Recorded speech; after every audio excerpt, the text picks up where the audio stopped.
the top seed, the final rider here in our men 19 to 29 finals.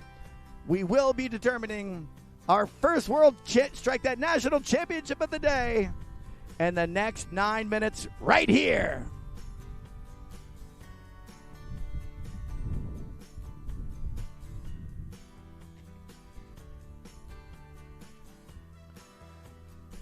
Let's go, Logan Bliss.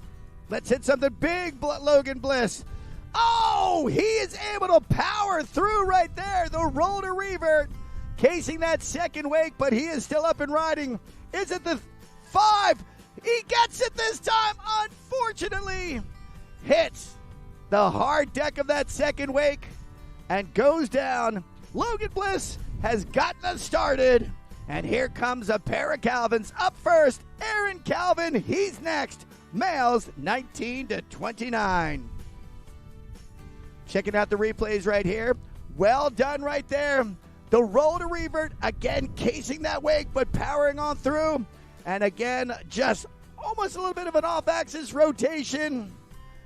But unfortunately, when he hits that second wake, not riding down smoothly the transition, but getting the old bam, hi-ya-ya, casing that wake and losing the handle.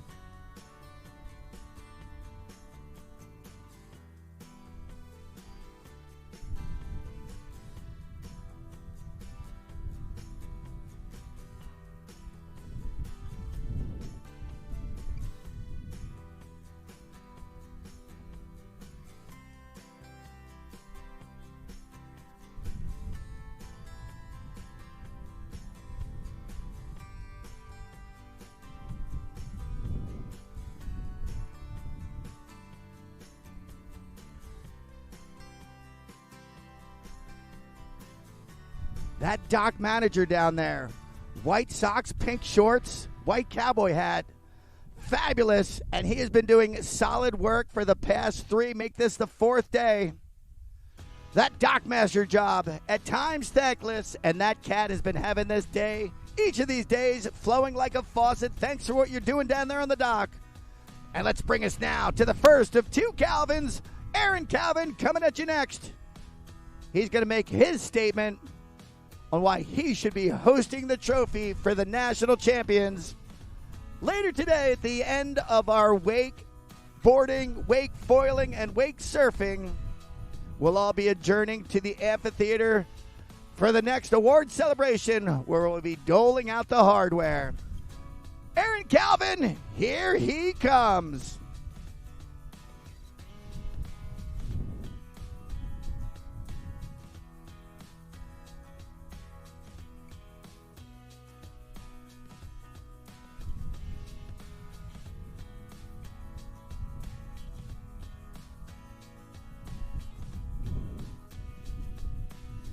I'm sure every rider showing up here this morning came and just saw that mirror-like sheet of glass. Beautiful conditions, perfect for contesting national titles. And Aaron Calvin has the next opportunity. Check this cat out. Big starting move. He, too, floating out the tantrum. There may have been a back hillside tail grab going on the back rail. Up over the top. Stylish. Nose grab. Scarecrow. This dude is putting it together right now. What does he have for the 3rd effort? The rally. Getting that board up above his head and bringing it back down. A power move. Dum-dum. Strike that Tootsie Roll. Frontside front roll, backside 180, and a 360. Oh my goodness, trying to squeeze one more in. But boy, you had the flip tricks. You saw him go with some techie, going for the spin right there. And of course, the power move of the air rally. Dynamic riding from Aaron Calvin. He did get that grab on his first move. Check out this nose grab. Look how long he holds it. Dang. Dirty, filthy from you, Aaron Calvin. And this one, of course, the air rally. Almost taking out the drone. And look at this, Tootsie Roll. Small in the back, handle pass, backside rotation to the buck 80. And a huge 360, but again, when you land on the wakes transition, smooth, continuous motion. When you case that wake, ow! Tough to keep going. But Aaron Calvin looks strong for the 5 bangers here in this first heat. Men's wakeboard, 19-29.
This is one of those moments. I cannot wait to see what Aaron Calvin has coming next. Again, you want to have great composition that does count as part of your score. Power moves like Rayleighs, flips, going for the spin, tech moves like the Tootsie Roll, tech move like the Whirly Bird, tantrum Olay 360 style, in, toe side front, this dude grabbing that board indie style with that backhand between the toes, in again, front flip right there, another grab. This guy is piecing together what could be a championship run. Crow mob right there for Aaron Calvin. Unfortunately, hits the top of that second wake again, a brutal stop. But Aaron Calvin gave the judges a lot to think about. Great riding for that representative males, 19-29. There he starts it out, the Whirly Bird. Perfect. See how he lands just beyond that wake's transition. Next move, going for the grab on that front side front roll. He got the grab on this. Check it out. Oh, I thought he went for the grab on that front flip right there. Didn't get it. And you'll see him release from the board, trying to get the grab on this Crow Mob. Oh, again, the brutality of drilling the top of that secondary wake. Another 6 inches. We got a different ball game for Aaron Calvin, but he's playing a round of pass the mic to the next Calvin on the shoreline. Samuel B. Calvin, the last dude to have an opportunity to chase down and pursue and make happen his national championship dreams.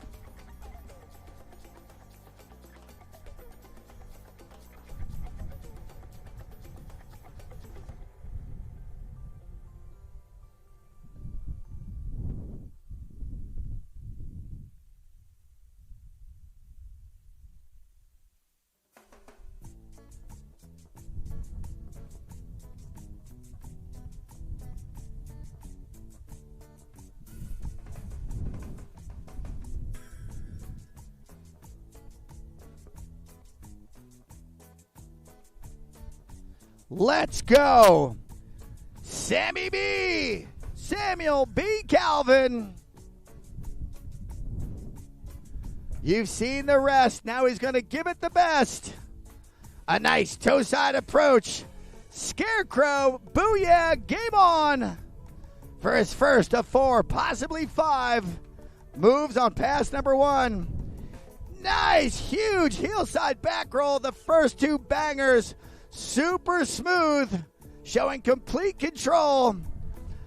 Nice nose grab, pragmatically held, then turns it a buck 80. Coming in now, switch stance position.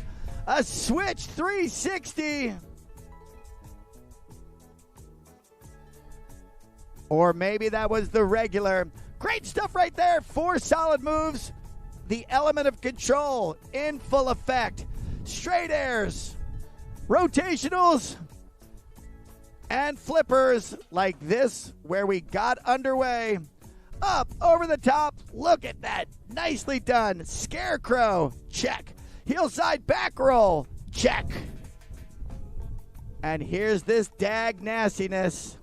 Nice nose grab to 180. That was the half cab. And there's the 360.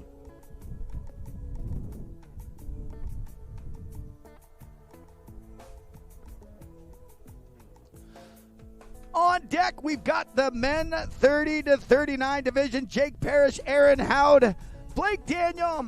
On deck, get ready, men 40 to 49. Make your way down to the dock. Yaron Porter, Brian O'Neill, Chad Lowe, and Eddie Roberts. As right now, Samuel B. Sammy B.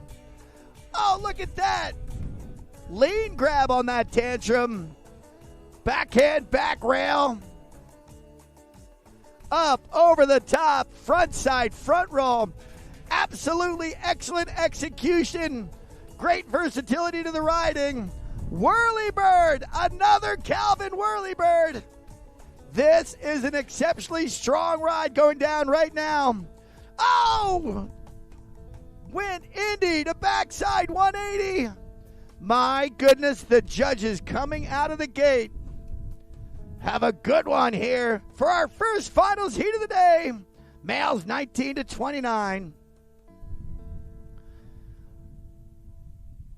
Did you see him backhand by his back heel, getting that rail grab on for that tantrum? Up, over the top, front side, front roll. The third salvo for this cat right now. The Whirlybird, excellently done.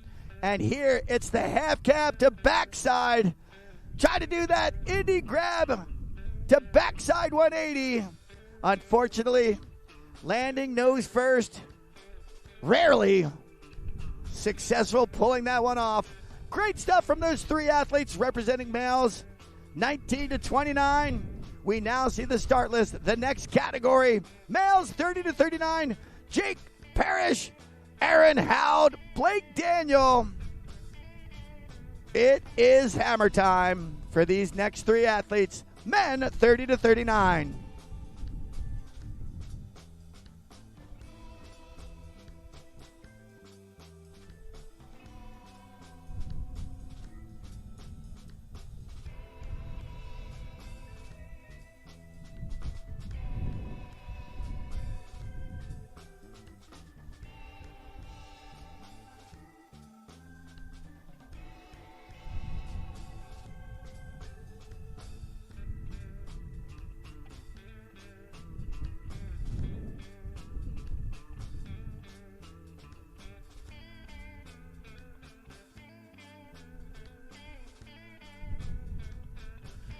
It is go time for Jake Parrish.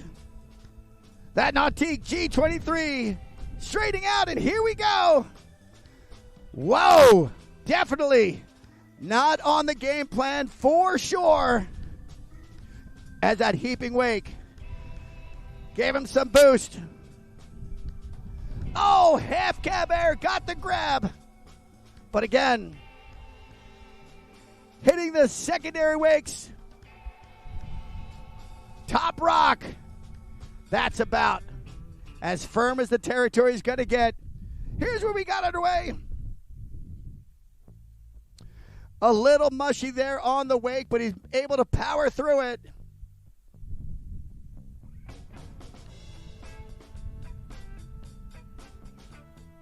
So Jake Parrish, you see him down there in the drink right now. They will pick him up. He'll have some more scoring opportunities on pass one. May I suggest Mr. Jake Parrish drop some hammers, as this is your big moment in the national championships.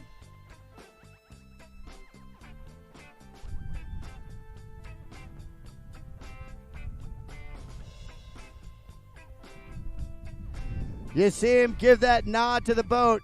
What great boat driving, effectively giving him an extra 80 feet, pulling alongside rather than straight out in front. Consideration to the athlete by that boat driver. They are typically an anonymous team. It's switching things around. This time he gets that half cab he was going for. Does he have one more in him?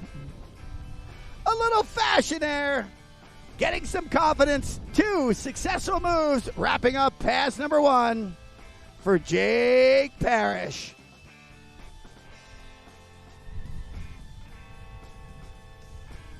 So here we're checking out some of these replays right now.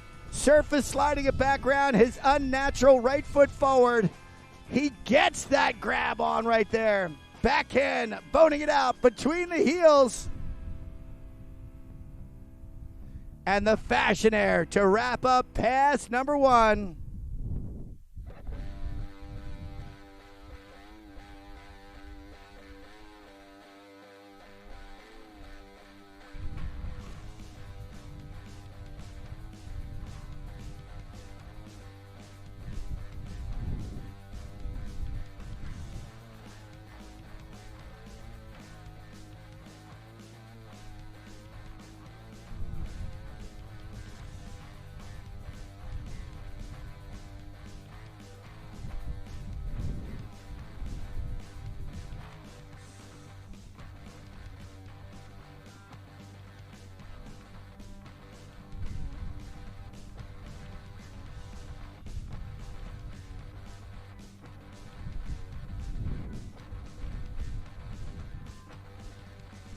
What's happening, Mr.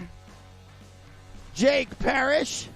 Oh, no! Oh, unbelievable!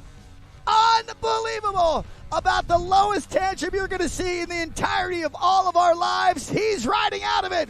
Front side front roll to going out the front. Jake Parrish. That was some strength you put on display. Powering through that tantrum. Take a look here at this replay. I believe he leaves almost from the trough of the wake. He does leave super early. He was nowhere near the top, yet he's got the presence of mind to pull that handle in and ride away. Second maneuver. Again, it is tough when you land on that second wake's transition on top of the wave. That is absolute concrete. Can't power out of the front roll. But Jake Parrish has gotten us started. Males 30-39 here in the wakeboard finals of our national championships.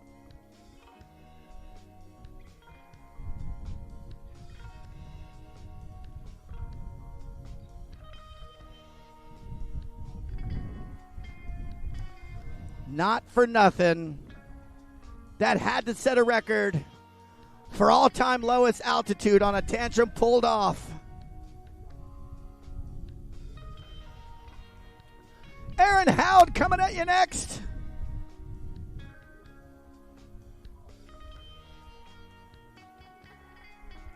I'm not kidding. When you guys see replays next, you got to check it out.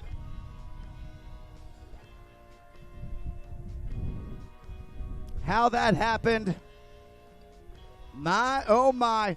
Brian O'Neill, strike that. Aaron Howd coming to you by way of Claremont, Florida. Second of 3 athletes here. Male 30-39 national championship finals in the wakeboard division. And on deck, the top seed, another Texas athlete. Blake Daniel will be the last to go. And we see our heavy hitters coming up next. Males 40-49, Yaron Porter, Brian O'Neill, Chad Lowe, and Eddie Roberts, our 4-member final. We still have 2 more to go here. Males 30-39. Aaron Howd, he comes next here in Boca.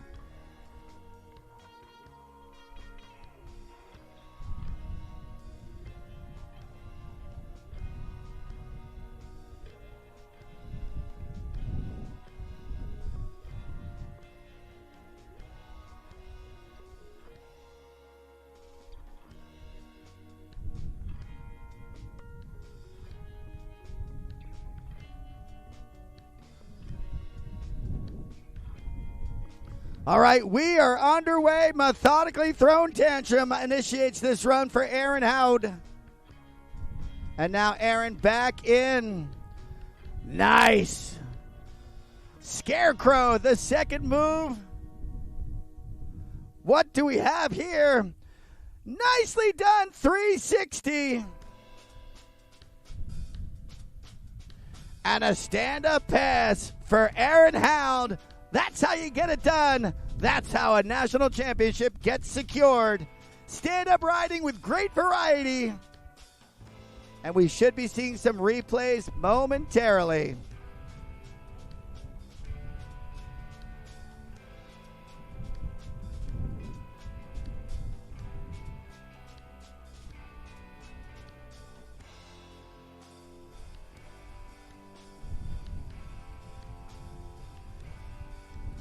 So here's how we got things started for Aaron.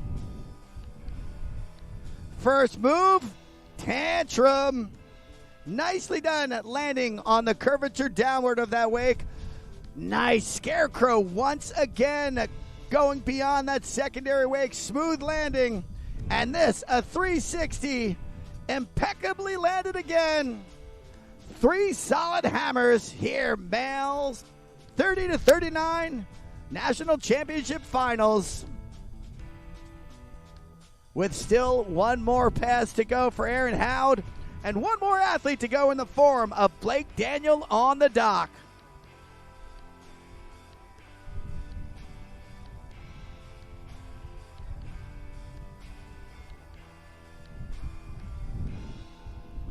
Oh, I'm smelling a KGB right here. This is going to be a heavy banger. High risk, high reward. Oh, can he ride it out? Unfortunately, breaking at the waist, going forward. But that was an aggressive move. You land that coming out of the gate on your second pass. The judges know you're the real deal. And let's see if we can capture just what happened there. Going up, got the invert. Oh, but just got a little bent forward at the waist. Got out over that second wake. Close, but no cigar. Let's see if he chooses to revisit or moving on with the rest of the planned moves for pass number 2. Blake Daniel doing his thing right now.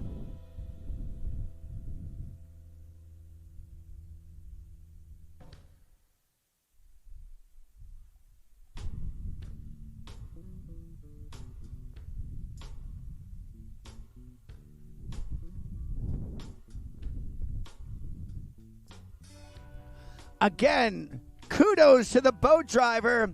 Not going ahead of the rider by 80 feet, but beside the rider by 80 feet. That consideration, that conscientious driving could win somebody a national championship by allowing them to get another move in there. Awesome riding, awesome driving, awesome judging, awesome day here at these Nautique WWA National Wakeboard Championships presented by GM Marine. Coming in now, toes. Oh, gosh! Toe side back roll to switch. It looked like money in the bank. But unfortunately, my dude, Blake Daniel, went down in the drank. So we're watching this replay. Once again, much like with that wrapped KGB, everything looked good until the touchdown got him. Smooth, everything was there, but you notice just came up a little bit short, and he got the brutality of that second wake. Once again, a closely contested heat. Males 30-39, just like we had the first heat, males 19-29. And things are going to ratchet up here. A 4-member final, 2 legends in the sport, and only 1 national championship to be distributed among these dudes. Males 40-49.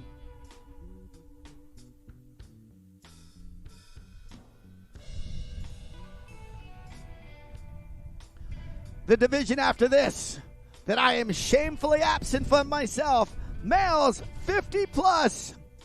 Bryce Calvin, Ken Clark, Martin Cattaneo, and of course, the powerhouse, the legend, Dale Cartwright, the #1 seed, looking to add another to his masterful trophy case. But here we go. Yaron Porter, he'll get us started right here. The first of 4, males 40 to 49.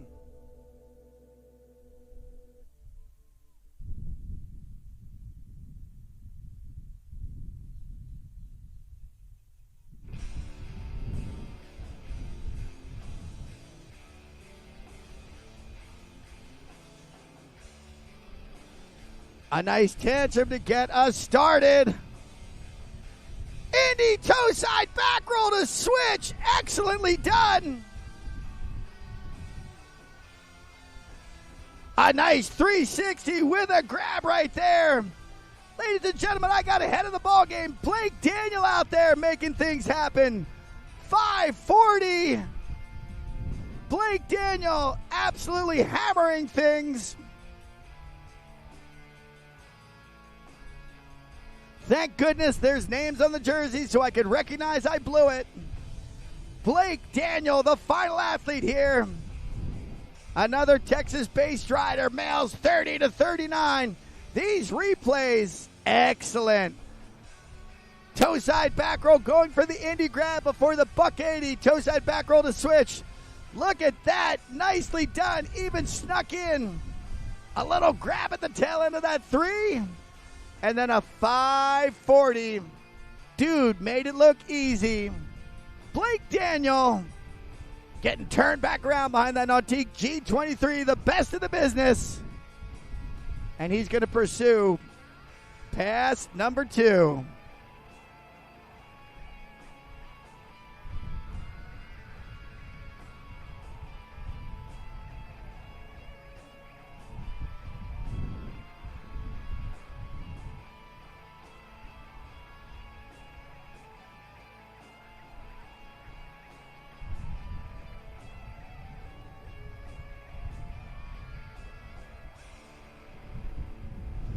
Man, I've got to give even props out to the pilot of our drone, providing awesome images, up close, intimate, and fabulous. Front side, front roll, almost a little elephante right there. A heel side 540 right now. This guy making it all look super easy. A scarecrow, front roll, back strike that regular 180 rotation in the air. And the final move, nose grab, shifty to backside 180. He goes down in the drink. But Blake Daniel right there. I might not be a judge, but I'm going to act like one. The hottest riding we saw in this heat, for sure, by that cat right here. His 540 from the heel side, getting it done, dropping back down. Another toe side approach, this time the scarecrow move, and you'll see this heel side shifty to backside 180 attempt. Oh, looks super cool, but unfortunately pops the handle. But my goodness, that was awesome. Congratulations on that run, Blake Daniel. You've got a lot to be proud of right there, son. Getting back into things right now. Previously listed, we've got our 4 members here of our 40 to 49 wakeboard start list. Yaron Porter's going to start us out. Brian O'Neill, Chad Lowe will come third. And Eddie Roberts last off the dock. The top seed here, males 40 to 49.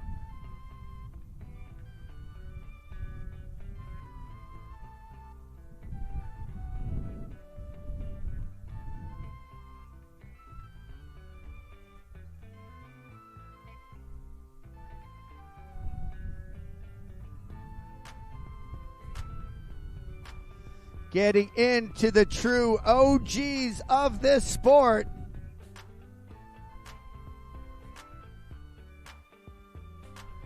Most people by now have hung up their athletic career. Love dudes like us, like these guys who've stayed with it, stayed true to their passion. And Yaron Porter, nice! An inside-out flip to get out into the flats. And a two-side heel-side wake to start us out, switching things around. A nice half cab. He starts out with an inside-out flip to go out to the flats. A two-wake air, a half cab air, an air to switch right here. And Yaron Porter's got enough room. Another switch approach for a half cab air. That's what you got to do. Pumping that fist, winding it up. You should be pumped for sure. Yaron Porter, stand up past one of his two anointed here. Males 40 to 49 wakeboard finals. So look at that, going outside, does a half cab roll inside out, and then his first wake move, a nice bodacious two-wake air. Now coming in, little half cab action, keeping that rope right at his hip. Coming back across again, this time a air to switch, another half cab, and a fist pump, a winding it up. Yaron Porter pumped on pass number one.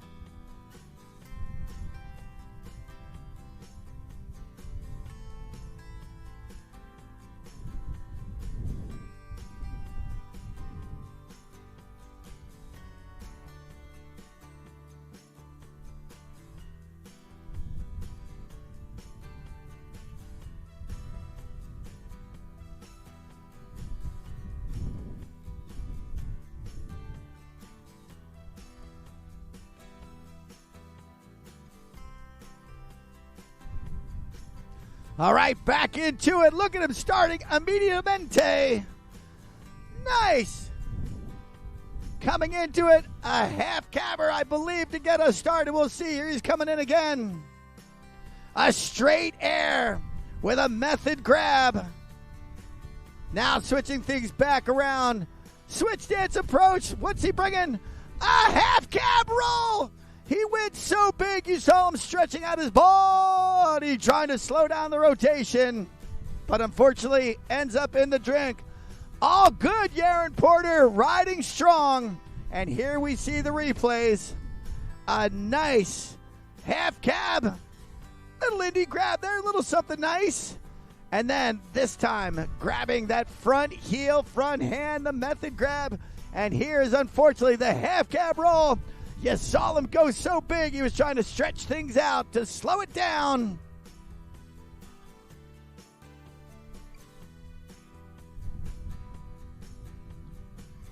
And they're going to pick him up. He is past the three-quarter buoy. Bringing us now to our next athlete, hailing out of Wilson, North Carolina. Rider 204, male 40 to 49. This is Brian O'Neill.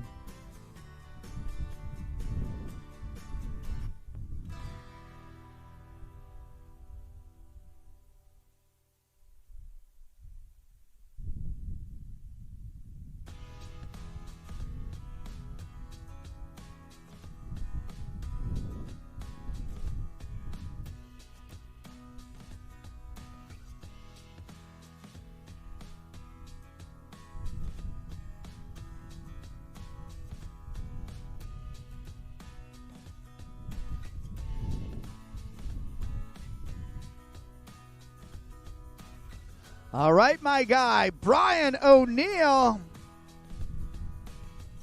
having the next opportunity for glory. The North Carolinian finds himself the second of four athletes off the dock, males 40 to 49. And let's see the heat he's bringing.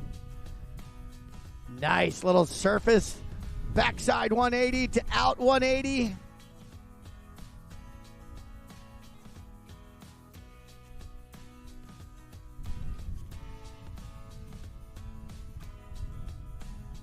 Look at that, boning out that front leg, grabbing the tail. Tail grab, nose bone, now coming in, switch. Yes, sir. Little rolling of the window down on that half cab air, but all good. He is still motivating right along. A little grab to 180 to backside 180 out. Or at least handle pass 180 out. In again. Straight air, wanted that grab. But instead he's like, I'm just going to keep that handle in and I'm going to ride away clean. Brian O'Neill, much like our first athlete, Yaron Porter, a stand-up first pass.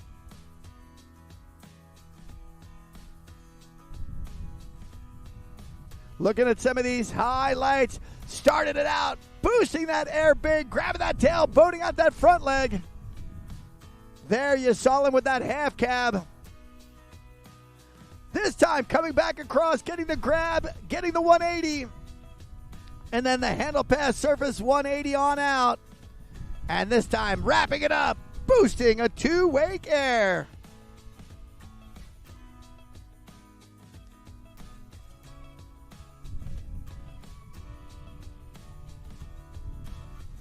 Was that dude wrapping up? Was this dude wrapping up?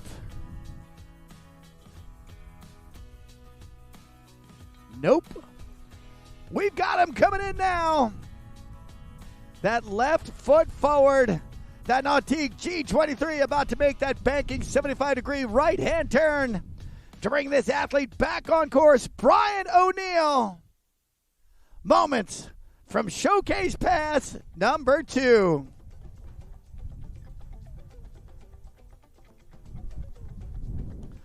The dude looks comfortable. The dude looks right at home.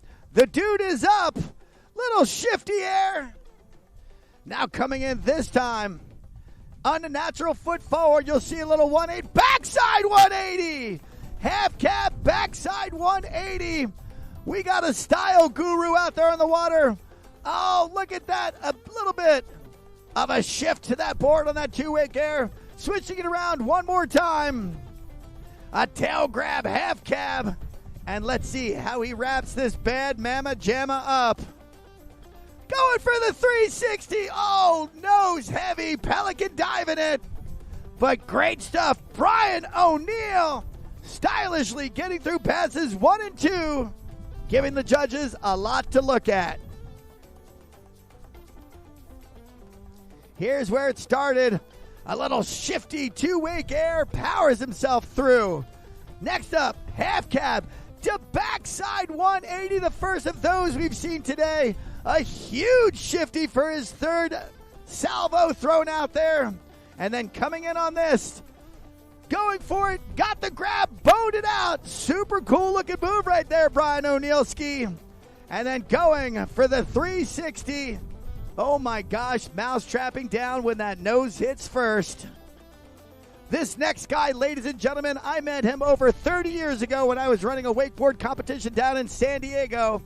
And there are few, if any, that have stayed as dedicated as an athlete, as well as somebody pushing the sport the way that this man has. Having done it for years from Northern California, he made his way down to Orlando. He's the head official with the WWA. He is one of the best coaches in the globe. He is a national champion. He is a world champion. Ladies and gentlemen, he is Chad Lowe. Third of fourth off the dock here. Men's finals 40-44.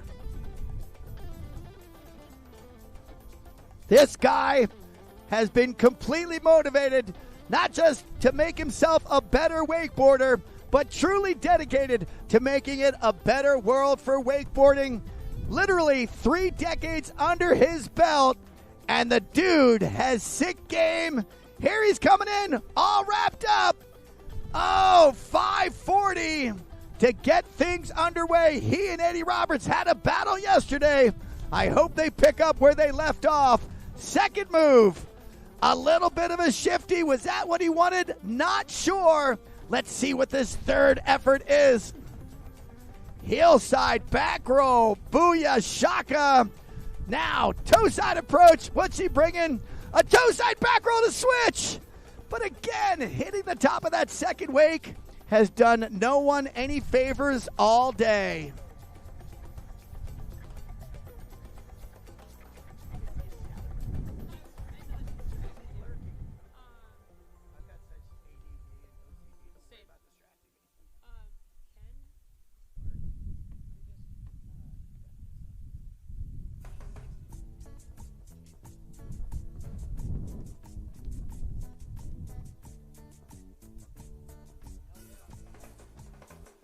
So we're looking at some of Chad's moves right there. Cracking that wake.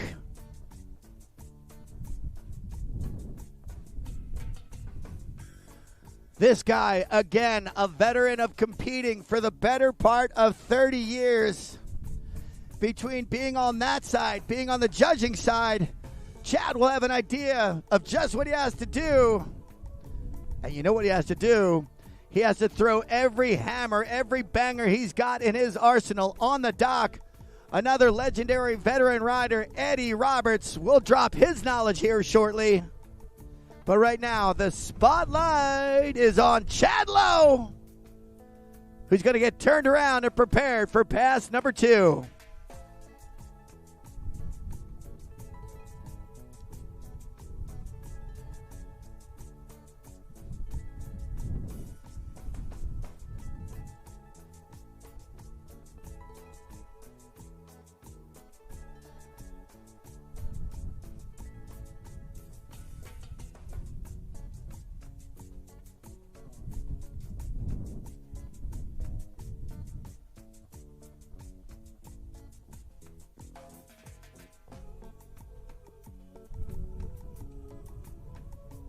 Bless you.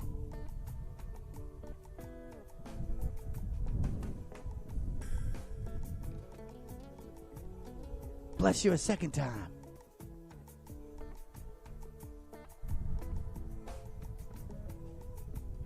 All right. This is one of those times I am super pumped right now. Obviously, to get the biggest scores, you want to have no falls, or you want to go out there and execute moves, the best in your arsenal, possibly some that other athletes in your heat aren't doing. We know Chad has that capacity. This is going to be awesome. And look how far out he's cutting. He's going to carry some speed in. Backside 360. Solidly done. Now, toe side approach. 540, spinning like a DJ right now. 900 degrees of rotation within the first 2 moves. Backside 180. Oh, no!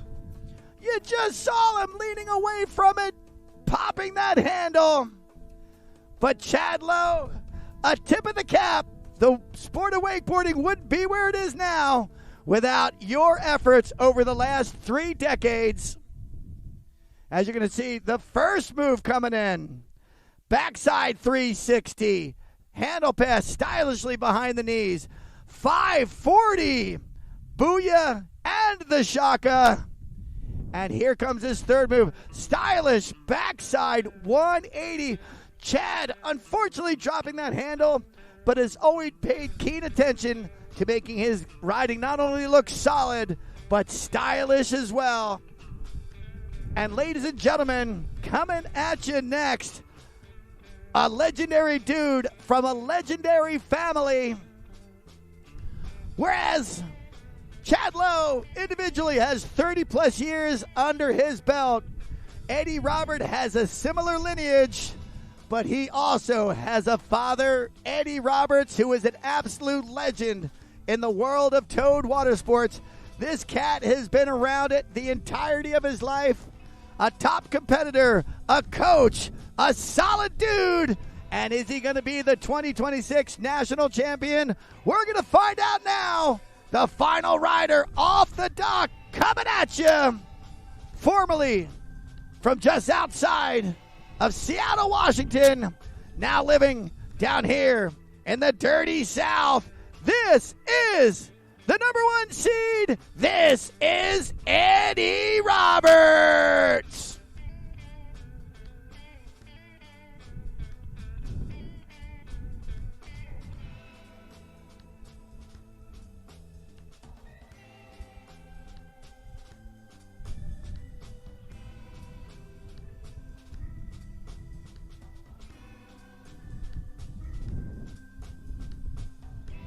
here we go.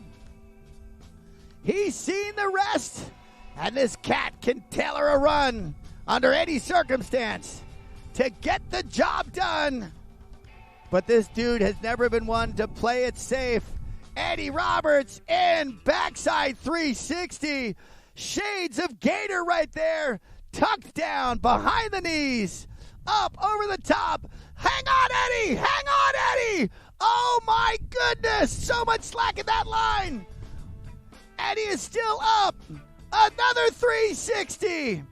Check this guy out. Up over the top, off axis 540. And Eddie Roberts shaking the head, knowing that second move could have proven a fatality, but he's got the moxie to hang on.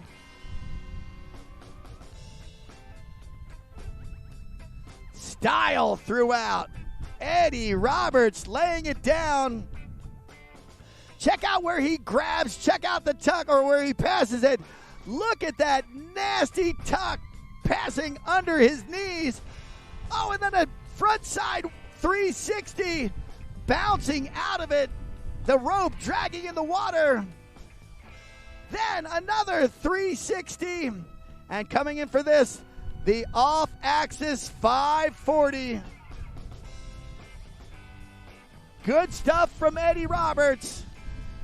Are we seeing a national championship being won in real time? We'll find out right now.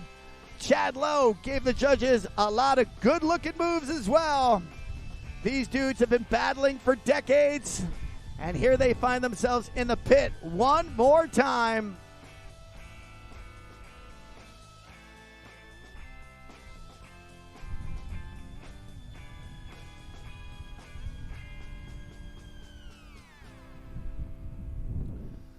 Dude, nice cut outside to get things started. Look how fast he gets underway. Indy toe side back roll. Bringing the flip game to it now. Going the upside downser. Half cab roll. Style spins on the first pass. 2 inverts.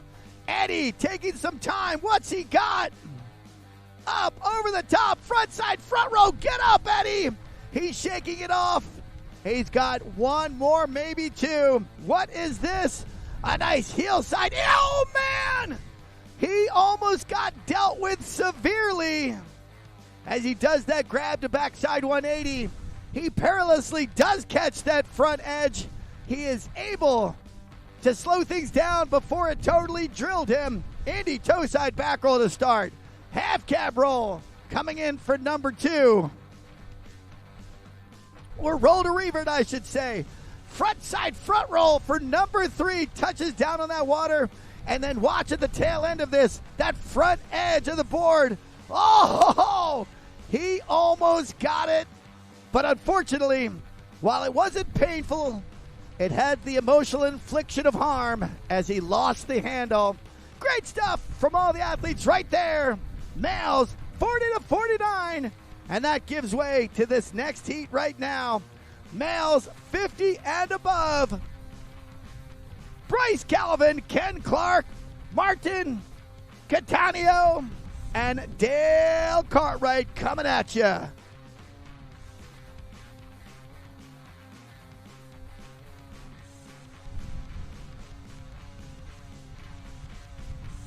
Bryce Calvin dropping his hammers from Farmington, Utah. He is going to be the first to get us underway. Males 50 and above, the OGs of the wakeboarding scene, all getting after it, hoping for a national championship.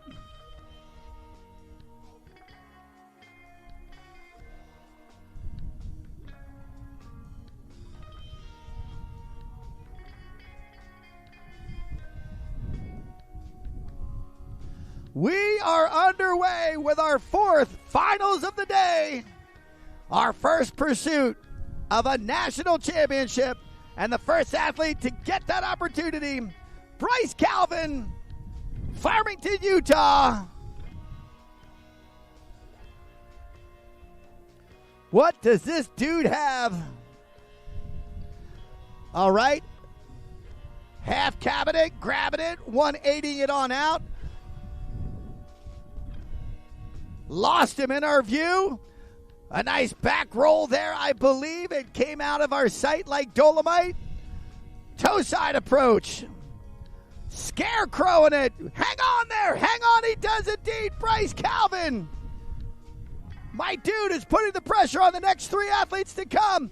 Look at the size of that 360. But you could tell he knew he boosted it a little bit big. He wasn't worried about completing the handle rotation. He gave consideration to surviving the landing. Dude coming out of the gate, firing. A nice air to switch in the half cab style. Heel side back roll. Toe side approach. Scarecrow, nicely done. And here is the final move. Look how big that was. You can tell he's like, oh my, I got on the pepper a little too ornery. And is not able to complete the handle pass. Still, bangers during pass number one for this representative. First of four males, 50 and above.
Coming back at you right now, Bryce Calvin. He is on course. He is ready to do his thing. Bryce Calvin going with a straight air to kick things off. Now switching things around. Switch stance approach. Half cab what? A half cab back roll. But my goodness, did he ever get on the pepper? And that is going to wrap it up. Bryce Calvin, a solid first pass.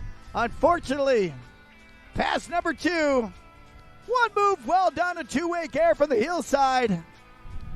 But then coming in right now, once again, that G23's wake, that's no joke. Once again, stretching out that body, trying to slow down the rotation, and is unable to do so. Ladies and gentlemen, get your eyes out there on the dock right now. I want to bring everybody's attention. If you are within earshot, if you're within eye shot, get your eyes on the water right now, because this cat right here, before he even rides, is already winning in life. This is Ken Clark, ladies and gentlemen. Sure, he hails from Clermont, Florida. Sure, he's smart enough in his bio to say, my girlfriend, Susan DeHaan, is an awesome boat driver. Solid move. But ladies and gentlemen, this guy is nearly 20 years above the threshold for entry into this division. Out there in the water, Ken Clark, 69 years old. Does not matter at all what he does in this heat right now. This dude is winning in life.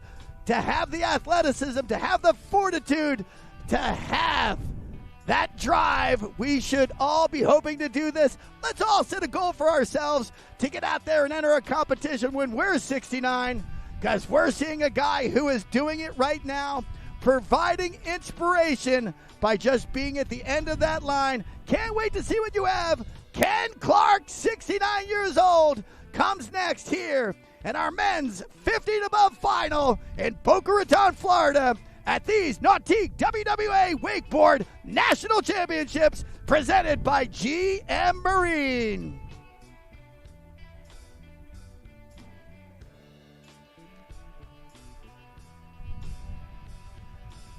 Here we go.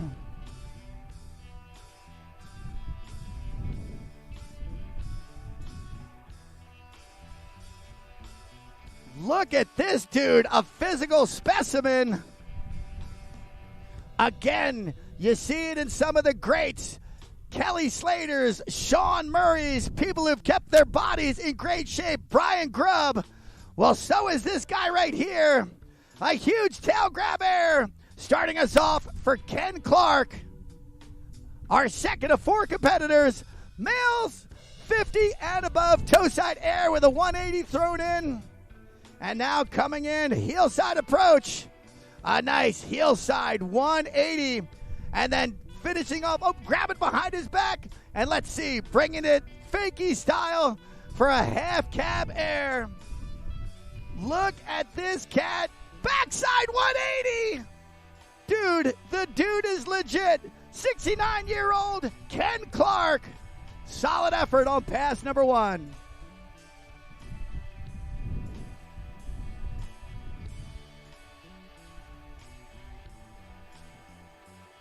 Here he starts things out. A tail grab, two wake air. Second move, a nice toe side approach to the 180. Everything looks so smooth from Ken in this run right there. A nice heel side 180, grabbing behind his back. And here is the final move. Going out there, well done half cab, and this is the one that eluded him. The backside 180. Just about 10 degrees off from where he wanted to be on that rotation.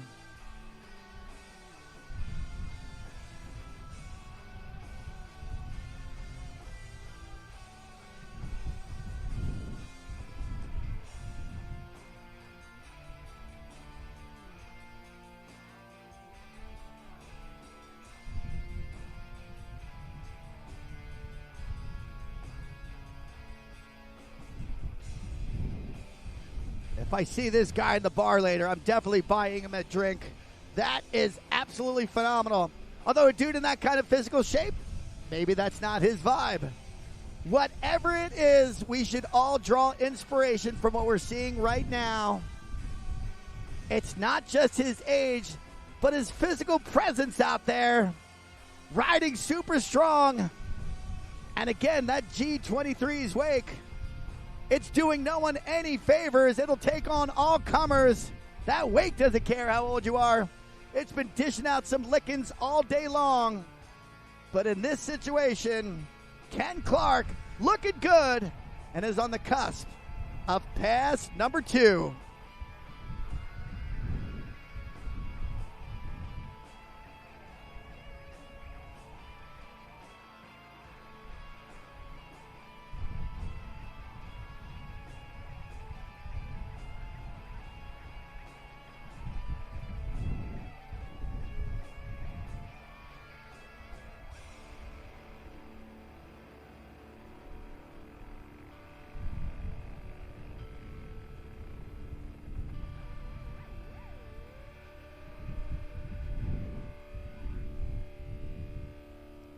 Martin Cantanio getting ready to go. The top seed, Dale Cartwright, in the catbird seat on deck. Nice nose grab right there from Kenny Clark. A nice little shifty toe side two-wake air. Harder than it looks for sure. Upside down Z, Ken Clark, unfortunately, goes down. But ladies and gentlemen, would you please, everybody make some noise for Ken Clark, our second athlete off the dock. of the 4 here, males 15 above. Ken, much respect for you, my dude. That was some great looking riding. You see his grab, you see his shifty 2-wake air from the toe side. And here's that evasive back roll. And oh, another 3 inches out. That might have been a smoother landing. And that's going to bring us now to an athlete, Argentinian in stature. Buenos Aires, Argentina is his home. Our 3rd rider off the dock. He wants everybody to go check out Pampa Cable Parks in Buenos Aires. It's a brand new one going to be opening soon.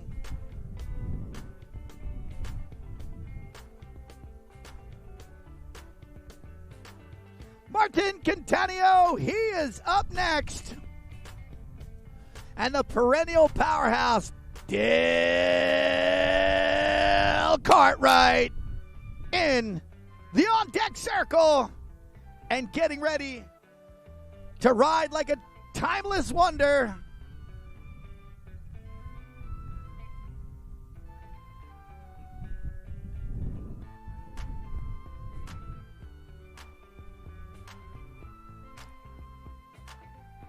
Dale, you have to come to the announcer station when you're done, my dude.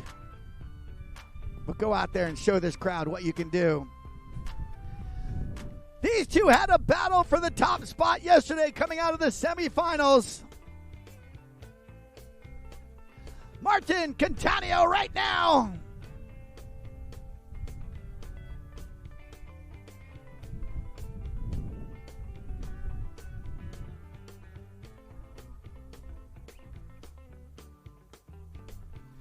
Dude is not messing around.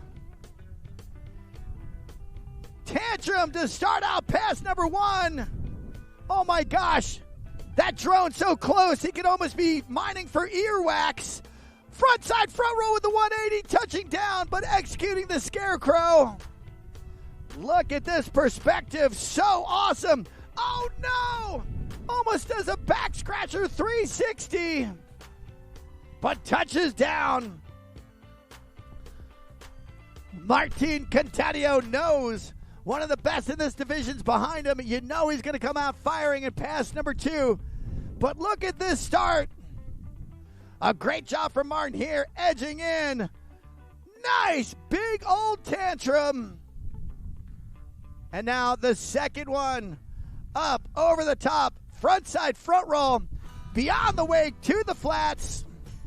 And unfortunately, that was the funkiest 360, a back scratcher 360. Stylish looking indeed, unfortunately popping that handle.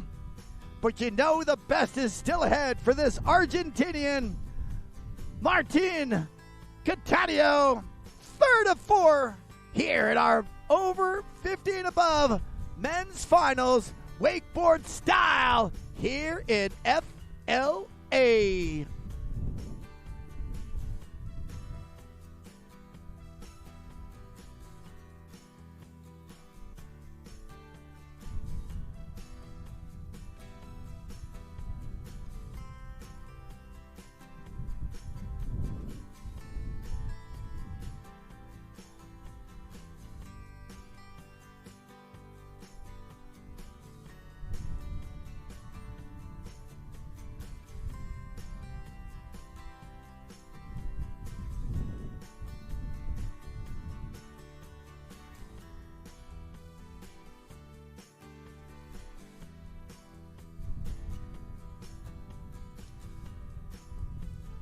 All right. You see him in that far cove doing a nice 270 to bring it back on course. Look at that gorgeous Nautique, that G23. With those partners emblems, Roswell. The finest secondary market accessories if you're looking to improve a boat you already have. If you're looking for a new boat, make sure it's adapted with all Roswell products.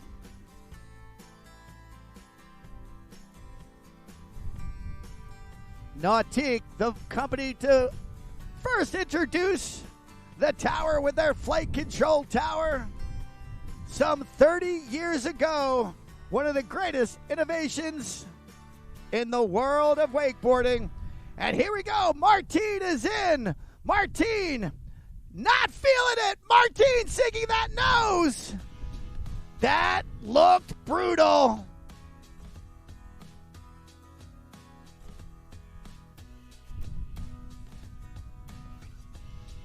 And unfortunately, we're going to see in this replay, a two-wake air bounces, and then when you land nose first, no bueno indeed. That one looked like it could potentially leave a mark. Martine Cattaneo, I should say.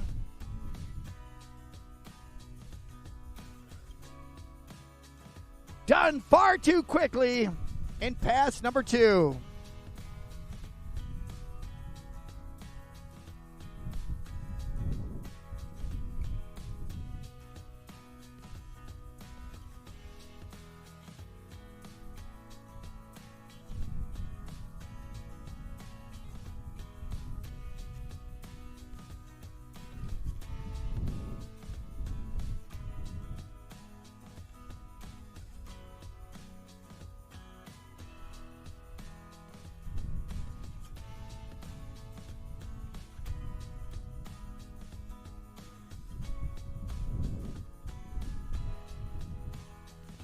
So Dale Cartwright, another dude who's got 30 years of competing under his belt, a consummate competitor.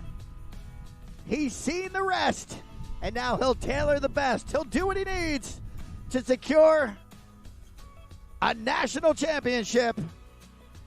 But Dale's not the kind of guy to take a cakewalk. You know Dale is going to throw some nastiness out there. I am pumped to see the state of the 50-plus art in this rider right here. Dale Cartwright, the next up. And our fourth and finals of this morning here. From this, we get in next. Junior Men Pro, 18 and up. 18 and under, I should say. The U stands for under, not up, stupid.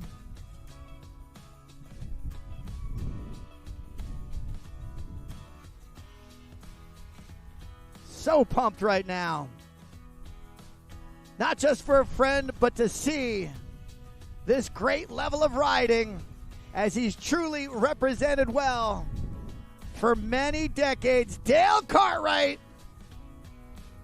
Here he goes.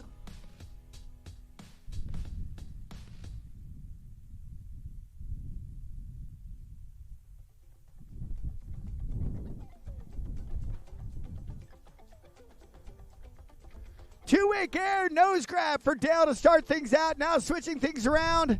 Half cab style in. A nice half cab. Mute grab to 180 out. Here he is for the upside downsy. A heel side back roll. Did you see with his backhand release and getting the grab on? Dale is now in. Look how smooth that toe side back roll was. He is absolutely crushing. Nice! The Dale Cartwright tantrum to blind. Ladies and gentlemen, Dale could have gone out there and put together a much less technical pass. The opportunity was there for him. Dale just showcased what Cartwrightism is all about. So pumped. Straight air with a nose grab, and it's all about the build.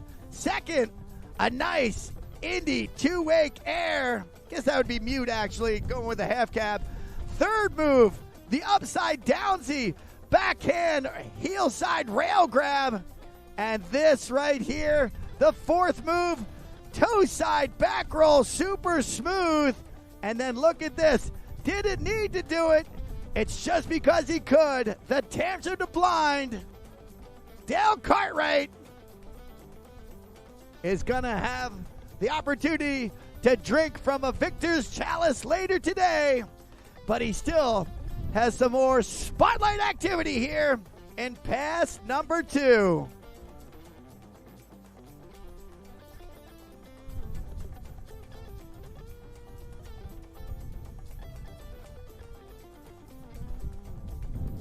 Once again, this drone pilot providing fantastic images.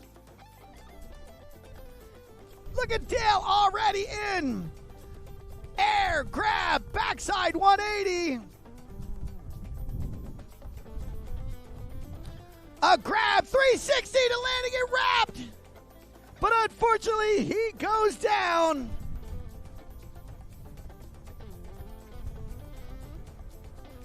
But take a look where he fell. A nice grab to backside 180 to get us started. Here's his second move. Going in there for that 3 to in wrap. But the cool thing is, Dale got dropped before the 3/4 buoy. Hell yeah, Dale Cartwright. Like I said, Dale didn't need the tangent blind, but that's a man riding with confidence. A high-risk move that's going to earn him the reward. At the end of the day, comes celebration time in the amphitheater when we're handing out hardware, celebrating national championships. Day number 4 of these Nautique WWA Wakeboard and Wakesurfing National Championships presented by GM Marine.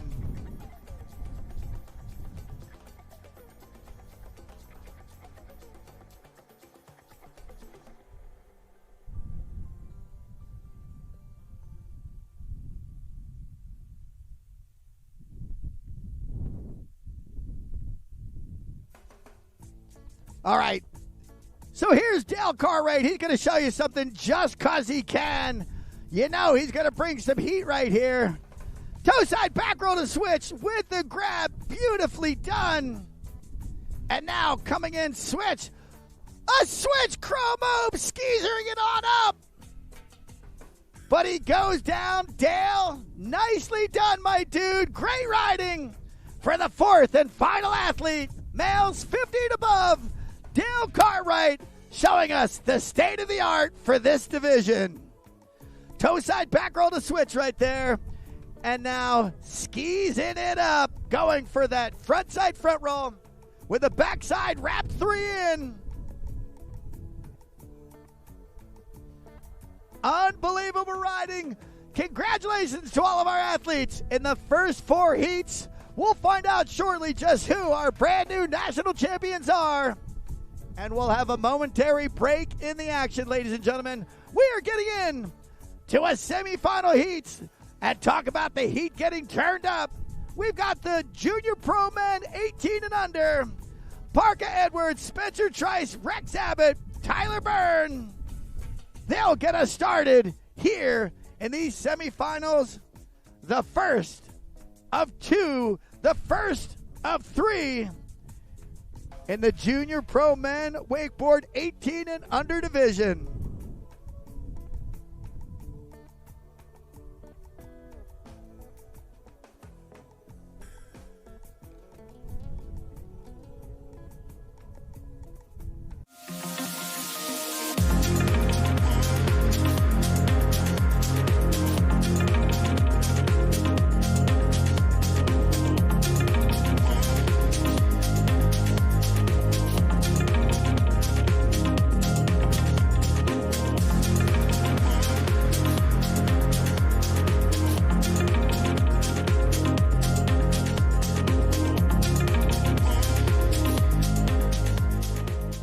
I live life on the edge. That means accidents happen. Things break. Including my brand name sunglasses. But thanks to Fuse lenses, I don't have to worry about that. Fuse helps me replace my lenses for less with high quality, guaranteed to fit lenses. Now if they only had a website for a fractured ankle. Fuse lenses. Break a lens. We've got you covered.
For over 50 years, we've been more than just a manufacturer. We've been part of the journey, a journey driven by a passion for adventure and an uncompromising commitment to excellence. And now, we continue to push forward, refining, evolving, and redefining what performance means on the water. A legacy elevated, a standard exceeded, a continued commitment to innovation, precision, and power. Welcome to the future of performance. Welcome to the power behind the passion. PCM Marine Engines, performance that moves you.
We've seen some great riding out here today, and there's no reason to believe it's not going to get even hotter right now.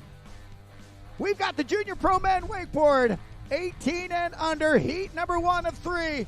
Parka, Edwards, Spencer Trice, Rex Abbott, and Tyler Byrne will wrap us up in the semifinal. 2 of these 4 will matriculate on to the Junior Pro Men's Finals here tomorrow.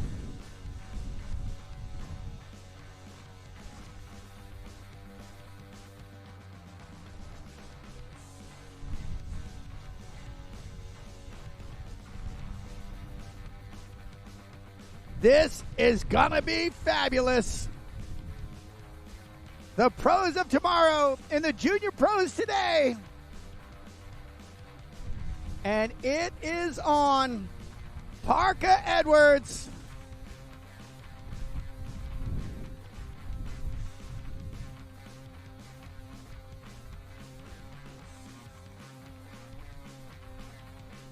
Switching things around, and he is underway. Oh, unfortunately, you want to grab the judges' attention, especially when you're first off the dock. Put the pressure on the others. You ride out of a Crow Mobe 540. We're seeing Dale Cartwright's replay right there. But now we're back to this. Parka Edwards was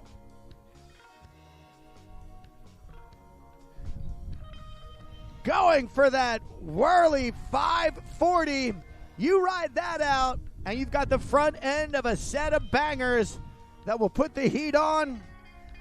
But Parka has veritably all of course number 2, and that incredibly conscientious boat driver, again, will pull alongside the athlete, not straight ahead. That extra 80 feet could lead to an extra move. An extra move could lead to an extra couple of points, and a couple of extra points could potentially lead to a national championship. So again, 2 anonymous entities, the driver and the rider, collaborating here to try to bring home a passing opportunity to get through into the Junior Pro Men's Finals. Parka Edwards, my dude, is all wrapped up. This kid is going feast or famine out here. Oh, a nice wrap 360 to backside 180 on out. Incredibly stylish from Parka Edwards. But Parka Edwards definitely knows you got to unleash in pass number 2. Wrapped back 360, and then the classically rewound backside 180. Regaining that confidence, getting ready for pass number 2.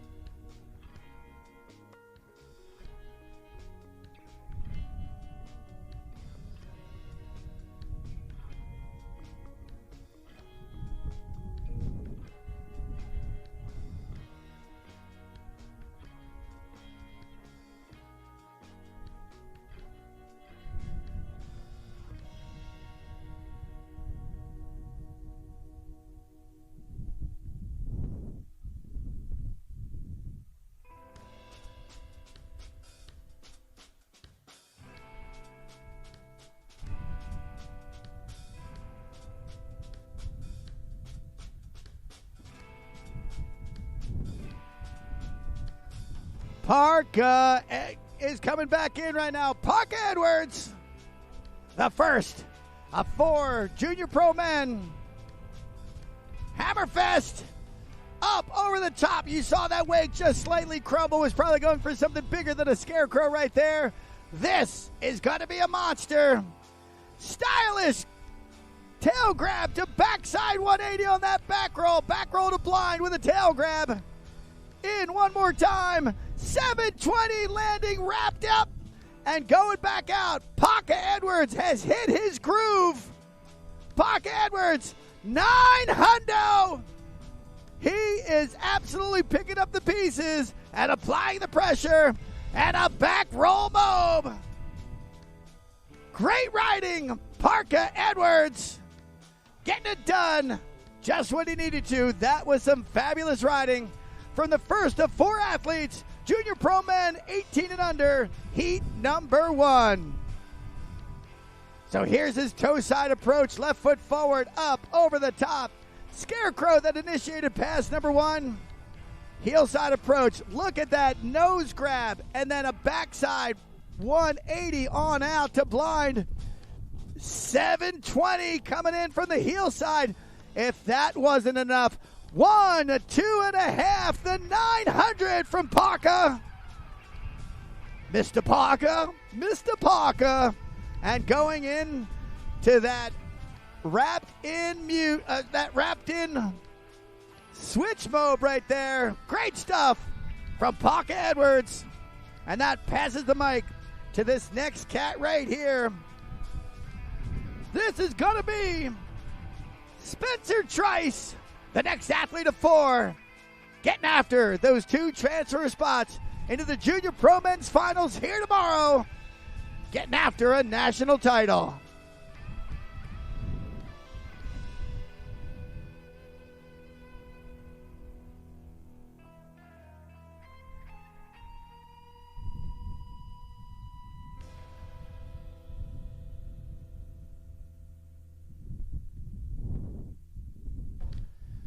All right. Second athlete out of 4. Spencer Trice.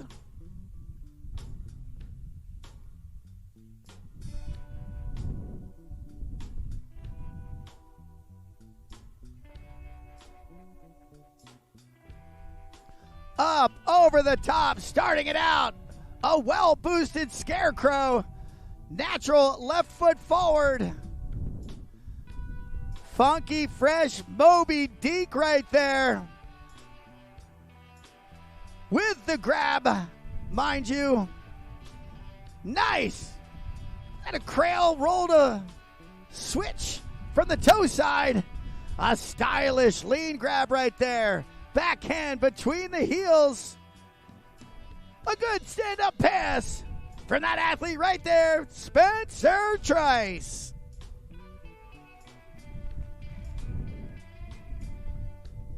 Getting into our replays. Look at this. Boosted up over the top. Hand back there towards the grab. Now heel side approach. Moby Dick, a rock solid method grab on that right there. Invented by Keith Kipp or Scott Joby, depending upon who you believe.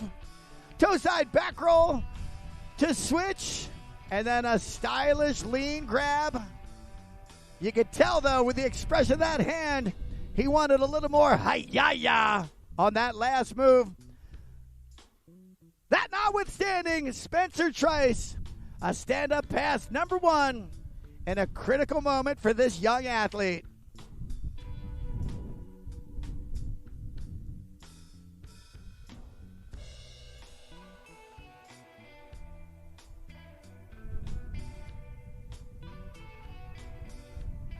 And now, heel side.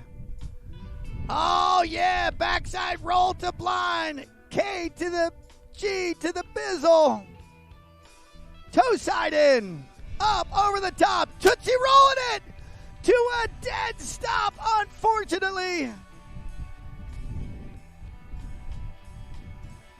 And he is about 12 feet short of that midway buoy.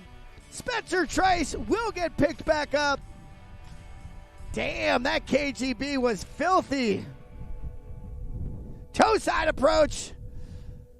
The handle pass was good. The landing looked good. Just compacted.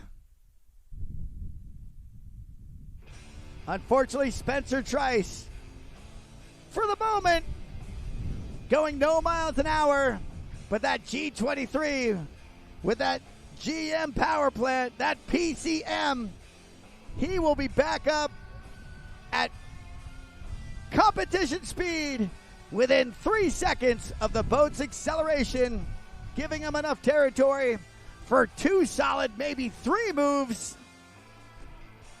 And he knows he's got to go to the top of his arsenal to put the pressure on the next 2 athletes still to come. Rex Abbott, Tyler Byrne, each hosting ambitions to have one of the 2 available transfer spots into tomorrow's Junior Pro Men's Finals here at the Nationals.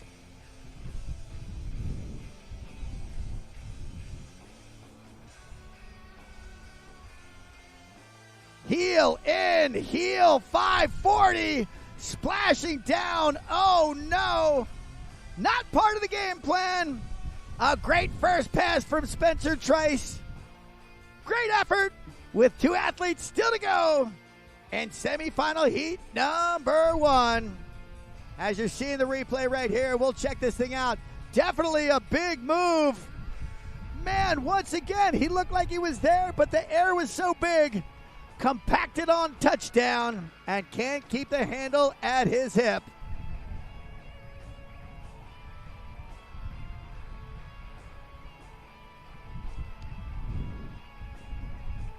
He might be chilling while protecting his melon. Out there in the water, the third of 4 athletes. Rex Abbott, the next to make his own way towards one of those 2 transfer spots, coming by way of Mooresville, North Carolina, going to UFC for aerospace engineering in the fall, but today he pursues a national championship here. Heat number 1 of these Junior Pro Men's Semis.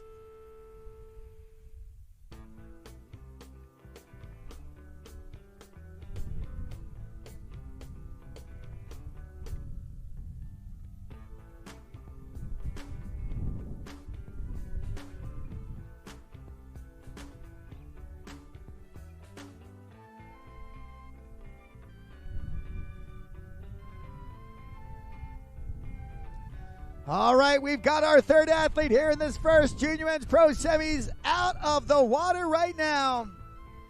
We be looking at Rex Abbott from Mooresville, North Carolina.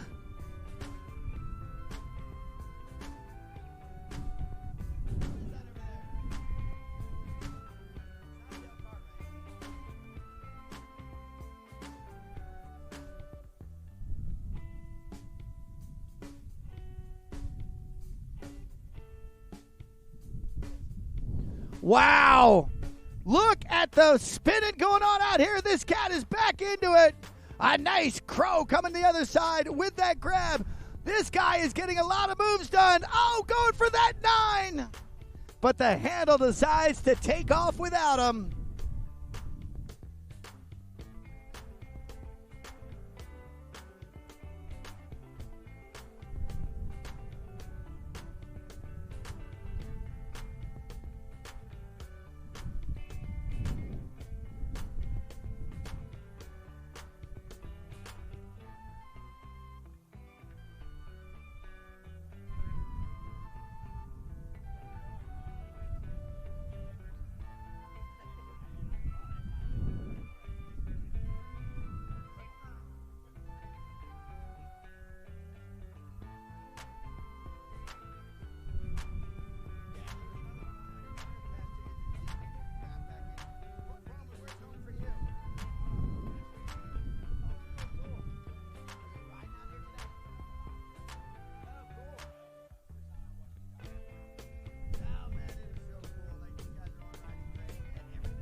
All right, we got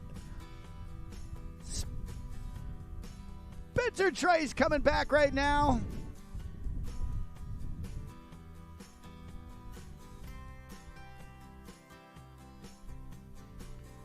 Nice. KG Bizzle, a humongous one.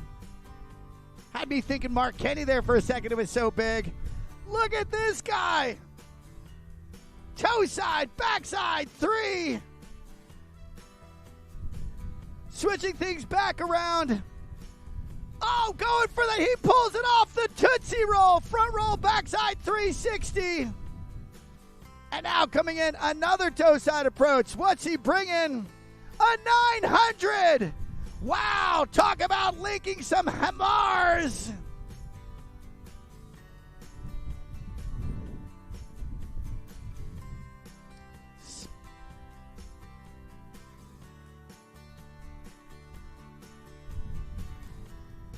Look at that. Great move right there to kick off pass number 1. Or strike that first move of pass 2. Big old.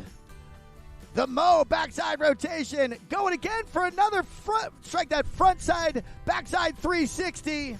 Innovated by Ryan Sebring. It's called the Dum Dum. Actually, Shane Bonifay. Actually, Shane had the Tootsie Roll. That was the Dum Dum right there. I believe that goes to Ryan Sebring. And we have our next athlete poised and ready for action as we get to the tail end of this first heat right now.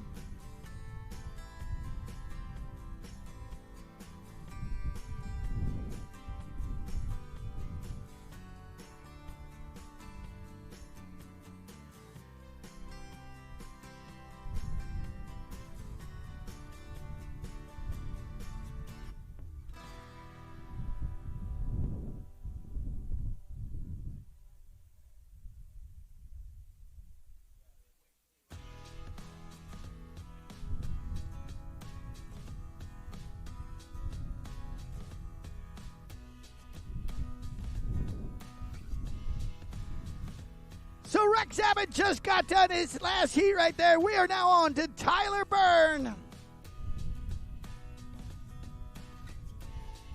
Coming by way of Gold Coast, Australia. He was the Australian 2025 Junior Pro winner. KGB to get us started. And riding away smooth.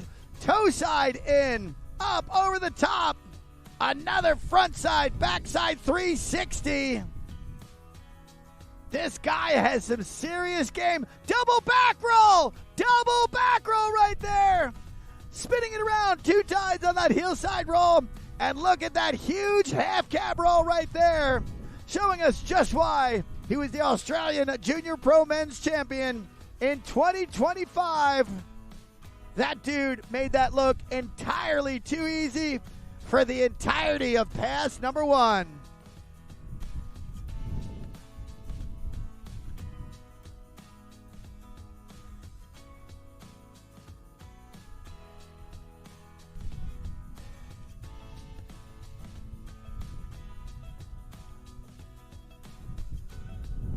In the on-deck circle.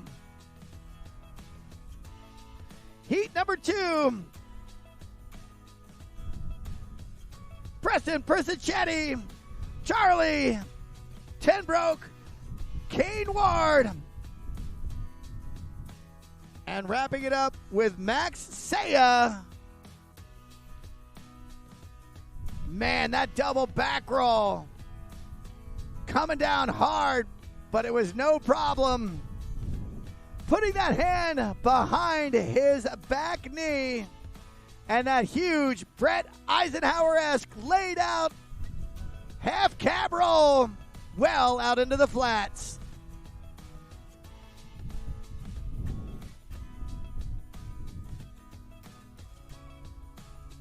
Switching things around right now. 720 for Tyler Byrne.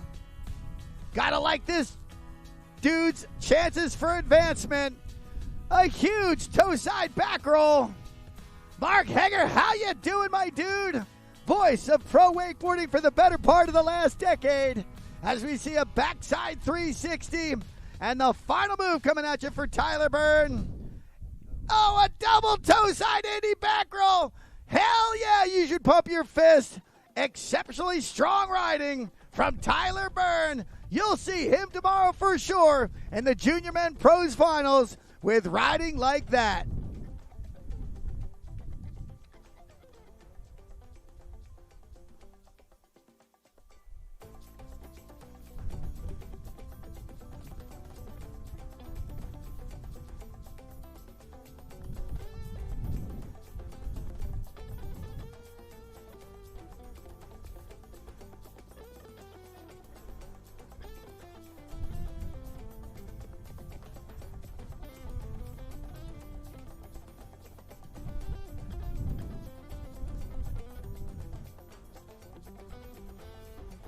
Tyler Byrne, the 2025 Australian Junior Pro Men's Champion. And after he just laid down that visual resume, ain't no doubt about it, he'll be going for a dub here in Boca when the finals hit tomorrow. Preston Persichetti coming at you first off the dock of these next 4. Charlie Tenbroke, Kane Ward, and Max Saya. And now joining me, the voice of professional and amateur wakeboarding for the last bunch of years, Mark Heger. Mark, it's an exceptional day here. Some great finals earlier, and these Junior Pro Men semis, they are hitting hard. Yeah, well, Preston Persichetti, he's an Orlando local, and this is the first time I've seen him in a boat contest. He's actually a very talented cable rider, but now getting out behind that G23 and going chrome hope right out of the gate. Firing for sure, much like Trent Stuckey being able to convey it, this time coming in with a big 720. Yeah, Preston taking those cable skills and applying them to behind the boat. There's that 900. He's one of the few riders that has done a 1260 on the cable. And right there, way out there with that big crail grab tantrum. Man, that's 4 tricks for Preston Persichetti, and I think he's one of the most dangerous competitors in this heat because no one expects anything from him being a cable rider. But, man, he's coming out swinging for the fences. You can see just how calm and collected he is out there. Starting off with that nose grab chromobe, linking together some big spins as well, like that nose heel 7 and the toe front 9. Man, I am super impressed by Preston Persichetti. I believe only 14 years old, too. 14, maybe 15, but still such a young dude, so much talent. And when you've ridden at such an elite level at the cable, man, he's got the aerial awareness. He knows how to put down the tricks. All he's got to do is figure out how to take off the wake, and he's definitely got that dialed in. And you know what? It may be an advantage. They don't know what to expect from him. The other riders may not realize just what a heavy hitter he is, which could be an advantage right there to Preston as he can go out there and put the pressure on, which is exactly, Mark, what he's doing. As we've got that 75-degree turn to the right, the G23 is coming. We're underway with pass number 2. Yeah, Preston starting out with that heel side approach and going heel back 5, showing that he can spin in both directions, the front side and the back side, giving the judges that variety that they're looking for. Oh, and there's the switch backside rotation, that time the backside 360. Indy Pete Rose grabbing Indy, then putting that hand back on the handle while upside down and doing that front side 3. Oh, man. Looks like he may have wanted the 3-2-1 right there, but just settling for that frontside 360. Nice job. And a stand-up run to get this heat started from Preston Persichetti. That's what you want to do. Come back to that dock with your hair bone dry. As you're going to see right here, Mark, this is where we started. Preston coming out. Persichetti with a big first move. Both times he's come out with hammers. And look at that grab backside. Looked like he might have wanted to go further.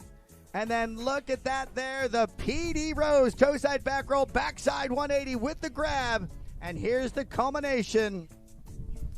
Yeah, Preston doing a great job getting back to the dock. And, man, it's a run like that that's going to apply the pressure to the rest of the field, make them have to work for it the rest of the time. He did what he wanted to do, and now he can sit back and watch that pressure cook in this heat. You know the drill out there, Mark. These guys come with a game plan, have an idea of what they want to do. In this case, for the matriculation on from the semis to the finals. But when you don't see something coming from that, like a Preston Persichetti run, that has these other 3 thinking, do I have to retailer my run? Do I have to add something to my run? Do I put another hammer in my run? Preston, by default, has already applied the pressure to these next 3 just by his excellent riding, kicking us off here at heat number 2. Yeah, now this next rider, I'm excited to watch. I actually don't think I have had the pleasure of watching him ride. A young dude out of Australia, Charlie Tinbrook.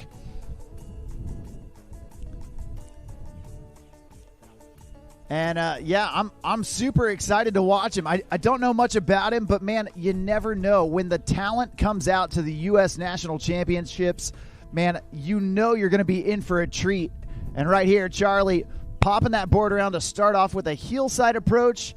He's taking a big, long cut, and there's the Moby Dick. It's a whale of a trick, that tantrum to backside 360. You love to see it. Then, punching through the wake right there on that toe side back roll. Unfortunately, not getting the pop that he wanted. He's saying, hey, man, that wake was curling. It did look like it. I don't know if it was a speed thing or a settings thing. Regardless, unfortunately, he ended up in the lake. But check this out. That big poppy Moby Dick. Such a pretty trick. But that landing is so rough when you land on top of that wave. And then you did see right there that wake was definitely cresting. And you knew from the departure mark it was going to be imminent disaster right there. We'll have to see what the thoughts are. We're hoping that he gets the benefit of the doubt. We'd love to see everything Charlie Tenbrook came to the States with, vying for his opportunity to make his way on to the Junior Pro Men's Finals here in Florida. Yeah, well, it sounds like it has already been an absolutely epic day out here. I mean, obviously, we've got calm water. We've got blue skies. There's not even a breath of wind out here. Perfect conditions for these junior pro men to get out there and put down their best tricks.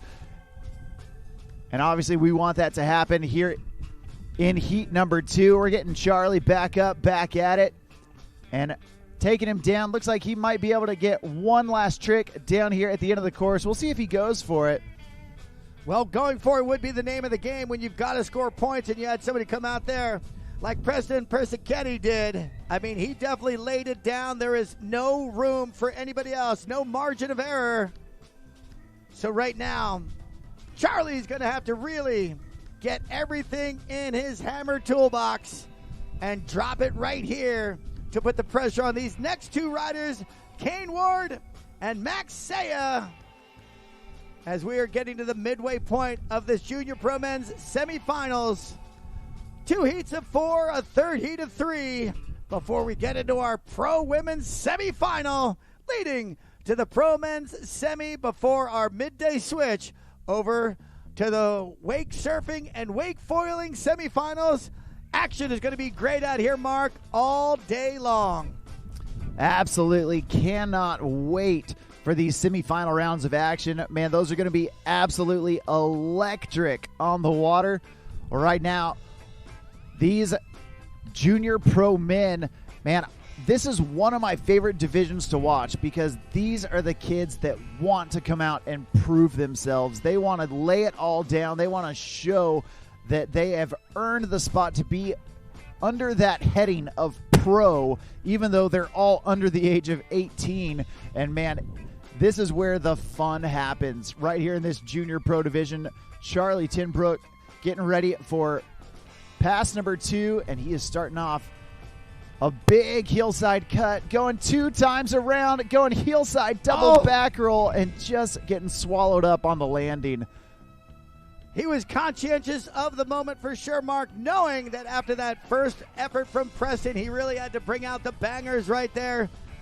Charlie Tenbrook dropped down into the drink. Unfortunately, they are the call of the day, these double inverts. You see it, 1, 2, he's around, but just got up, just wheeling it out, hit the brakes, and is unable to stay gripping on that handle. Next up, ladies and gentlemen, bringing us the 3rd out of 4 here, our second heat of Junior Pro Men. Kane Ward is coming at us. Yeah, now speaking of double flips, a handful of years ago, Kane Ward became the youngest rider to ever do a double in a contest.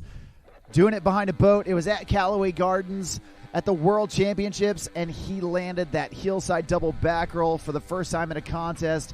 Man, he was barely double digits himself at the time, and now he is continuing to progress his riding, recently joining the 1080 club not just once but twice. He has got switch toe 1080 and switch heel 1080 off the wake.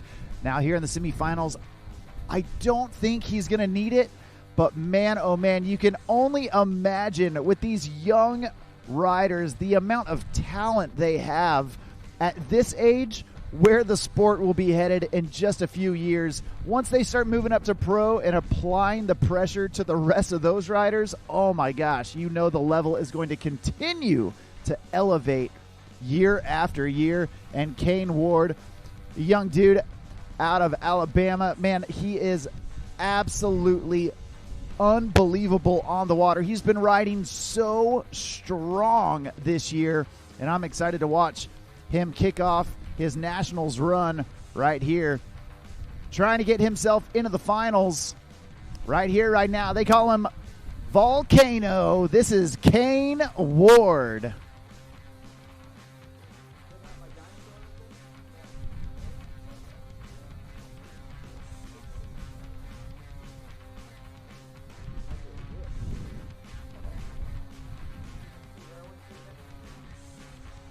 All right, well, Kane Ward starting things off. Nice wide heel side approach. And he's going upside down and all the way around with that KGB. Beautifully done by Kane. And I love a strong start like that, Mark, showing the judges in the boat that you are ready to come at it.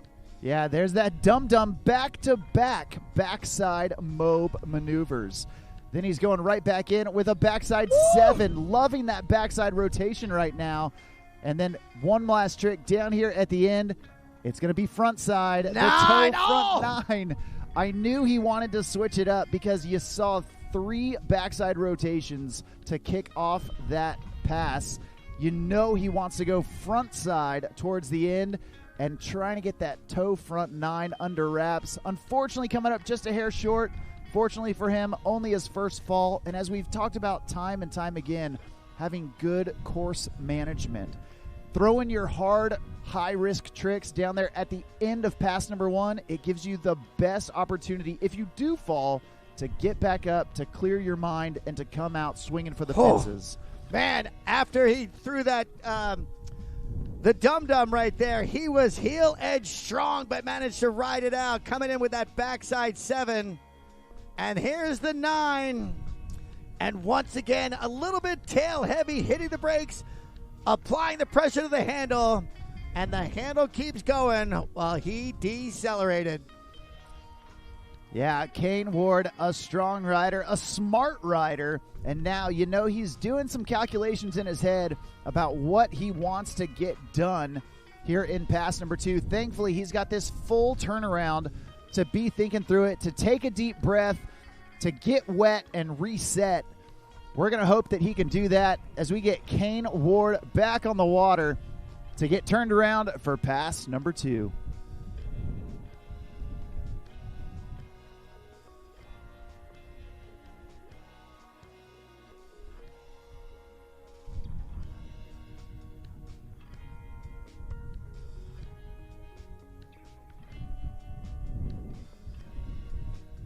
Yeah, Kane Ward being the second to last rider here in heat number 2 of the Junior Pro Men, knowing that we're taking the top 2. He wants to secure a spot into the finals. And Preston Persichetti started this heat off with a heater run. Kane knows he can't let off the gas if he wants to get into the final. Now, Kane, very familiar with the wake behind this Super Air Nautique G23. That's what he rides with, trains with at home. Hopefully, he's feeling right at home behind it down here in South Florida. And right here, right now, he's getting ready, getting set to go into pass number 2. All right, switching things around once that heel side approach this time. Boom! Oh, Moby Dick, 5 right there. Trip flip with a turn and a half. Yeah, Kane, absolutely automatic right there. And then going cab 900, start and switch, land and regular, doing 900 degrees of rotation in the air. Back in on his opposite heels. There's that double back roll. He has been so locked in on that. And now last trick down here. There's the toe 9, not letting him fool it again. Awesome job taking down the trick that took him down. That's going to do it. Give it up. Make some noise for Kane Ward. Mercy sakes alive. This is what competition is all about. 3 down here in our second semifinals heat. And on the dock, coming to us from Orlando, Max Saya. 2 people have made strong representations for their need to get on through to transfer to tomorrow's finals. But right now, Max Saya has something to say about it. Yeah, check out this Nautique replay with Kane Ward. Here's that double hillside back roll. tucking that hand behind his knees, landing it clean, and then down here at the end, he got the pop, he got the rotation, he stomped the landing on that toe side 9. He got 2 900s in pass number 2, as well as a double flip and a mob 5. Man, I'm telling you, the future of wakeboarding is in safe hands with these young dudes. That boy's good. That boy is real good right there. But so's this cat right here, Max Saya. The 4th of 4 here in a semifinal heat number 2. Enjoying a great day at these Nautique WWA Wakeboard National Championships presented by GM Marine. We've got one 3-member heat left coming after this rider. And then we're stepping up to the big dogs. It's going to be the Pro Women's semifinals coming to you. 4 riders from right now leading in to the Pro Men's semis. Things are hot and are just going to get hotter as the day progresses on. Yeah, now this is a really interesting matchup because we just saw Kane Ward ride. And now I believe this is Max Saya. And Max, another rider to join the 1080 club. He has been super consistent on heel side 1080s off the wake. This young kid out of Orlando, Florida, a talented cable rider, a talented boat rider. And right here, going with that cradle grab, toe side roll to blind. Man, you love to see it. Then back in on the heels. There's that 3-2-1, frontside 3 to rewind, backside 180. All right, coming in now for his 3rd move. Oh, look at that. Grabbing the rail, then spinning a full 360 on that handle pass mob. KGB in it. And I believe, was that of the switch stance variety? Yeah, so that switch mob, he did nose grab switch mob into the regular stance KGB. Max Saya feeling good, and the crazy thing is that first pass was not all he had. He is playing it relatively conservative coming out of the gate, and now we're going to see if he continues that conservative run, knowing that really what he needs to do is get 8 tricks, but he also has so much more out there. He could be keeping it close to the vest for the finals, but man, Max Saya absolutely dripping with talent. You see right there, there's that nose grab, switch mob, and then turning it around into that regular stance KGB. Max Saya, so good, so smooth, and he's halfway home to a stand-up run. Great looking stuff. Well, this heat started out great. Preston going out there and just dropping hammers. Kane Ward gave the officials in the boat reason to think he deserves advancement on, but making that opportunity right now. The final athlete here in Pro Junior Men's Heat number 2. Here comes Max Saya in for pass number 2. And there is the Crow Mob with a nice grab. Switch Crow Mob as he's now turning things back around. It might have been the regular position. A double half cab right there. My dude is blowing it up. Yeah, Max Saya, I told you he had got more to come, and he is unleashing right now. Oh, trying to go with that cab 900, but I'm telling you, he is all... Actually, that was a regular 900, because he just did the double half cab roll.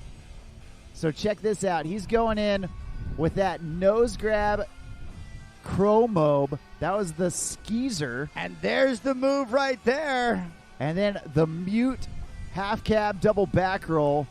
And then right here, coming back in, check out the pop.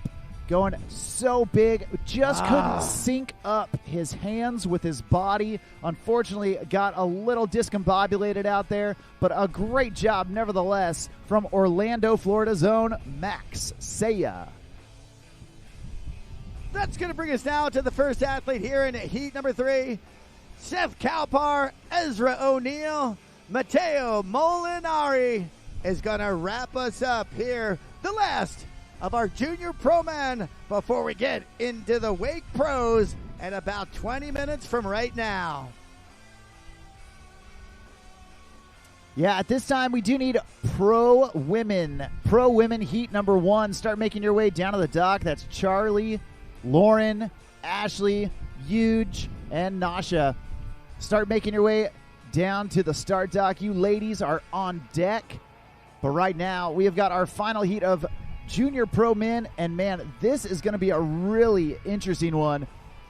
First off the dock, young dude coming out of Australia. I believe he has got an Australian national championship under his belt already. Continuing to progress in his riding right here, right now. Kicking us off for heat number 3. This is going to be Seth Kalpar.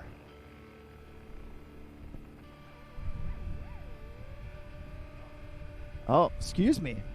Looks like a little change in the order. This is Ezra. Oh, no, we have it correct. This is Seth.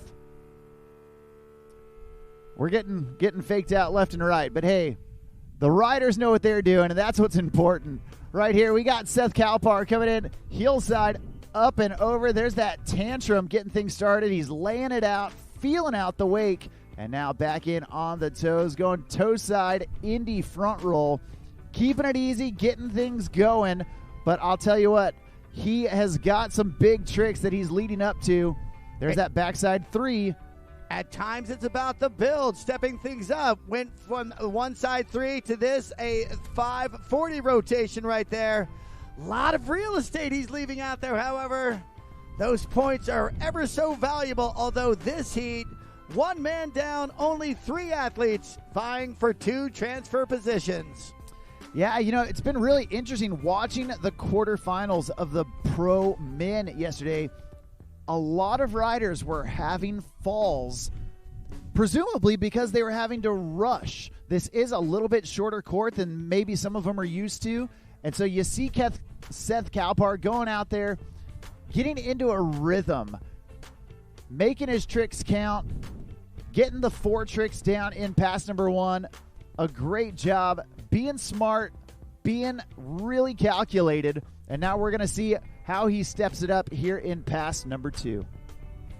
Goes backside heel 3 to switch or half cap 540. Well, let's hope we've seen that, Mark. Like you said, the build starting at a point and ascending from there. He truly did. Everything got a little technically more challenging, a little technically more difficult. Let's see if he can still keep that trend ascending skyward, as there's still 2 athletes behind him that want one of the available 2 transfer spots in this 3rd Junior Men's Pro semifinal heat. And here comes our guy right now, Seth Kalpar. Like you said, he's definitely building up and hammering away. Yeah, there's that crow mode to get things going. And then the switch scarecrow. Actually, I believe that it was reverse. I think he did the skeezer first, then the regular scarecrow, and there's that tantrum to blind. I told you, he is stacking it up. He's playing it smart, and Seth Kalpar knows down here at the end, he wants to end with a bang. There's toe side Indy roll. It looks like he's stoked on it. Love to see it. Definitely indeed. Like we said, riding back to that dock with your hair bone dry. That's what these athletes aspire to. And that was 2 stand-up passes right there from Seth Kalpar. Ezra O'Neill, Matteo Molinari, they've got their work cut out for them in our 3rd and final heat of the semifinals of the Junior Pro Men. Tanny to be right there. And one thing to mark as well, he continued not only to up the tech, but everything excellently executed. No bobbles, no touching down. Definitely should be pumped right there. Seth Kalpar, we're underway, heat 3. Yeah, and as the first rider off the dock, that's so important to put down 8 tricks, to apply the pressure, and then you just sit back and let the rest of the heat mess up. If they're chasing after you, man, when you put down your 8 tricks, it starts to apply that pressure, and hopefully the riders on the dock start overthinking. They start overanalyzing what they need to do in order to get one step ahead of you. Man, going first off the dock, a lot of riders don't like it because they want to watch everyone else, but going first sometimes can be the least amount of pressure. You just go out there and do what you know how to do, and then you can sit back and watch what happens. When you think about it, these guys have trained these runs at home, but then they see somebody else go out there and just crush 2 passes. Then you start changing your approach. You end up getting this psychological game in there, and if you're not consummate, if you're not prepared, you're not ready, you could fold in that psychological moment. Let's see what kind of fortitude the next 2 athletes have. Ezra O'Neill on the water and in for move number 1, a nice mute half cab roll. Yeah, Ezra O'Neill coming out of Lake Gaston, North Carolina, doing that half cab roll, grabbing it all the way through. There's the KGB late nose grab on it right before he hit the water. Nice wrap to it as well. In toe side. Indy toe side back roll to 180 on out. Indy toe side back roll to switch. Yeah, Ezra O'Neill doing a great job grabbing his stuff. Now, unfortunately, only 3 tricks right there. Looks like he felt that end of course buoy coming up. He didn't want to rush, and so he left a trick on the table. You see it going right here with that mute half cab, perfectly executed. Then the KGB reaching for that nose right before he hit the water, and then that toe side roll to revert, punching through the wake a little bit, grabbing Indy, landing, riding away. So he got 3 tricks in pass number 1. Again, it is a short course. I get it. But, man, you really want to make sure that you got as many tricks as you can. Now, here in the junior pro division, these guys are limited to 8 tricks total, 4 per pass. And so they want to be strategic, but, man, they also want to fill their scorecard. That is important. Well, Ezra O'Neill, he has still got some big tricks left up his sleeve. He is a past national champion. He's been on the podium before, but never here in this junior pro division. And he would love to start off his junior pro career with a win. We're going to see if he can punch his ticket into the finals as he gets ready for pass number 2. All right, cutting outside, going to get started quick. 3 solid moves under his belt. Now a nice backside, passing that handle behind his knees for that backside 3s. Now coming in, switch stance position. A switch 540 with the nose grab right there.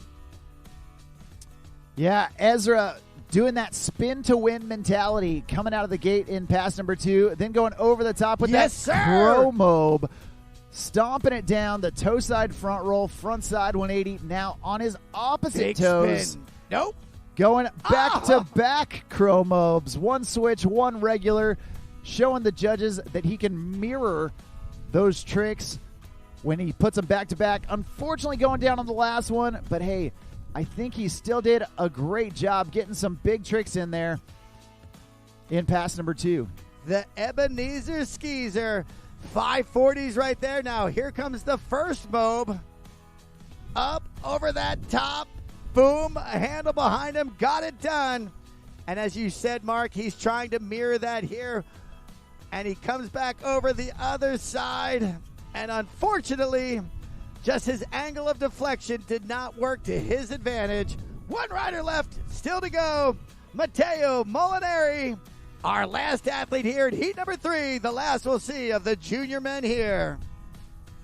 Yeah, at this time, we do need pro women down to the dock. Pro women heat number 1. Make your way down to the dock. That's Charlie, Lauren, Ashley, Huge, and Nasha. Head on down to the dock. Get ready to rock. You ladies are coming up next.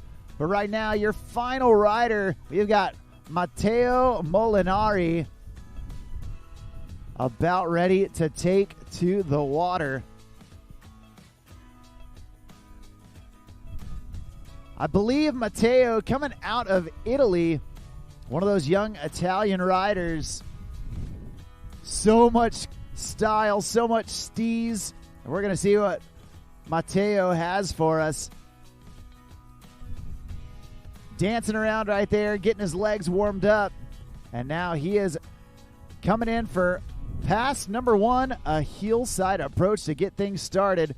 Going massive with that black method Moby Dick. Wow. Now back in opposite stance. There's that Japan grab half cab roll. That is so nasty and tweaked out. Yeah, right into the wrap. I love that transition right there. Absolutely. KG being it, hitting the top of that second wake, but he's still riding away. Here comes the fourth hammer, Mark. Going 2.5 times around, trying to get that heel front 9, the cab 9 under his belt. Now, Mateo doing 2 Japan grabs right there. One was switch, one was regular. He did the Japan half cab roll and then the Japan KGB, and oh my gosh. Can't wait to see these replays. Sorry, but you're right. So So much stylish. style. And Mark, you know, the judges might see moves over and over and over again, but when you're doing this kind of stuff, nobody's throwing that Japan air out there the way, certainly not going back to, look at how tweaked out he was. Yeah, taking a page out of Massi Pifferetti, the Italian wake mafia leader right there, and you see that Japan KGB. Now, the one thing I'll say about Mateo's first pass, it looks like he is coming up a hair short, which either means he's popping a little early or he needs to bump up his speed, or maybe his line's a little longer than he anticipated. We're going to see if there's an adjustment made right here, but he is casing the wake on pass number 1, and hopefully he can make an adjustment and come back looking absolutely prime here in pass number 2.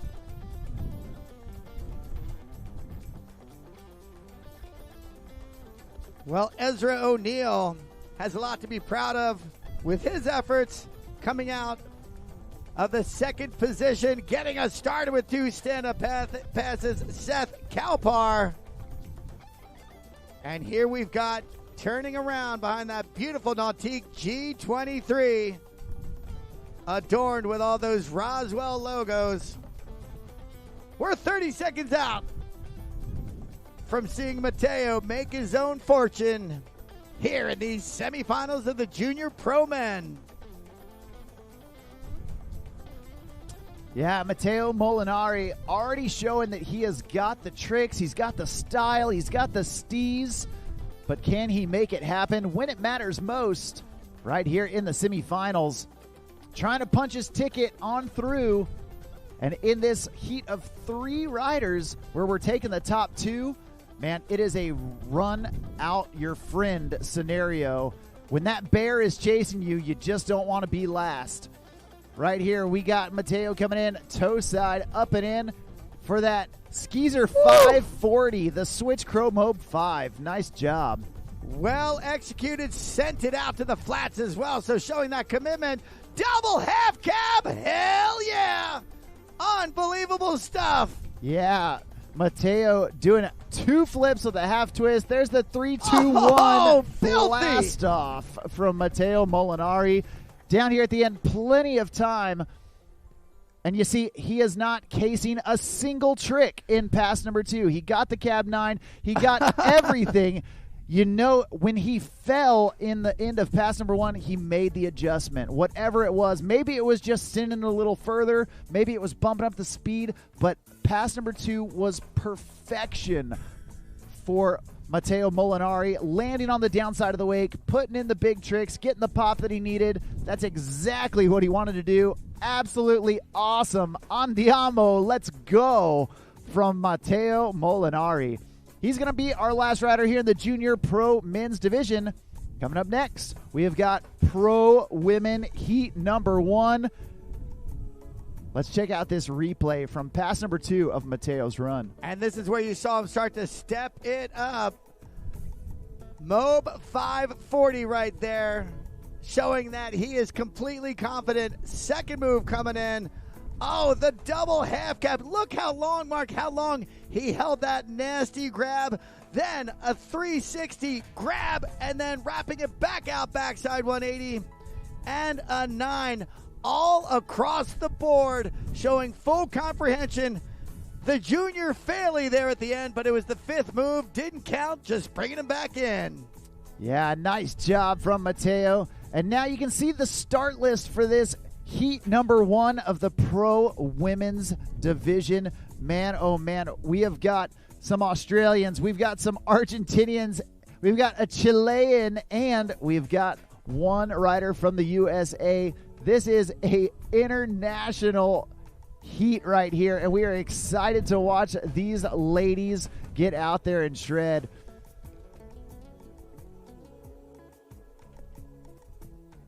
Looks like we are getting things ready for the judges to go. And we're going to make sure everything is dialed in for our pro women as they get ready to take center stage. A great look at that beautiful Roswell wrapped Super Air Nautique G23.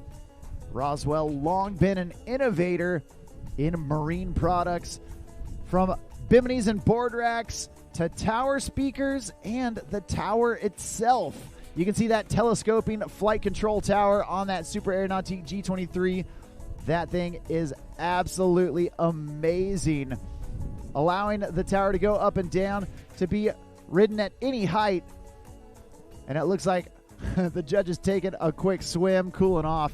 Hey, we are going to take a quick break and cool off ourselves, and then we'll be right back in the action with our pro women semifinals here at the Nautique WWA Wakeboard National Championships, presented by GM Marine.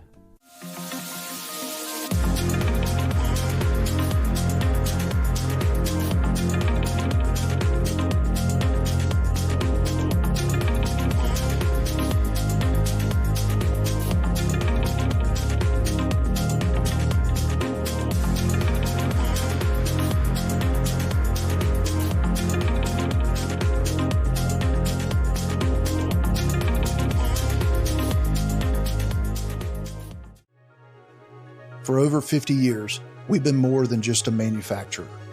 We've been part of the a journey driven by a passion for adventure and an uncompromising commitment to excellence. And now, we continue to push forward, refining, evolving, and redefining what performance means on the water. A legacy elevated, a standard exceeded, a continued commitment to innovation, precision, and power. Welcome to the future of performance. Welcome to the power behind the passion. PCM Marine Engines, performance that moves you.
I live life on the edge.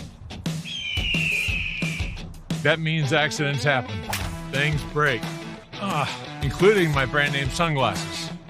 But thanks to Fuse lenses, I don't have to worry about that. Fuse helps me replace my lenses for less with high quality, guaranteed to fit lenses. Now if they only had a website for a fractured ankle. Fuse lenses. Break a lens. We've got you covered.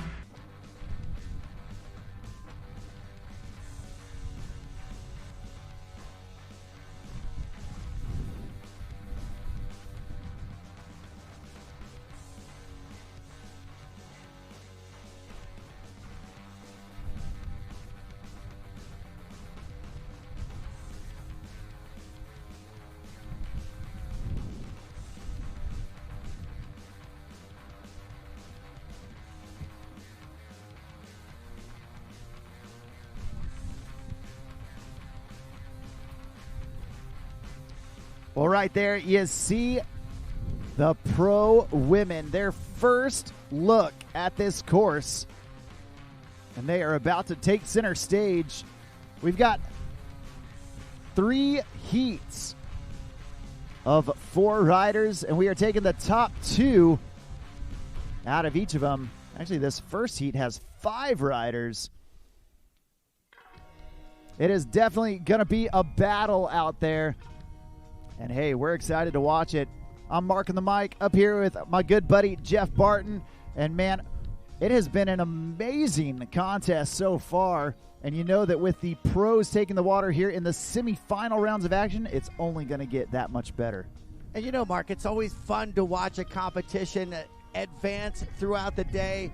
The hotter heats are coming forward. The strongest riding is still to come here today. And we've seen some great riding starting out. With our first heat of the day, it was our men 19 to 29 years old. They were out there firing. Coming back in after that, we went 30 to 39. Another great heat. Eddie Roberts blowing up males 40 to 49. A great run. Dale Cartwright, the legendary veteran rider, securing his latest national championship. That riding was great. Certainly we saw some great riding, so many doubles throughout the junior pro men's. But here we go with the women. Mark, we're underway. Pro heat of 5, heat number 1. Only 2 advance on. And the first to have the opportunity for matriculation, Charlie Russell, gets us started. Yeah, Charlie coming out of Australia, a past Juniors Australia champion.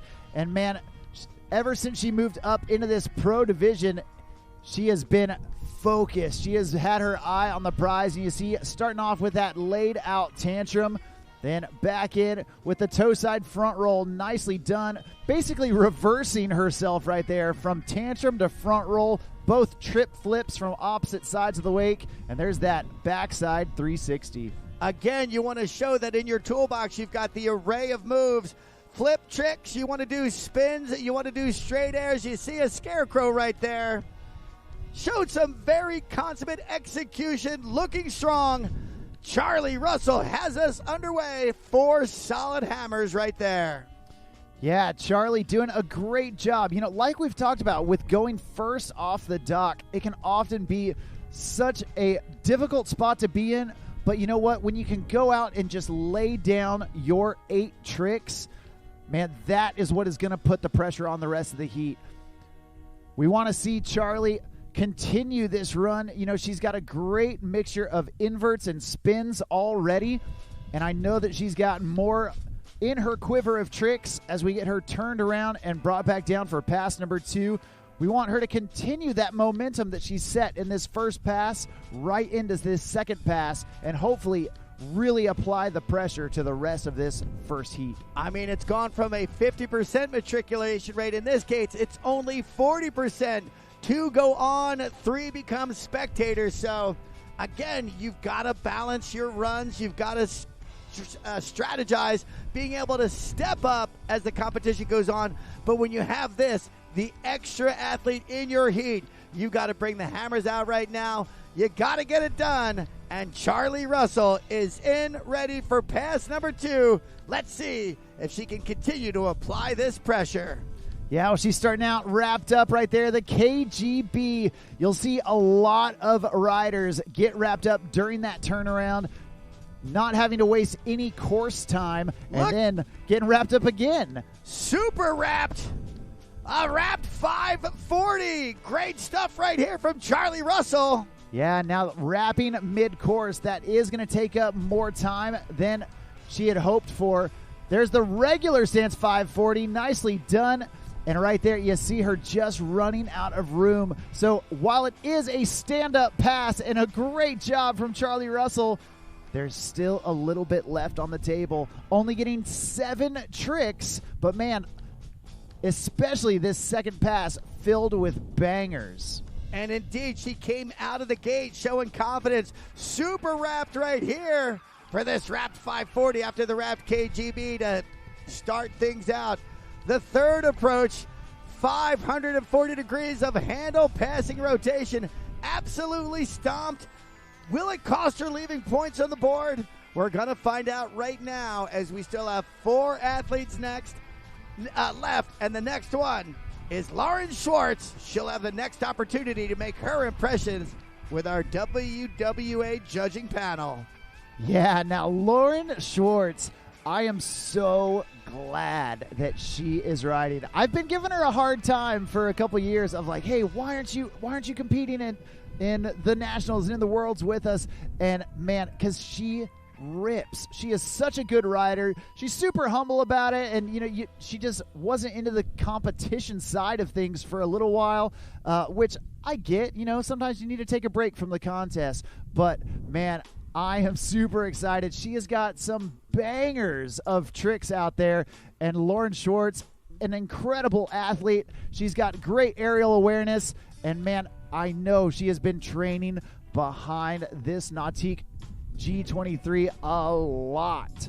And so we're going to see what she's got for us as the Australian Lauren Schwartz comes in for pass number 1.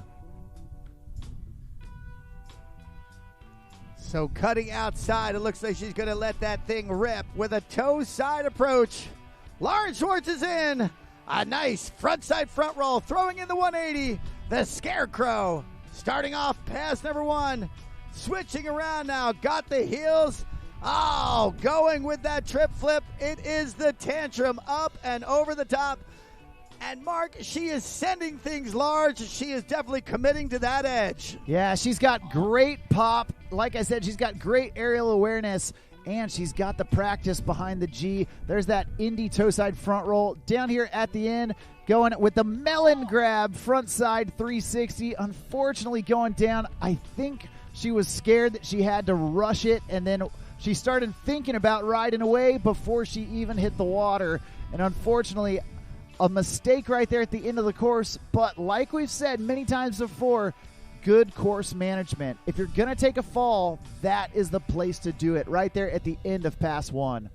All right, so you see the start right there, the Scarecrow up over the top, landing on that second wakes transition. Looked good.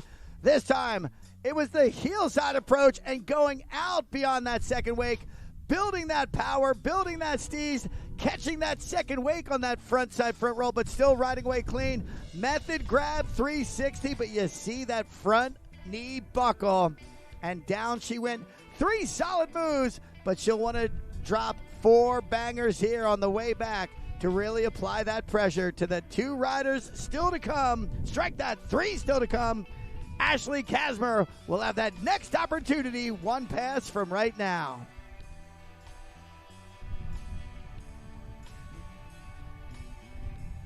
Yeah, now, the great thing that Lauren has going for her right now, she just saw Charlie's run, and Charlie Russell, she got 7 tricks in. Now, Charlie got 4 tricks in her first pass, 3 in her second. Lauren got 3 in her first pass, so right now she knows she's thinking that she's got to get 4 tricks in pass number 2. Like I mentioned, she is such a talented rider. She's got a great head on her shoulders, and she has got some big tricks that she is still keeping close to her vest. We're going to see if she can unleash them here in pass number 2. and get a solid 4 tricks on her way back to the dock. She knows that there are some heavy hitters here in this Pro Women Heat number 1 coming up behind her. She wants to make sure that she is solidly in the top 2 riders of the heat. And right here, Lauren Schwartz starting off toe side and going with the Tootsie Roll. Oh, no. Unfortunately, going down. And it looks like that is going to be the end of the line for Lauren Schwartz. We're going to see how it all plays out against the rest of the riders. Unfortunate way to end a trick we've seen her do many times and just misses that handle on that Tootsie Roll. I like the intent of confidence throwing a tech trick as your first. We saw earlier, again, a great example of that was Seth Kalpar, who built his run as he went along. In this case, we saw Lauren coming out trying to hit a tech move to really get in her groove for pass number 2. But the handle disrespected her efforts. And that's going to bring us to our third athlete in this heat right now, Ashley Kasmer, getting ready to let it rip. Yeah, now just a little over a year ago, Ashley Kasmer right here at this very venue had one of the best, if not the best, runs of her career. At the World Championships last year, did a phenomenal job. So she knows this course. She's got confidence at this course. And we are going to see if she can put it together here in the U.S. Nationals. Last year in 2024, she ended up taking second place at Worlds, I believe, in the Junior Pro Women. Last year, she absolutely crushed it at Worlds. One of her best runs yet. And man, she is a smart girl. She's attending Rollins College. A smart wakeboarder, a talented wakeboarder. And we're going to see what Ashley Kasmer has for us as she gets back on the water to start off pass number 1. So again, 5 athletes in this heat. Obviously, somebody with fewer tricks than the others that have gone previously. Makes it a little bit easier, but you still have some hammering to be done by the next athletes. KGB, love it right there. A confident move to get her passes started. Yeah, she's starting off strong for sure. There's the Scarecrow, that toe side front roll with a front side 180. Now a little check at the wake. Again, it's a short course, and these athletes not able to put in much extra time. She gets that backside 3, has some time to cut at the wake, and right there, the Indy toe side roll to revert. A great job from Ashley, making an adjustment and getting 4 tricks in pass number 1. And those 4 tricks, again, one of the elements of the scoring is how well you execute. Do you make it look sketchy? Do you make it look like you're getting lucky? Or, in the case right there, did you make it look like Ashley Kasmer, everything well-intended, everything stomped, a great first effort, and you see now, again, KGB, that could be a last move at the end of the pass, yet you show the judges, I've come to play, throwing a real deal move right out of the gate, a big Scarecrow. Yeah, Ashley doing a great job getting those 4 tricks, a great mixture of inverts as well as spins, even a full rotating invert with that KGB right out of the gate. So she has got a solid first pass under her belt, and man, she has still got a lot left in her bag of tricks. She's got some other full rotating inverts, I know. And right now, she's getting wrapped up in the front side direction to start off pass number 2. If I was a betting man, I would say it's going to be that cab 540. Going in switch right there. Oh, 1.5 rotations off of her switch stance. got the lateral speed, but not the upward pop. Still gets that 540 done. And now whirly bird. Excellent stuff right there. So again, as you said, showing full comprehension of all different styles of moves. You saw flips. You saw technical inverts. You've seen mobs. You've seen veritably everything right now from this young athlete. Yeah, Ashley Kasmer doing the whirly, the tantrum, the toe side front roll, and the cab 540 there in pass number 2. 8 tricks total. That's exactly what she wanted. And man, those 8 tricks, even leaving a little bit to be desired, because I know Ashley has even more in her. Right there, you see that whirly bird stomping the landing, going upside down and all the way around with it, and then crushing that toe side front roll. Nice job. There's the Indy tantrum. Leaving a little early, but like I said, man, she got 8 tricks, and that's exactly what she needed to do here in pass number 1, or in heat number 1. I love to see the way she was buckling down and bearing in on that wake. She wasn't just edging in lightly. She was literally getting down, crouching, and ripping in towards the wake. Great stuff with 2 athletes still to go here in our first opening battle of the Pro Women's semifinals.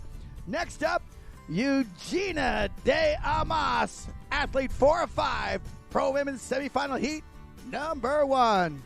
Yeah, now Huge has been on a tear this year, getting her first podium at the Pro Wake Tour just about a month ago. Man, that was super exciting for her. She is a 2-time world champion in the past.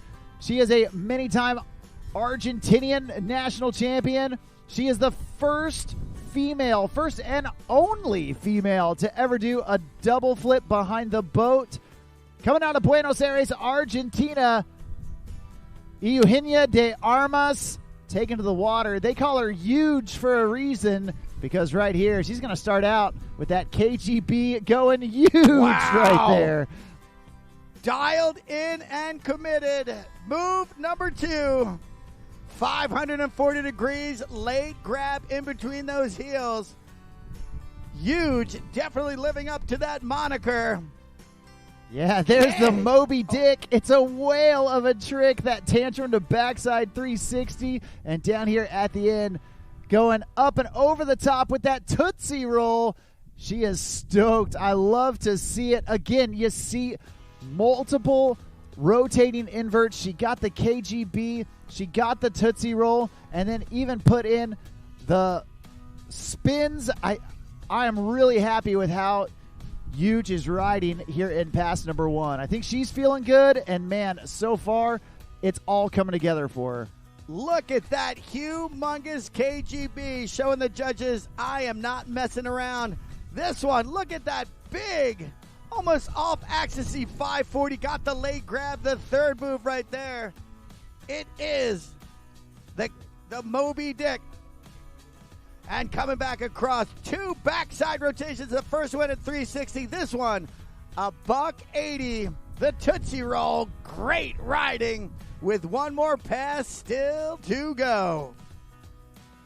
Yeah, Huge has been riding so strong and so well lately, especially in the contest. And man, it has been so awesome to see, such a positive, such a fun rider start ending up on the podiums even more consistently.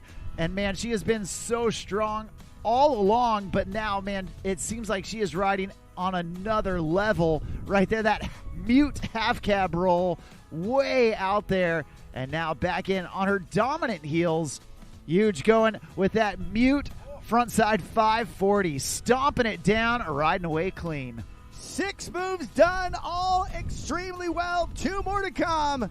Huge in a nice 540. Oh, almost loses it, but she's still riding away. Look, she's smiling, going, sweet mother of pearl. That was a close one. And then an Indy tantrum. Make that money, girl. You did it.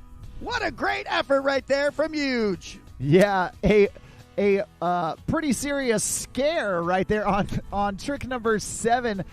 That switch 5 almost got her heel edge. Now, thankfully, she skirted out of it and was able to get 8. But, man, one of the things that you got to notice about Yuge's riding is that every single trick has a grab on it. She is not just content with landing the tricks, man. She wants to make it look good. Right there, you see her digging in that heel edge, having a little bit of check. But, man, she got back into it, and she's saying, woo, man, she made it happen. She is happy with that run, and, man, I don't blame her. Great stuff from Buenos Aires zone. Eugenia de Armas, great job from the young Argentinian. And now, going from Argentina, we're staying south of the border, but this time we are doing it out of Chile. And we have got Nasha Holscher about to take to the water. And, man, Nasha, another young South American rider that has been riding so good lately. She has got excellent inverts and, man, a ton of style on some of her spins. We're going to see if she can put it together. She's last off the dock here in heat number 1.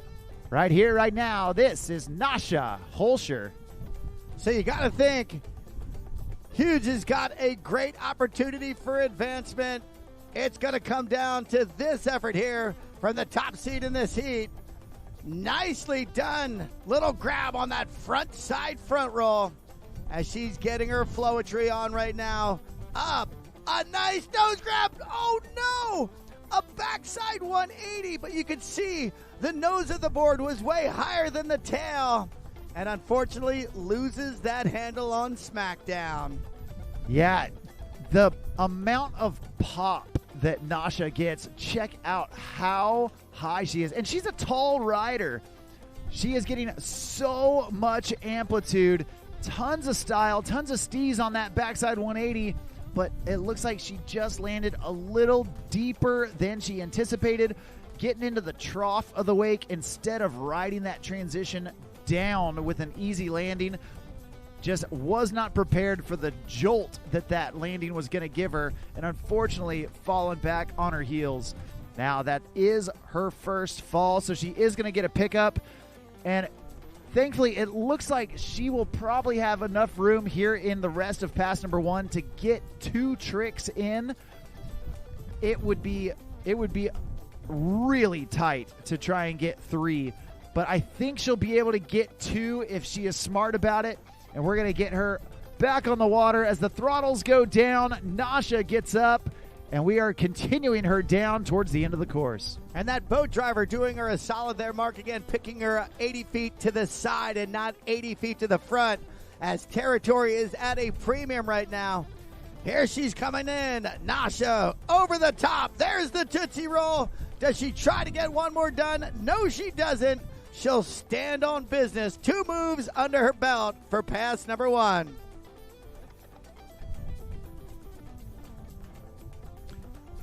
Well, you can see here on that Nautique replay, a beautifully executed Tootsie Roll right there. Almost even going like toe side front flip, which if you put a backside 180 on it, that would be the Fruit Loop for wake nerds out there. Compliments of Mike Weddington, I believe. But we're going to get Nasha Holscher turned around and headed back this direction. A great job getting back up, getting a confidence booster under her belt at the end of pass number 1. And, man, we're going to hope that she can shake off that fall and come back swinging for the fences here in pass number 2. We've got the second heat of athletes getting ready to go here. It's going to be Lane Huerkamp, Abby Guiden, Kira Lewis, and Hinata Yoshihara comprising heat number 2. But all eyes are right now on Nasha Holscher as she is wrapped up in KGB. Yeah, Nasha coming out, doing that KGB first trick in pass number 2. A great way to start. There's the heel side, front side 3, mixing in the spins with the inverts, playing it smart. And check this out. There's that backside 180, reaching across her body, getting the cradle grab on it. Her backhand going all the way to the nose of her board before turning that backside one. And there's the half cab roll. Start and switch, landing regular, doing the roll to revert in between. And that's going to do it. 4 tricks here in pass number 2. Now it is all up to the judges. And Jeff, I think you would agree that, man, we are in a better position than the judges are right now. I'll tell you what. Tough job to be in for sure. The responsibility of adjudicating these semifinals of a national championship in the pro women's division. Obviously, I would say huge de Amas. Eugenia was the toast of the field, had a solid run out there. But then the other 4 combatants each gave some solid moments, times to shine. And those WWA judges, best in the judging business for the Toad Water Sports market, have their work cut out for them as we're prepared to get into heat number 2 right now, kicking off with Lane Herkamp first in heat number 2.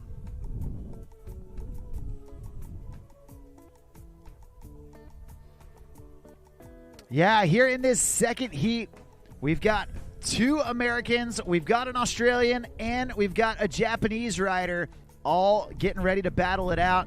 And your first rider coming out of Guntown, Mississippi, making her pro women's debut here at the U.S. Nationals. And, man, I actually talked to Lane last night telling her that I think she is one of the most dangerous ones on the dock right now because as her first time in the pro division, man, she's got nothing to lose, everything to gain. She can go out there and literally swing for the fences with 0 repercussions.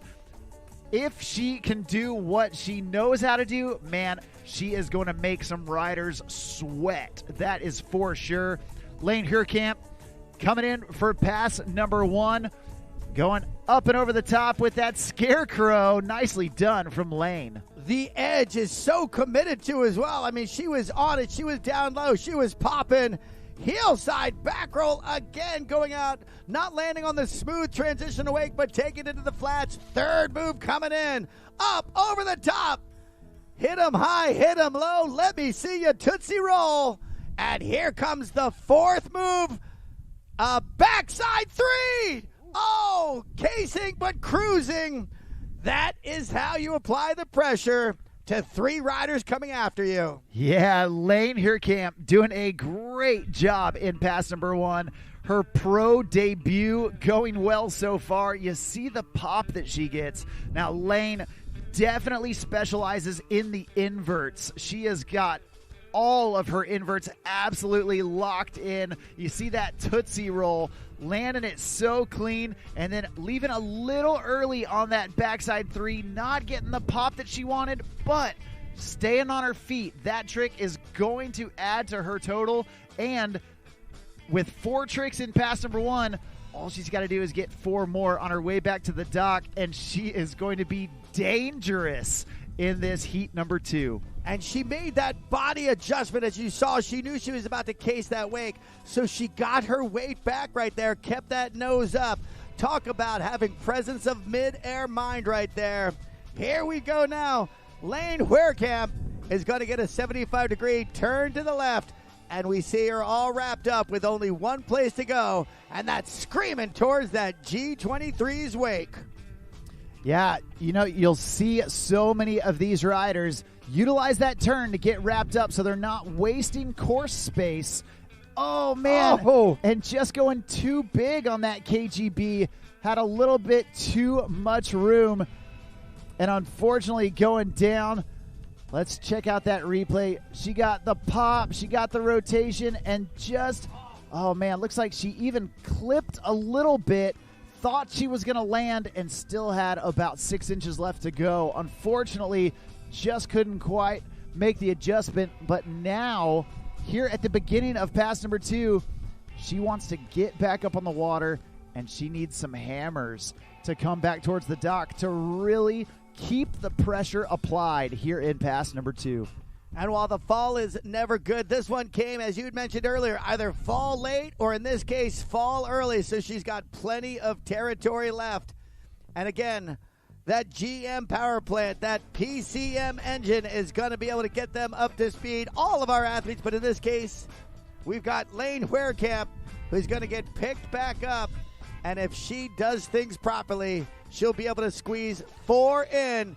But she's almost going to have to be an auctioneer of wakeboarding variety. It's going to have to happen fast.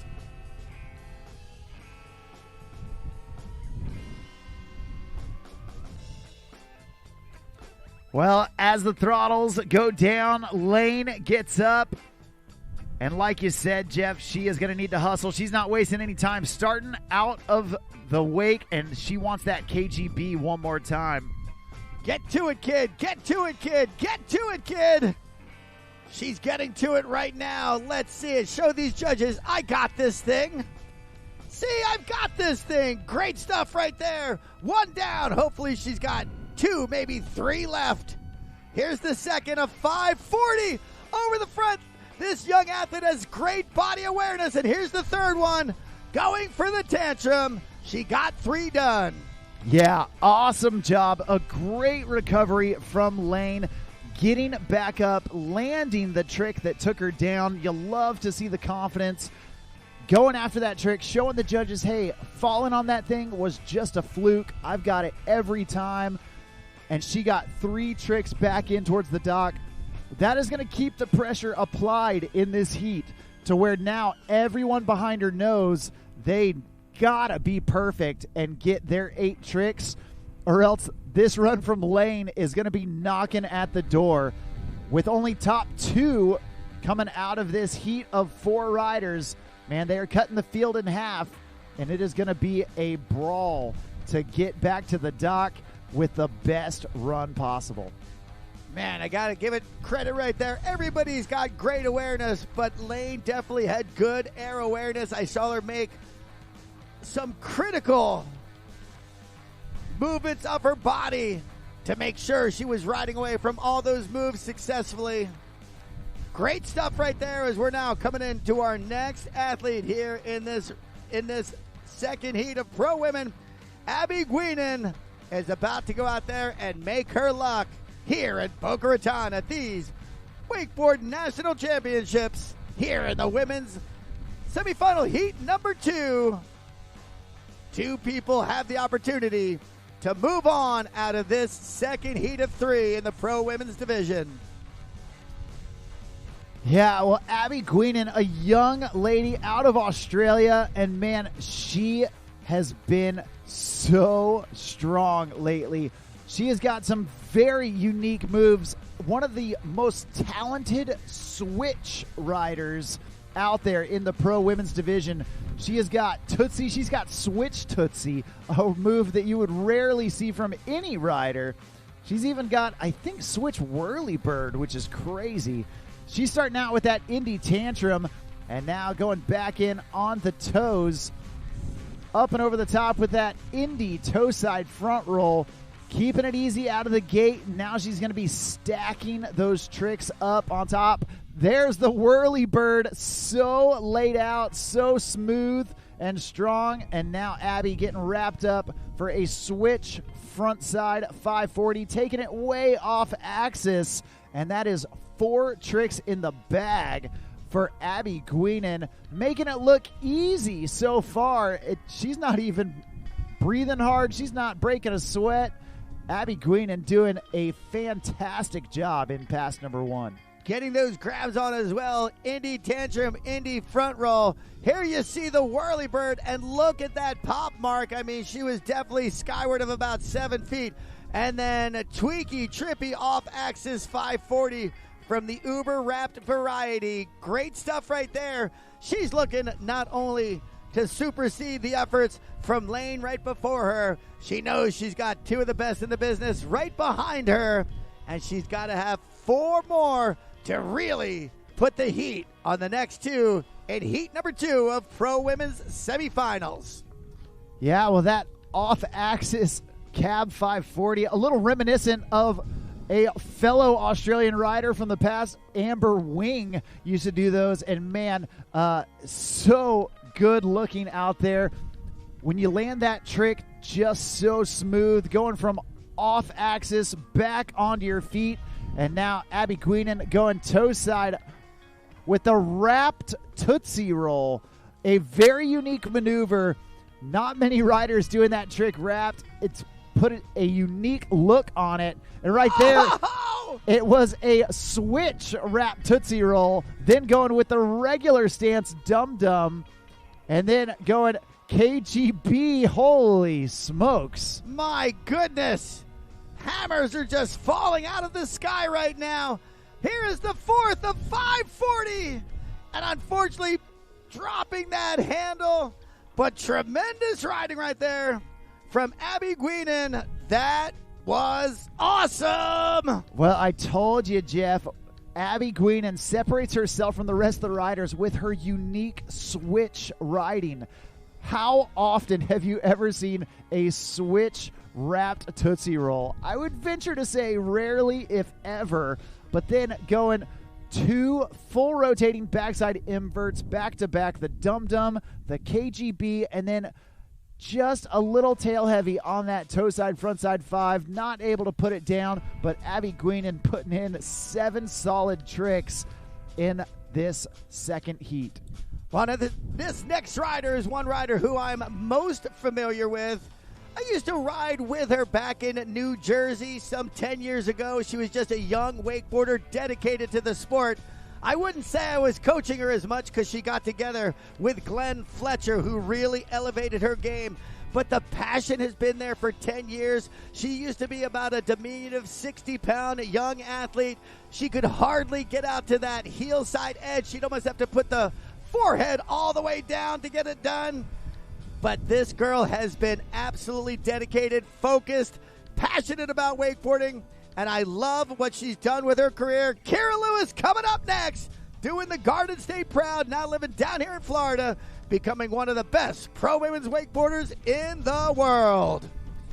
Yeah, well, Kira Lewis, a past junior pro champion, now in the pros, and man, she has been doing damage out there because she has been bringing in some crazy tricks like the wrapped blind Pete that very few, if any, other females have ever even attempted, much less landed. Kira starting off strong with that melon scarecrow right out of the gate. Now back in on her heels. She's going to go big nose grab frontside 3, tons of style. Boning it out there at the end, just get that board over the secondary wakes transition to right away smooth. Third move coming in. Nice toe side back roll to switch. Got the grab in there as well. And what is this fourth one? It looks like she's going to settle on 3. Kira Lewis, stand up pass number 1. Yeah, Kira, I love the pop she gets. She has got the pop, the amplitude, and she has got the steez and style. She loves to grab her tricks. Like you said, Jeff, she loves to poke them out, not just trying to get the touch grabs, but really tweak on them. And you see that melon scarecrow, a great job there. And then right here, that nose grab, heel front 3, tons of style. Awesome job from Kira. There's that melon toe roll to revert. Again, only getting 3 tricks, but man, everyone was grabbed. Everyone was boosted way above the wake, and man, she landed them all clean. Hopefully, those 3 tricks are going to hold her solid, and now we're going to bring her back and see if she can get even one more in pass number 2. Well, one of her biggest assets when it comes to an athlete from a training perspective has always been fearless riding. She doesn't mind taking a shot to perpetuate her sport. She knows that the hard falls are going to come with it, and she's got no problem paying that price. Here she comes. Kira Lewis is wrapped up into pass number 2. 3, 2, 1. KG Bizzle with that nice nose grab in there. Yeah, adding the grab to that wrapped KGB definitely sets Kira apart. And then going heel front 5 right there. Starting switch, landing regular, getting that cab 5 under lock. Flowing like an absolute champ right now. The third move, heel side back roll. Stylishly seem to be poking that board out. And this is going to bring it on home. How does she wrap it up? With a 540-degree rotation. But unfortunately cracks that wake. And the handle takes off without her. Yeah, you know, Jeff, we've seen a lot of riders go down on that last trick. I think a lot of them see that end of course buoy coming at them, and they start to think, I got to go faster, I got to go faster, I got to rush this trick. Kira just leaving a little early on that toe 5, not able to get the pop she needed, and just going down. But man, every other trick out there, so boosted, so stylish. Right here, you see her take off a little early, not get the clearance that she needed on that toe 5, and just going down. We're going to see how it all plays out for her. And right now we have got one rider left here in heat number 2. A very experienced rider. Man, she has been doing it well for many, many years. Coming all the way from Japan. A many-time Japanese national champion, a many-time Asian champion, and now we have got Hinata Yoshihara getting ready to take center stage here at U.S. Nationals. Now, we just talked about the pop that Kira Lewis is able to get off the wake. This next rider, Hinata Yoshihara, man, she gets so much vertical pop, much like her male Japanese counterpart, Showtime Shota Tezuka. I don't know what they put in the water over there in Japan, but it helps these athletes go huge. Spring-loaded water, maybe. We're going to find out how spring-loaded our athlete is right now. Well, as you said, a huge Indy frontside front roll. And taking that bad boy out into the flats. Now the heel side approach, a switch. Or that might have been a traditional heel side back roll. It was wrapped up right now. Super wrap. Mark, take it away. Yeah, this is going to be that cab 540. Tons of time unwrapping that 5 and now hustling for that last trick. There's the tantrum. A little bit rushed, but still staying on her feet. And Hinata doing a great job getting those 4 tricks in, making sure every one of them is blasted to the moon.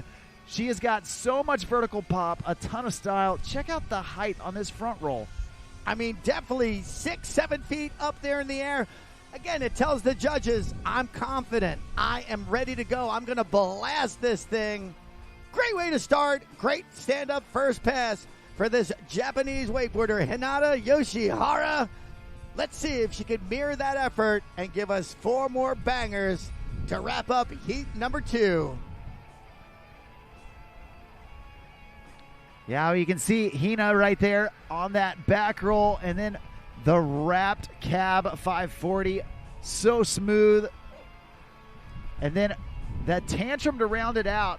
Had to rush it a little bit. Maybe not getting quite the pop or the time for the grab that she wanted, but she got 4 tricks in.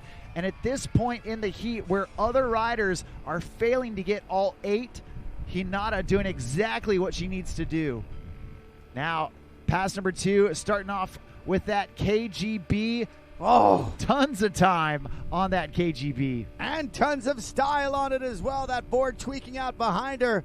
Look at the focus here coming on in. Up, over the top, Tootsie rolling it out to the flats again, Mark. Not landing on that second wake's transition, but 10 feet beyond, showing her commitment to that edge. In on the heel side, straight air, definitely not what she wanted. And here comes the 4th maneuver. Up, over the top, the Scarecrow wrapping it up. Yeah, man, she was really hustling for that last trick. You know, I think we had another case of staring at the end of course buoy and thinking, oh my gosh, I gotta rush. And it ended with 1 straight air that she didn't intend on. Look at this tweak here as we kicked on out. Look at how that board is just bent behind her back. Super cool looking. Yeah, Hinata, such a strong rider. That Tootsie Roll, just mega mode right there. Then right here, not getting the pop. It looks like she was rushing, staring at that into course buoy, and then putting the scarecrow in there at the end. Thankfully, getting 3 solid tricks in pass number 2. A stand-up run, but still a trick short from that 8-trick pass. Well, that has us with 2 heats down, 1 heat of 4 still to come. Coming at you next, Emma Bertha Lynn Azola, Megan Ethel Mackenzie McCarthy, and Zahara Kell, offspring of Scotty Kell, an Australian sensation, the 4th athlete here in heat number 3 of these Pro Women's semifinals. Yeah, well, we've got 2 Australians, a French rider to kick us off, and an American rider here in heat number 3. Now, Emma Azola coming out of Cécine, France, and man, she is such a solid rider. She's been living out there in Claremont, Florida, riding with a solid crew out there. And she is a strong rider. Last year, ended up taking the win in the Junior Pro Women's at World Championships right here at this very venue. And Emma Azola starting off heel-side approach, going upside down with that heel-side back roll. Oh, no. And unfortunately going down right there on trick number 1. Now, sometimes it's good to get that first fall out of the way early. You can get wet, you can reset, hopefully shake off the dust off the rust, and come back firing on all cylinders. Now that she knows there's no more falls left to give, she can just get up there and cruise, do what she knows how to do, and have fun out there on the water. And let's hope she embraces just that spirit again. 3 athletes still to come, and arguably one of, if not the best of all time in women's pro wakeboarding, Megan Ethel. What a career mark that she has had. Watching her ascension over the past decade, she was very measured in her approach to getting into the pro women's scene, came up the amateur ranks, ruled the amateur ranks, got into the pro women's ranks, and she is too ascended to that top dog position among the best in the business. And she'll be next with 2 athletes beyond her, Megan Ethel, Mackenzie McCarthy, and Zahara Kell. The Australian will wrap us up. And back up, we've got Emma Azola back under speed. And she wants to make the most of these opportunities for 2, maybe 3 moves. Well, Emma back up, going heel side, just sticking with the tail grab, getting her feet back underneath her, making sure everything is dialed in. Looks like she's going to play it cool to the end of the course. Wait for that turnaround and come back swinging for the fences here in pass number 2.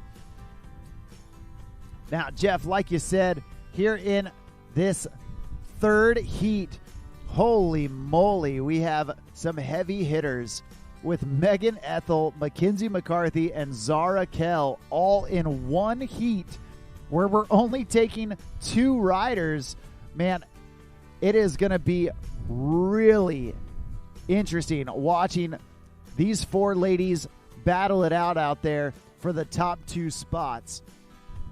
Inevitably, 2 of them are not going to make it through, and that pressure hopefully will make a diamond of a heat out here as we get Emma Azola turned around and headed back this direction. The young lady out of France looking for a little redemption here in pass number 2. And we're going to get her back into the course, ready to rock right here, right now. Doing it all behind that Super Air Nautique G23. And she is starting off heel side approach. There's the hillside back roll. Oh, no. Unfortunately, going down. It looks like that is going to do it for her. Not the way she wanted it to end, but you know what? You can't appreciate the good days unless you've had the bad ones. And right there, Emma, man, just not getting it connected like she wanted. That's okay. A great job from a great rider. And we're going to get our next one on the water here shortly, here in heat number 3. Hey, at this time, we do need our pro men semifinals heat number 1. Start making your way down. That's Finn Bullock, Gunther Oka, Federico Del Lago, and Daniel Johnson, and Tyler Hyam. Holy moly, what a heat. All of these heats are going to be unbelievable. You definitely don't want to go anywhere as we are approaching the noon of the day.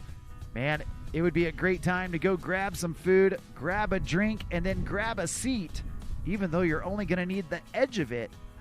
Here as we get our pro women heat number 3 continuing to roll through.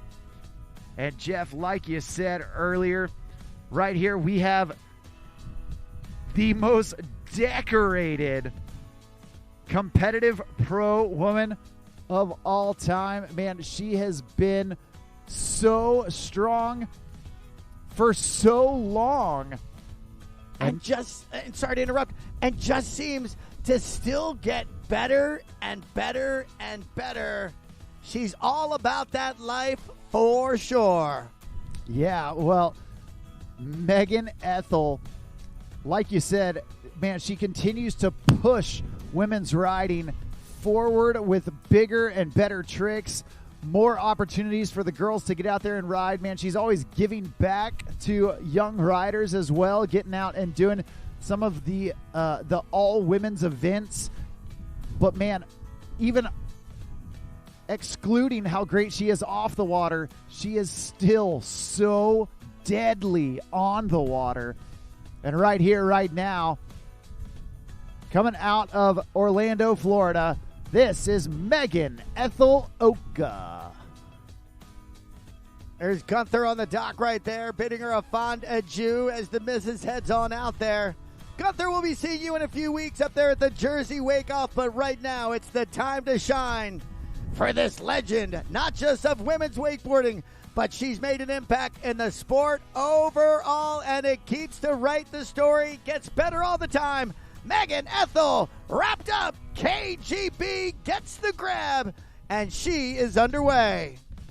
Yeah, Megan now coming back in, going nose grab, toe side, front side, 540. Again, notice how she grabs.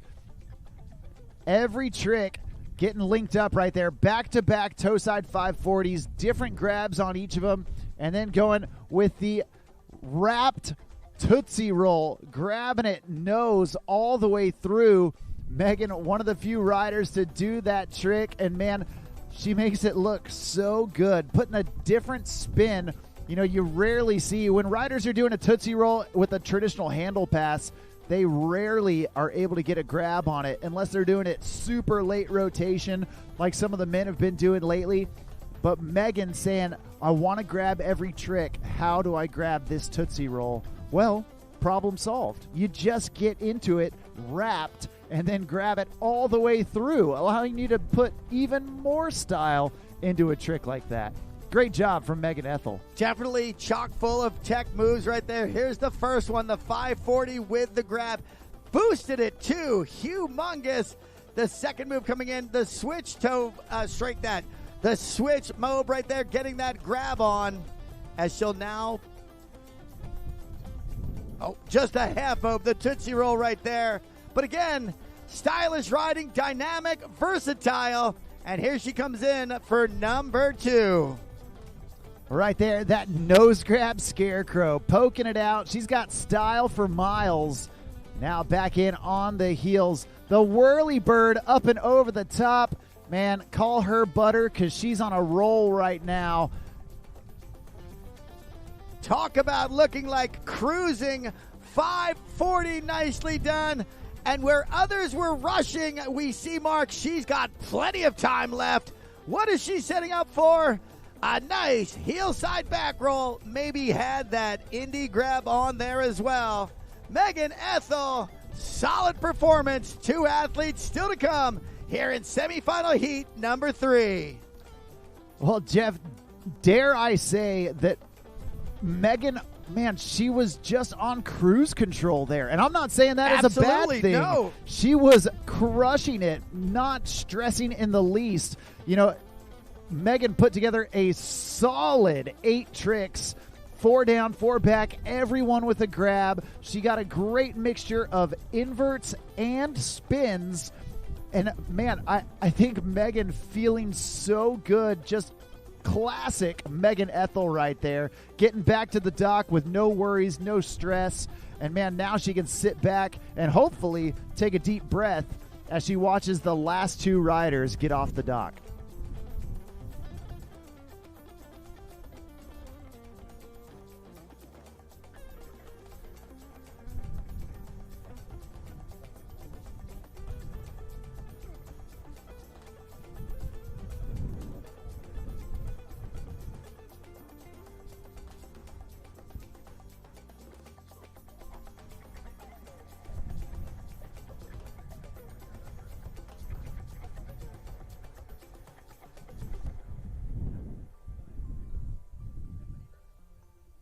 Well, next up, coming out of Australia, man, this young lady, a powerful rider. Right here, right now, we have got Mackenzie McCarthy out of Australia. And, man, she has been so fun to watch ride. She's got so much power, so much pop. Right there, that nose grab scarecrow to get things started. Again, much like Megan, just no setup in between, or I should say no reset. Everything is just linking one to the next. A nice 540 right there. Edging out hard because she wants to come in and bring the pain. The third maneuver up over the top. Tootsie roll. We've seen some wrapped ones. That was a handle passer. And let's see what this fourth gift is going to be. Stylish heel side back roll to wrap it up. Well, you see Mackenzie McCarthy putting down 4 solid tricks, doing a great job. She got the spins, she got the inverts, she even got a switch toe 5 in there, putting in a mixture of everything, that variety that the judges want to see. There's that nose grab scarecrow right in with the switch toe side 540. Tons of pop, even on your switch toe side stance. There's the Tootsie Roll, just clean as you like. And then down here at the end, this indie back roll. Well, didn't actually go for the grab right there. I thought she had reached for it, but Mackenzie stomping it down and putting in 4 solid tricks. And ultimately showing no ill effects of having just watched Megan Ethel go. That could get in somebody's head like, oh my gosh, she's out there doing her thing and executing to the greatest of her abilities, and she is looking strong as she's wrapped up, coming in to kick this off. KG Bizzle, you think? No, I think it's going to be probably a wrapped heel 5. She's going to go around right there. Yes, sir. Exactly like you think. And then coming out, now popping that board back into her dominant heel side stance. There's back-to-back heel 5s. Bringing it in now from the traditional heel side approach. Oh, nice! Backwards, the KGB back roll move to the backside rotation. Yeah, Kinsey doing, oh no, going for the scarecrow. And again, looking like she's feeling rushed. She's going towards the end, needing that next trick, and just coming up a little early on that pop for that last scarecrow. Well, check this out. Going hillside 540 right there, unwrapping it. Then she got the cab 540, back-to-back 5s. Now, the thing that really separates Mackenzie is this handle pass, KGB, where many of the other riders doing it wrapped, Mackenzie adding the extra difficulty by handle passing that KGB. Unfortunately, trying to get that scarecrow down there at the end of the course and just not getting the kick she needed. A difficult one for her, but you know what? Still a solid 7 tricks from Mackenzie McCarthy. And now your final rider off the dock, coming out of Australia, a many-time national champion, a many-time world champion. She has done it at Moomba Masters. She's done it at Nautique Masters. Right here, a Nautique team athlete, daughter of the living legend, Scotty Kell. Right here, right now, this is Zara Kell. I was going to say, she does come and descends from Australian wake royalty. Been around it all of her life. And let's see all that time frame pay off right now. Our final athlete here, heat number 3, the last pro women's rider here in these semis. And it's one of the best, about to drop it on our course for pass number 1. Yeah, well, Zara Kell has been riding so strong, recently becoming one of the few riders to ever do a backside 7 as well as a toeside 9. Woo! And right there, starting off strong with that big hillside back roll. Coming in now, the toe side approach, over the top, the handle pass, tootsie roll, front side, front roll, backside, 180 turn. The third out of hopefully 4 we see. A nice late turn, methodically, pragmatically, backside 3. Yeah, and down here at the end, that Indy toe side front roll, Zara with time to spare. Now, this course suits the riding of Zara because she's quick, she's calculated. She knows what she wants to do. She gets out there. She doesn't waste any time. And on a short course like this, a rider like Zara is going to thrive because watch as she lands. She is right into that cut already, getting her set up for the next trick. Mark, look how low down she gets for everything with that intent just to carry heaps of edge into the wake. That is definitely defining commitment. Yeah, she's got that squatted style that comes in for every single trip. She knows that that it creates that pop that she's looking for, and Zara just seems to float every trick with so much ease. Always a fun rider to watch, and right now she's looking for 4 more tricks to add to her scorecard, hoping to punch her ticket into the finals. Your last rider here in the pro women's semifinals. Right now we do need pro men. Make your way down to the dock. We will have a gassing break in between each, but we're 1 run away from getting into the men. But there's plenty to watch as Zara Kell starts out with that Indy tantrum in on that toe side, front roll with a 180 and a solid grab in between. Third of 4 moves as she's halfway through the course. She will not be rushed whatsoever. Oh, look how late! Backside roll to super late backside 180. That was awesome and has plenty of time for this. Yeah, the last trick going cab 540, clean as you like. Zara Kell taking a deep breath, a sigh of relief, doing exactly what we've seen Zara do plenty of times before. And look, she's even holding her ponytail out of the water to make sure everyone knows her pass was dry. That was strike that. That was 8 solid hammer strikes from the Australian Zara Kell. She's got to feel real good about her chances for transferring. Well, right there, that was the cherry on top. That roll to blind, getting the Indy grab on it, turning that late backside 180, and then the cab 540 going nose grab right out of the gate on it. A great way to end Heat 3, a great way to end our pro women's semifinal. And now we are going to get into our pro men semifinals. We have got 3 heats of 5 riders where the top 2 are going through. It is going to be cutthroat out there. But before we get into the pro men, we are going to take a quick break, give the judges chances to calculate and deliberate over the pro women, And then we're going to hear a word from our sponsors before we get back into the action here at the Nautique WWA Wakeboard National Championships presented by GM Marine.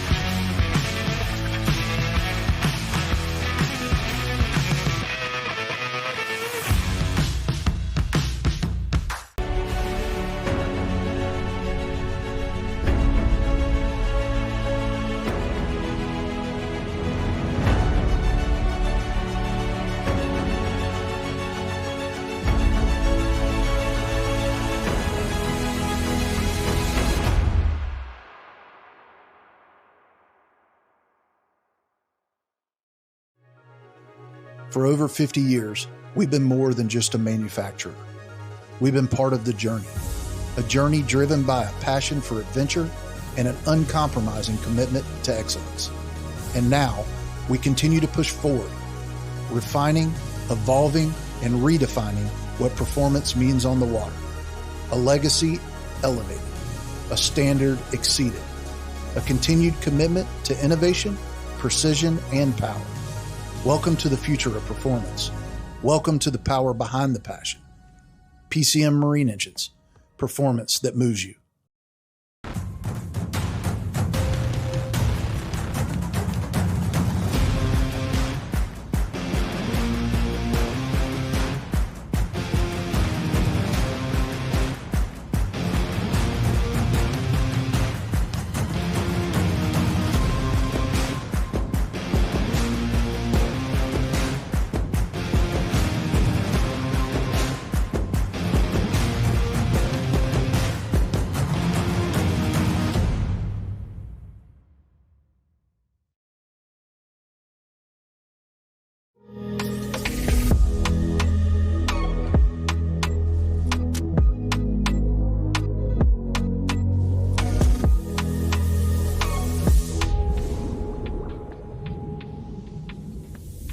I live life on the edge.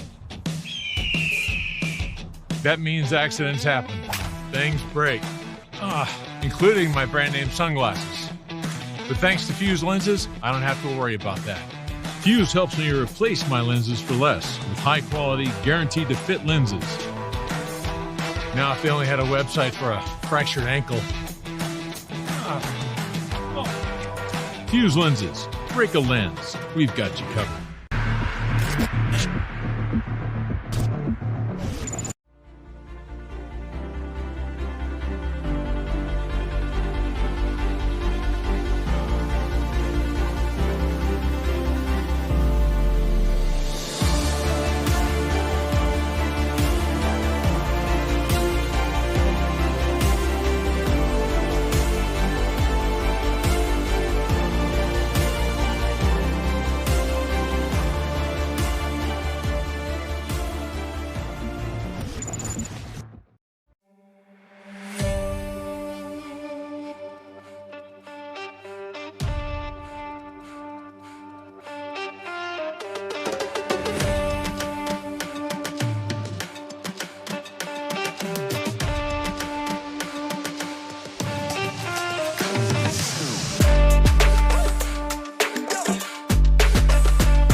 All right, ladies and gentlemen, we are poised and almost ready to get underway. 15 athletes getting ready to get after it. 3 heats of pro men. We're going to allow this brief rain squall to come on through, probably just delaying us under 5 minutes or so. And we'll be back underway right here. It is going to be the pro men's semifinals at these Nautique WWA Wakeboard National Championships presented by GM. After that, we'll take a little bit of a noontime break, and we'll be back in the afternoon. All things foiling, all things surfing. Day 3 out of 4. Strike that. Day 4 out of 5. Celebrating national championships in towed water sports here in Southeast Boca Raton, Florida.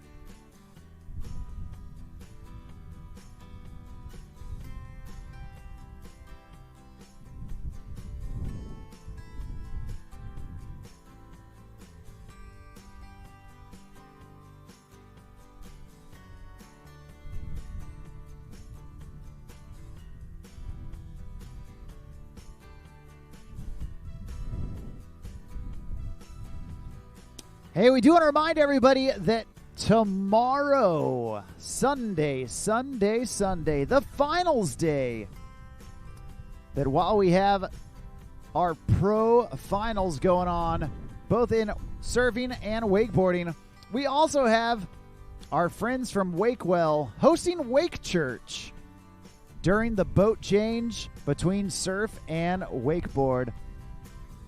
At Wakewell, their motto is love God, love others, love Wake, and they try and do things in that order. And tomorrow they will be hosting Wake Church right around 12 to 12:15. In the morning, there will be free coffee and free donuts, so be sure to stop by the Wakewell tent in the morning and then join them for a positive message on a Sunday in between the wakeboard and wake surf boat change right around 12 to 12:15.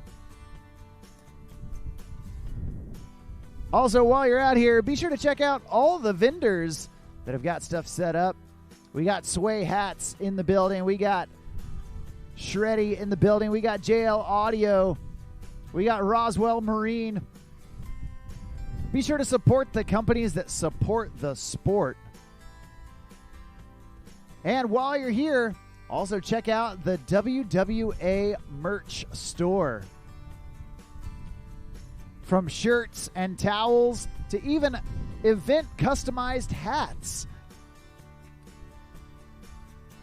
The WWA has Sway hats with custom national championship emblems and logos on them. Those hats are only available at this event, so get them while they last. Once they're sold out, they are gone.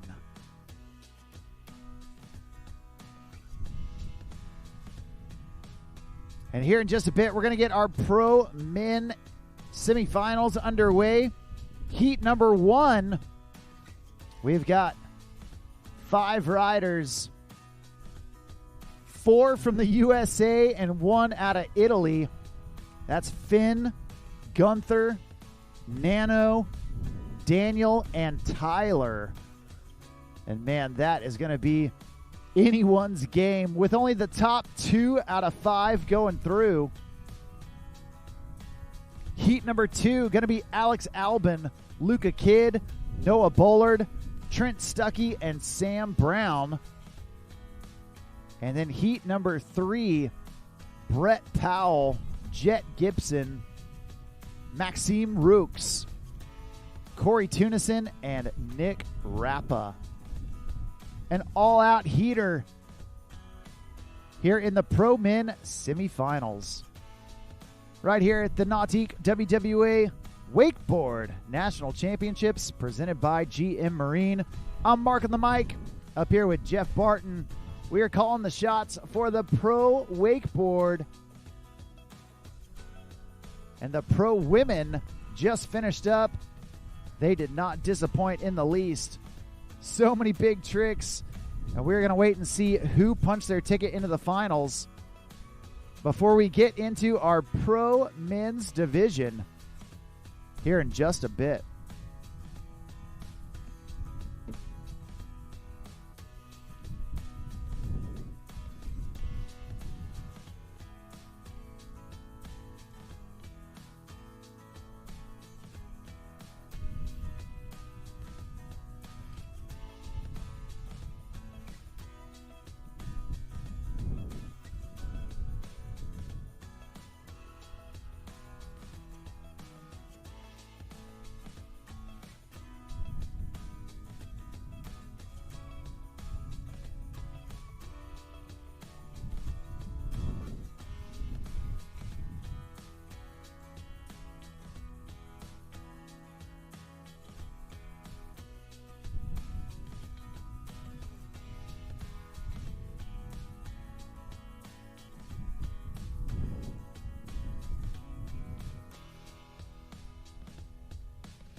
Well, ladies and gentlemen, as you can definitely tell, I might have been a little too ambitious saying that this squall was going to pass in under 5 minutes. Never scorn Mother Nature. Let this be an example for everybody to live by. Always show your respect. Mother Nature, you're the greatest. No kidding. Besides my own mom, you're my second favorite mother. Now, please, please make the rains go away. That would be fabulous. We'll be back when the rains clear and we're good to go for these men's pro semifinals, day number 4 or 5 here at the Nautique WWA Wakeboard National Championships, presented by GM.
For over 50 years, we've been more than just a manufacturer.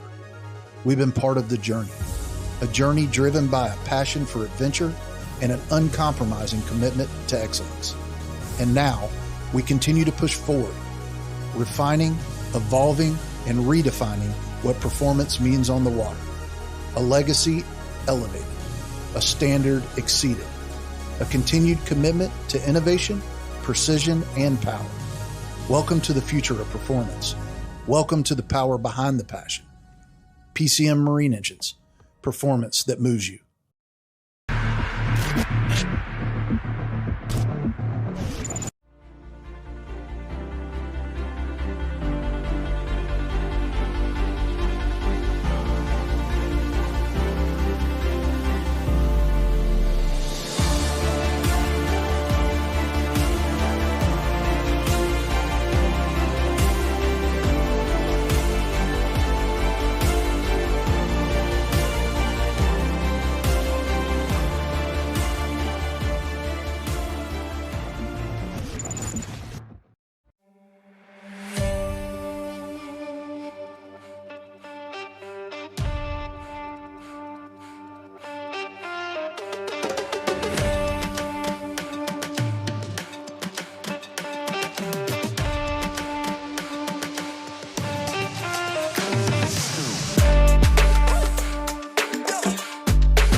live life on the edge. That means accidents happen. Things break. Including my brand name sunglasses. But thanks to Fuse lenses, I don't have to worry about that. Fuse helps me replace my lenses for less with high quality, guaranteed to fit lenses. Now, if they only had a website for a fractured ankle. Fuse lenses. Break a lens. We've got you covered.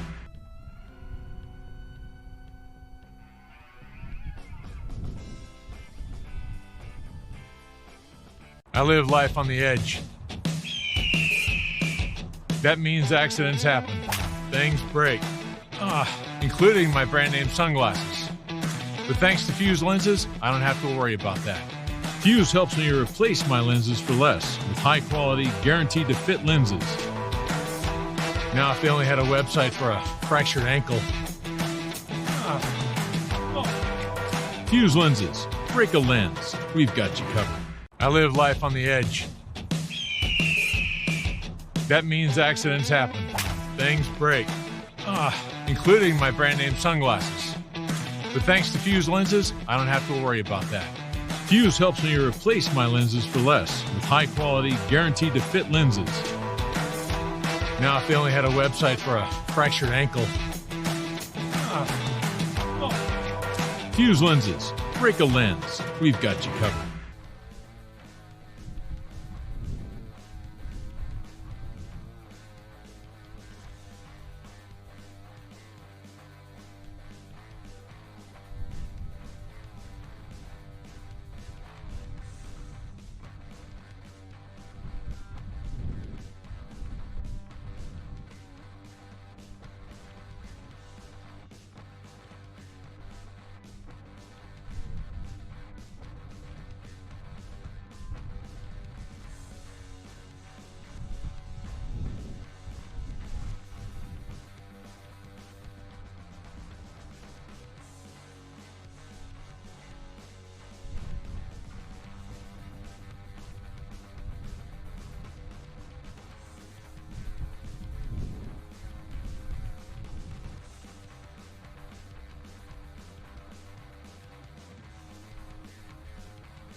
All right, ladies and gentlemen, whether it's the indicator of the music kicking back on or you see out there that absolutely fabulous Nautique G23 out there doing its stimulation pass after pump faking this cat about an hour ago, Flynn Bullock, he's going to get us underway. We're about to go forward with our 15-member 3 heats men's semifinal action.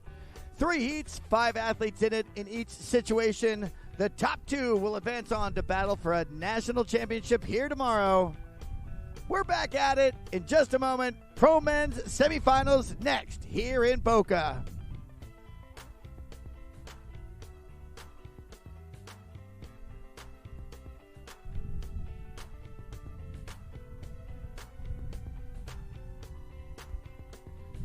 We certainly want to get a shout out to our partners that make this great venue accessible to us down here. The Palm Bay County Sports Commission. The Palm Bay County Sports Commission is proud to welcome the athletes, families, and fans to the Palm Beaches. Best of luck to all the competitors, and thank you for being a part of this championship event. We want to remind you guys as well, whether you're wake surfing, foiling, or today doing the wakeboarding, Nautique is the towboat of choice here at these national championships. Discover the Nautique lineup via the immersive website experience at nautique.com, delivering bold innovation, refined luxury, and an elevated user experience both on the water and online. Go over there, consult any of these riders, consult anybody who's checking out the wake that is being generated on our live stream. Everybody wants to get on that G23. If you're a surfer, that Paragon's where it's at. And we're proud to have you guys joining us out here today. Later on today, we've got some foiling coming up. We also have some semifinals in wake surf. Phase 5 boards, they are a proud partner of ours here. They are also proudly made in the United States since the year 2003. Phase 5 is a passionate rider-driven company with no guts to any of their efforts to bring you the best products they have. Often chosen as the favorite board among wake surfers, Phase 5, getting it done. We also want to get a shout out to our friends at Sway Hats. I myself am the self-inflicted victim of 4 lost hats out on the rink, Crocus Creek up in New Jersey this summer. My carelessness have cost me my 4 favorite pieces of headwear, but they were at Sway. Sway looks like the old school snapbacks, but it's made better. Stretchy, soft, and grippy. It has a locking back stem without digging in. But don't forget, not just a great fit, but Sway hats, floatable. You'll never lose your sway when you got a Sway hat on your head. Well, joining me up here right now, the proprietor of the voice for the pro wakeboarding scene for over a decade right now, we've got Flynn Bullock, the first athlete of 15 3 5-member heats. And Mark, the battles are going to be fierce. Only 40% get to move on. 5 go in, 2 move on, 3 go to that watching from the rail position. Nobody wants to be that guy. Yeah, well, Finn Bullock coming into this event with an extra boost of confidence. He is fresh off his win at the WakeFest shootout. Yesterday, he rode well, had a little bobble towards the end of his run, but now that he's gotten a taste of this quick pass, he's not wasting any time, going right in, wrapped up. This is going to be the KGB 540 right there, automatic for Finn Bullock. Man, having that kind of move on lock is certainly an asset when you're chasing down 1 of 2 available out of 5 here in the semifinals. A 900. Nice to have that bad boy on lock as well. Yeah, the cab 9 starting switch, landing regular 2.5 rotations right there, and then the Stalefish Pete Rose. Grabbing that trick with his backhand before the rotation, so difficult. And then Finn going with that stale grab, 3, 2, 1. Absolutely awesome from Finn Bullock so far. Well, right there, not only did Finn put the pressure on the fellow riders, that driver got a taste of the Finn Bullock pressure as that came way late in the run. That boat driver kept it straight, and Finn Bullock got it done. So stylish, not just the 5 there on that wrap cage, but with a solid nose grab, Mark. Yeah, Finn really concentrated on making sure every trick counts. Grabbing it hard, putting in the moves. That stalefish Pete Rose, probably the best trick of his pass. That 3-1, man, grabbing it for so long before the late backside 180. Right now, Finn Bullock, man, he is looking super, super strong. The young kid out of Cary, North Carolina. He has been absolutely electric this year. Ended up on a few podiums already this season. And, man, he would love to take down a national title. Here in heat number 1, like you said, Jeff, only the top 2 are moving through out of this 5-man heat. Finn being first off the dock, he knows that he has got to put on the pressure. He wants to come back to the dock with 8 bangers in his repertoire, and we're going to see if he can keep that momentum going, keep it flowing right here as he comes back in for pass number 2. And getting it started immediately. Again, you got to use the best. Double half cab. Oh, but unfortunately, Mark goes out the back of it. He wanted to be on that toe side edge, keeping that line tension. Landed heel heavy. Went down to the drink. We're going to see the replay right here. 1, 2, and see where he is on that heel side edge, drawing him back into the wake, losing the line's tension. Hopefully, Flynn Bullock can get back out there, Mark, pick up the pieces, and drop at least 3 hammers. Yeah, Finn really sent that trick super hard. He wanted to get the pop. He got the grab all the way through, and then unfortunately just over-rotated a hair, landing back on his heels, not able to keep his back edge out of the whitewash of that wake, and just collapsing. Now, the one thing that Finn has going for him at this point, he's got a solid first pass in, and then yesterday, a lot of riders were making mistakes. A lot of them didn't come back with 8 tricks back to the dock. And so Finn knows if he can still get in a few more tricks, man, you can count him down, but you can't count him out. That's for sure. Well, luckily that PCM power plant, that GM engine is going to have that boat back up to speed, that Nautique G23. And he'll get started quickly. Definitely time for 3. If he can make great haste, he'll get 4 out here right now. Coming in for this toe side approach. What kind of hammer is he bringing? Chromo 5 with a nice grab. Yeah, Finn locking that one down. Now back in on his switch stance. He's going in on the heels. Oh, man. Just floating out that half cab roll. Didn't get the kick he wanted for the double. He's going to go toe 10 right here, but unfortunately not get... That first pass will speak volumes. Unfortunately, further, you got some hammers coming, and here's a guy who was one of the first cable converts to show, dudes, I've got that game behind the boat as well.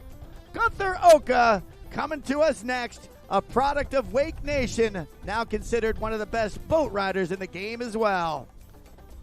Yeah, just a handful of years ago, Gunther Oka became the first rider ever to be able to win a wake park and a wakeboard world championship.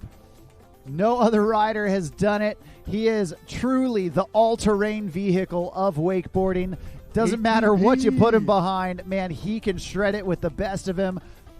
Originally out of Cincinnati, Ohio, but spending time down in Orlando for many, many years now. Every time he hits the water, it's time to G-O. Let's go. This is Gunther Oka. Well, you made that notice of the ATV. Well, in this case, it's an ATG all-terrain Gunther. And in this case, that terrain is going to be about 80 feet behind that Nautique G23. And he is wrapped up. And one of his calling cards, technical rider, stylish rider. And the dude just lets it rip. Gunther Oka's in for his first wrap maneuver. Whoa! Was that a 360 in, back 360 out? Yeah. What went down there, Mark? That was the 0, the 3-3. There's the Pete Rose for Gunther. That was the regular stance, Pete. And now going back in, there's the skeezer grabbing Melon. And now he's coming back in on his dominant toes, going nose grab, toe back 7 past the trough, and absolutely blasting that last toe side, backside 7, sending it so deep. Mark, I got to point out there, I mean, much like the judges, even us up here, I'd not seen anybody crack that 0 before. That thing was wild, awesome, little sketchy on the landing, but it was still something the judges will say, dang, we've only seen that once today. Yeah, Gunther Oka absolutely crushing it. You know, I think this short course really suits Gunther. He is such a fluid rider, going from trick to trick, not wasting much time, and then you see like that, landing that toe back 7 out in the bubbles in the flats. Gunther Oka mixing it up, giving the judges some variety to look at, not just wake-to-wake tricks. Man, he is sending some stuff into the flats as well. You'll love to see it, and right now, Gunther Oka has got 4 tricks in his bag, looking to add 4 more here on the way home. Boy, it kind of makes he and Megan the first family of wakeboarding when you really think about it. Everybody's towards the top of their respective food chains right here. Incredible stuff. Just think of what their offspring's going to do. It's like the Stuckies. You had Jason and Shannon, and out there came Trent, just absolutely hammering. We're looking down the line a little further instead. Let's look down the line right here. Gunther Oka switching things around, coming in for hit number 1 of pass 2. 9 hundo out of the gate. Yeah, and I love that he sends that cab 9 into the flats. He's not just taking it wake to wake. Gunther now going KGB, holding that nose all the way to the water. What a great call, too. Not grabbing it, but holding it. There's the switch mob. Gunther putting it together. He's got plenty of time, setting up strong. And down here at the end, he's wrapped. It could be the backside 9. He's going to go 7. A smart move for Gunther. Getting the 8 tricks in, making them heavy, and now the rest of the field gonna have to throw down in order to overtake him. Federico Del Lago, the next up to have that responsibility, Mark, midway through, as we're going to check out some of these replays, starting out with a heavy banger, 900 half cab stizzle, and then just goes right back in to this next maneuver. Look how trippy that is. Just so gorgeous. And you said it's not grabbed, it's held. Yeah, then he goes back in with that switch mute mob. Gunther putting down so many big tricks. And right here, he's got that back 7 easy. He knows that in the finals, he can turn it up if he needs to. Right now, he's concerned about getting back to the dock and doing a great job all the way through. Well, that's 2 riders down, 3 riders left to go. And next up, we've got the youngest rider in the heat. Recently becoming one of the few elite riders to ever do a 1260 behind the boat. But this kid did it different. He is the first and only rider to do a heelside 1260 behind the boat, and no one else has ever got that trick down. Coming out of Italy, they call him Nano. Right here, right now, this is Federico Del Lago. Well, a fitting last name for Federico, truly of the lake. That's what Del Lago refers to. And man, this kid is truly of the lake. Coming out of Lake Como, Italy. An absolute shredder through and through. And man, he has been riding so strong, landing brand new tricks. Rarely, if ever, seen before. And now he's coming in for pass number 1. Check it out. Heel side edge. Going up and in with that chicken salad grab on that switch mob 5. Now getting that wrap on the rope behind it. There's the 5 KGB style. Mark, did he get the grab in there as well? Absolutely. Federico, a grab master right there, going nose grab. Heel side 900. That's the cab 9. Starting switch, landing regular. And then going nose grab, crow 7. Crow 7. Stomping it down. Federico putting out a banger of a pass. I don't know how to quite qualify this, but you saw his approach. You knew something special was coming. It looked different than every other of his approach of the previous 3. That is hammering down. Yeah, well, get out your credit cards because Federico is charging right now. I mean, he is absolutely feeling the flow in pass number 1. He's got multiple Mob 5s. He got a Mob 7 and a heel 9. I mean, it's hard to ask for much better than that. Right there, you see that chicken salad. Yeah, how switch about Mob 5 going between his legs. And then Japan grab on that KGB. Absolute perfection from Federico so far. There's that cab 900. And right here, the creme de la creme going Crow Mob 720 from his switch stance, the Skeezer 7.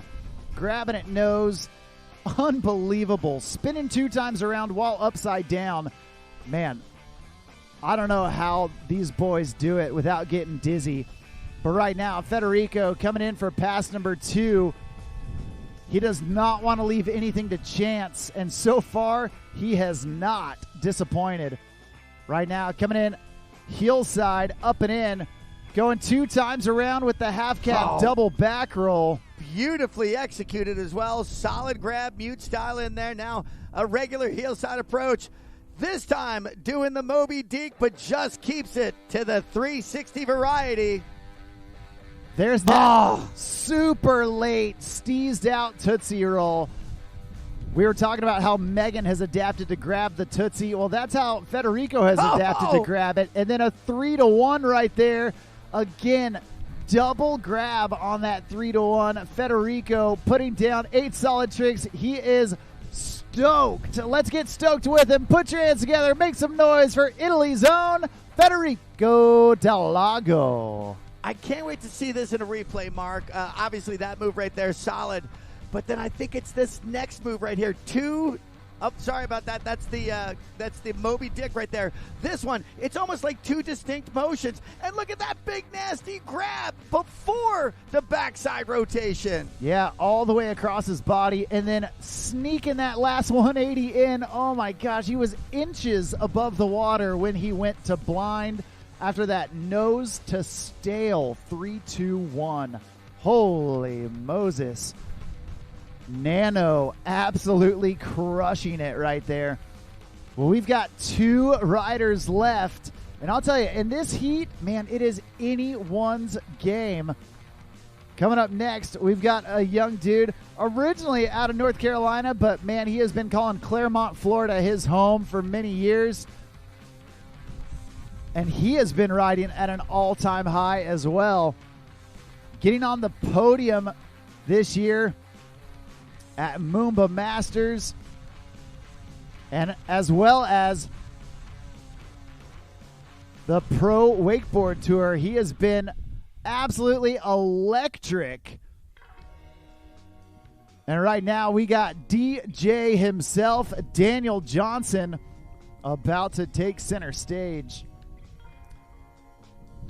As the rope pulls tight, the throttles go down, and DJ Daniel Johnson gets up. Now, one of the things that I love about Daniel is he has got this go big or go home mentality. Oftentimes out of the gate, he is throwing some of the biggest maneuvers possible. Can't wait to see this. He's going toe back 7 right out of the gate, getting the grab on it, putting the nose down right there. Now getting wrapped up in the front side direction. Woo! Oh, no. Oh! Just landing with his chest down and unfortunately not able to recover on that wrapped heel side, front side 720. check out this Nautique replay. Daniel coming in, wrapped backside, nose grab 2 times around, landing clean, riding away smooth, and then wanted to do this wrapped heel side 7 and just couldn't quite sneak out of it. He got the tail grab, he got the rotation, but just got swallowed up right there as he tried to put the landing gear down. Trying to get on that heel side edge, unfortunately cutting back into the wake. Line went slack, and when it became taut again, it took the handle away from him. Daniel Johnson, mid-course. He'll have time definitely to sneak one in. Hopefully he get a second scoring element, because this heat's definitely going to be tight. We've seen 3 athletes have tremendous runs already, and we'll be liking to see Daniel Johnson add his name to that list of people who crushed their performances in heat number 1.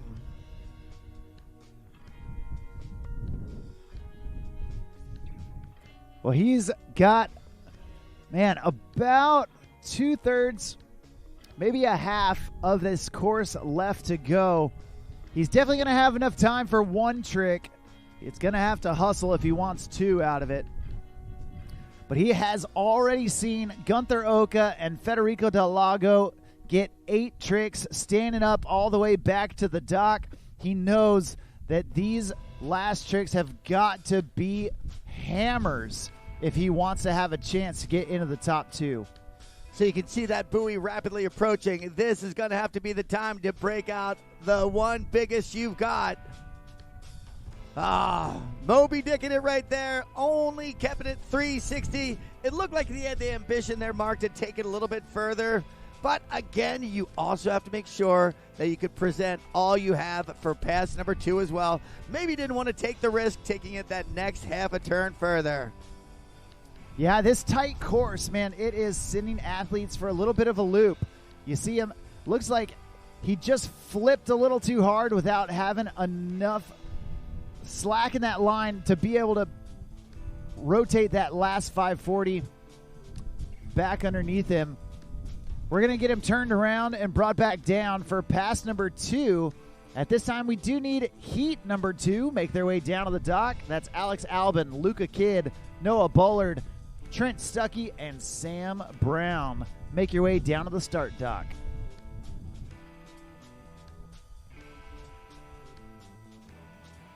Well, Daniel Johnson, he has got his work cut out for him, but I'll tell you what, this kid has got the skills to make it happen. We're going to see what he's got for us as we bring him back into the course here for pass number 2.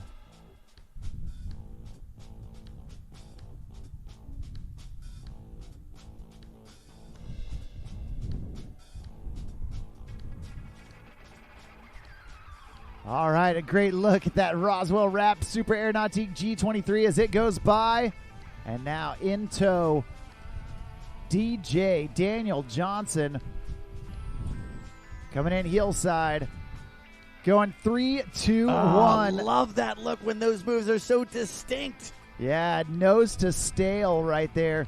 Now back in, going double grab on that heel side 7. Sneaking out of it, but a little bobble. That's going to cost him a little bit of time. He has got to hustle for this. Now going in toe side. Going, trying to go with the Skeezer 7. Unfortunately, going down, and that is going to do it. He's putting his hands in the air. He's A-OK. Make some noise for Daniel Johnson. All right, so you pointed out earlier in this heat, Gunther Oka, Federico Del Lago, both of those athletes are atop the leaderboard for sure right now with their stand-up passes and their efforts. But you got this cat coming right now. Tyler Hyam, his credentials are lofty as they are fabulous. But you know what? You can't go off of reputation. You've got to get it done. Tyler went out there yesterday and looked awesome in the opening rounds of the Pro Men. Yeah, yesterday Tyler was one of the few riders that put down 8 solid tricks just like he planned. He went out, he did exactly what he needed to do. And man, to be able to do that 2 days in a row would be absolutely prime for Tyler Hyam. Last year, he was king of the shootouts. If anyone knows how to put out 4 tricks, it's this guy. He took the win at WakeFest Shootout. He took the win at the Wake Open Shootout. He is a past Trick of the Year winner. He's a past Rider of the Year, a past X Games medalist. Originally out of Bend, Oregon. He's got that West Coast style. But, man, the amount of time he's been living in Florida now, he has also got that East Coast tech. One of the few riders to ever do the switch double mob off the wake, and the first rider to ever do the double KGB. Man, Tyler Hyam, a massive resume behind him. And right now, last off the dock, as he was your top qualifier out of this group of riders here in heat number 1. He's going to start off heel side, up and in, going mute, half cab, double back roll. Literally falling like the rain did about 15 minutes ago out of the sky. Yeah, and there is the wrapped backside 720. Now back in on his switch heels. Ty going to go big, slow melon poke on that switch mob and right into this wrapped approach. He's going to go KGB 5. Wow. Automatic for Ty High. Just out there hammering away. Nothing looked out of sorts. Everything looked totally controlled, well executed. That was some sick riding from this young athlete right here. Yeah, check out this replay. Tyler blasting that mute half cab double back roll and then right into this backside 7. Had a funky appearance out the backish, but it still was executed just fine. And look at that grab between the heels on that back rail edge and a mob. Yeah, and there's that nose grab, KGB 5. Clean as you like. Tyler Hyam doing a great job here in pass number 1. Now, we saw Nano's run. Right now, I would say Nano is probably on top because of the Crow 7, the double flip that he got. Gunther very close behind him. And Ty High knows that in order to get into the top 2 spots, he has got to overtake one of those riders. And we're going to see if he can put it down right here in pass number 2. He'll definitely want to bring a great 8 to the scoring table. 4 solid moves down, 4 solid moves back. There is hardly a margin of error right now for matriculating on and going after a 2026 National Pro Men's Wakeboarding Championship. And here we go. Tyler Hyam in for pass 2. Well, looks like he's going to start off wrapped front side, going tail grab. Front side 3, rewind 180. That's the 3-2-1. And then back in on his switch heels, mute grab, cab 900. So big, so stylish. There is nobody that does the cab 9 like Ty High. I can't wait to see that thing in a replay because it looked like he did the 720 and then the additional 1. Another 9 going back the other way right now. Yeah, back-to-back heel 9s for Tyler. Now going toe side, backside. Nose grab, toe back 7. He is stoked. Let's get stoked with him. Put your hands together, hoop, holler, and cheer for that young dude right there, Ty High, Tyler Hyam.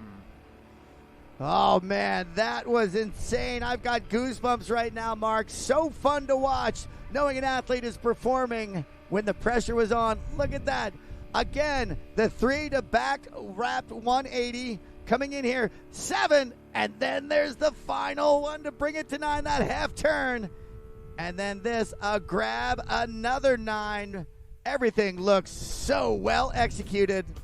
Yeah, Tyler looking so strong right now, putting down an incredible second pass. All spins, by the way, taking that spin-to-win mentality and applying it to pass number 2. It's all in the hands of the judges now. And, man, it is going to be a tough one for sure. But as they are contemplating and calculating heat number 1, we are going to move right into heat number 2. Another 5 riders coming at you. We've got 2 Americans. We got a British rider, and we have got 2 Australians coming at you here in this second heat. Kicking things off, coming out of the West Coast, out of Disco Bay, California, right here, right now. He was a very talented junior pro rider, then moving up into the ranks of pro just a couple years ago. Right here, right now, this is Alex Albin. Boy, out there in the territory, Mike Sweetie, one of the greatest technical and stylish West Coast riders. West Coast riders, Mark, it always seems that they carry that board sport style with them. Lots of grabs, make it look very unique. And here we go, Alex Albin up the Chromo 540 with a method grab, telling the driver, I'm going to need a little bit more pepper right now. Yeah, well, Alex able to do things switch and regular so well. And you see right there, back-to-back Chromo 540s. So strong, so difficult to rotate those. One over the left shoulder, one over the right shoulder. He has given the judges the variety for sure. There's the heel front 9 for Alex. Can he get one more? Sneaking it in. Oh, was that a crail tantrum to blind right there? Exactly, Jeff. He is really excited to get those 4 tricks in. Now, he had to hustle for that last one, but made it count. He got the style on that crail tantrum to blind after getting 3 huge tricks. You can see back-to-back Crow 5s right here. The first one, excellent. The second one, a mirror image. And then he got the heel 9. 2.5 times around, digging in on the toes, and then check that out. Even going past the nose into black method territory on that tantrum to blind. So far, so good from the young California native, Alex Albin. You know, you could tell he was aware of his surroundings, that he'd gotten a little long down the course. Great stylish move. I mean, more challenging, one of those we'll rarely see today, a crail tantrum to blind. He needs another 4 to put the pressure squarely on. The next 4 up. Mom and Dad came from the West Coast here to support him. Alex Albin coming back in course now.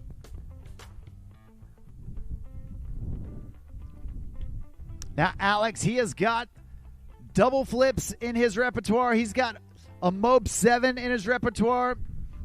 He's got that West Coast style for sure. And right now, he is setting out wide, getting wrapped up front side. He's going to go with that 3-2-1 way out the back on that 360 to rewind 180. Now, that extra little setup, that's eating up time in his course. But taking that heel side approach, going with that switch mob, reaching across his body, seatbelt grab. Now he's got to hustle. He's got time for 2, but he's got to make them count. There's the KGB late nose. One last one here at the end. Jeff, what do you think it's going to be? It's got to be the biggest in his arsenal, the double! Oh, almost got 3/4 of the second invert rotation done, but unfortunately goes down. Great riding right there, representing that West Coast style. Alex Albin kicking us off in heat number 2, pro men's wake semifinal action. Yeah, well, you see on that Nautique replay how it all went down. Alex going 3-1, and then that seatbelt grab on the switch mob. So difficult. Then getting the late nose on the KGB, and he knew he had to hustle, but unfortunately rushing that trick and then coming untucked a little bit early. He slipped the grab after the first rotation and just couldn't quite hold it together. Now, that is 7 solid tricks for Alex Albin, which is still pressure applied. It's not necessarily the pressure that he wanted to, but that is going to force these next 4 athletes to put down 8 tricks for sure.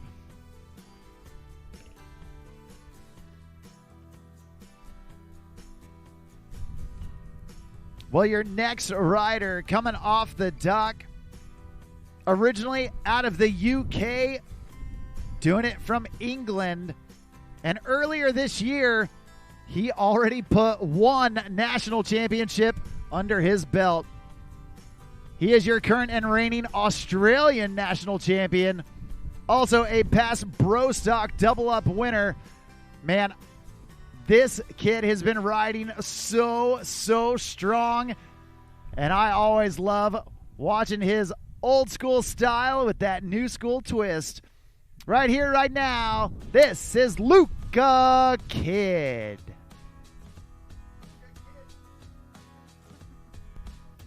All right, Luca Kidd trying to continue that heritage and legacy of Great Britain's wakeboarding. Daniel Knott certainly carried that mantle for about 15 years. Up around a nice wrap 9 to start out this run. Yeah, now check this out. He's coming in wrapped backside. Luca going wrapped back 7 with the late melon grab right before he hits the water. So technically hard. There's the nose grab, Chromo 540. And now down here at the end, another wrapped maneuver. He's going to go nose grab, man. KGB 5, sneaking that last 180 right at the end of the trick. Wow. Dude, you could not have used a more appropriate phraseology there. Snuck it in, man. That thing just got whipped around like it owed him money. And that was fabulous. Got it done. Great riding from the rider coming to us from Europe. Number 2 off the dock, Luca Kidd. 4 solid moves. Yeah, check out this Nautique replay with Luca going cab 900 right out of the gate. And then going late grab on that backside 7. I love that late grab, making you think he's done, but then sneaking in the grab. And speaking of sneaking it in, check this out. Nose grab, holding it forever, and then just falling into place right there on that KGB 540. So far, so good from Luca Kidd. He's not done yet. We're going to see what he's got left in the tank as he heads back this direction for pass number 2. On the dock, poised, ready to go, Noah Bullard, Trent Stuckey, and Sam Brown.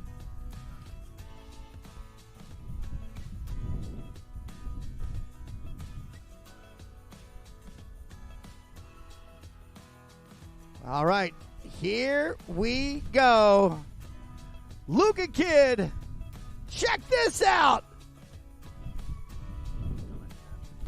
Toe 7 coming in right behind his back. And here comes move number 2. Yeah, nose grab, heel side, front side 7 that time.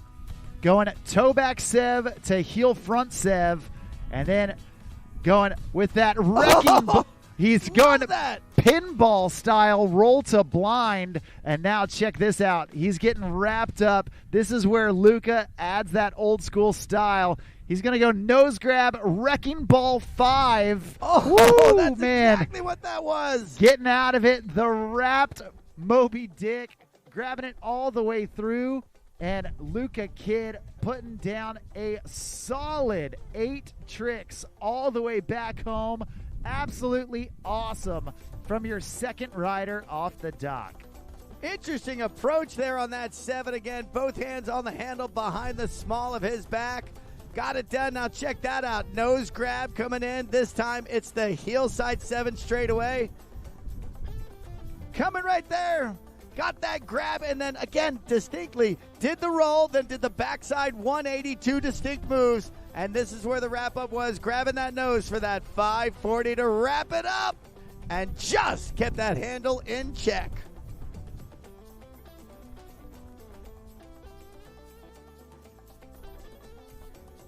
Well, Luca Kidd doing exactly what he needed to do. Such an awesome run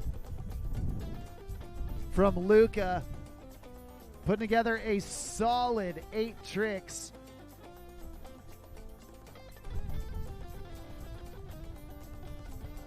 Representing now the halfway point overall of this men's semifinal in totality.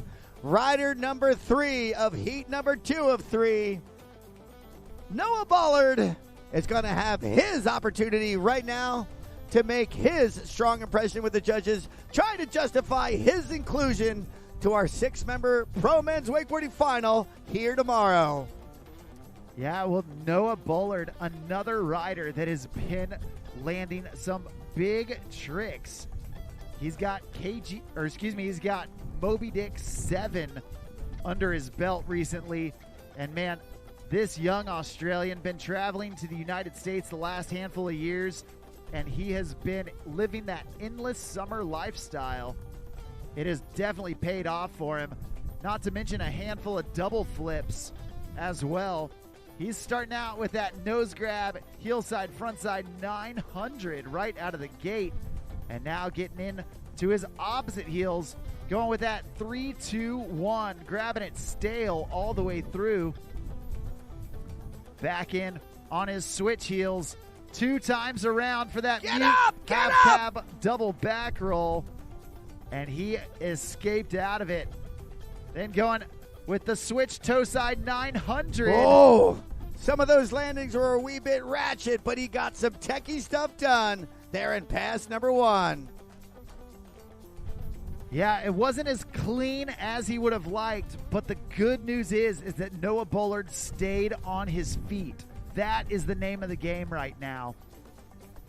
Yeah, you might not have, the landing might not be great, but you're certainly doing better point-wise, having 3, strike that 4 big scoring moves, then 3 right there, and I mean, this guy was slaying that 3-2-1. I finally caught on. That's the name of the move, by the way, Mark. It took me. I'm slow on the upkeep sometimes.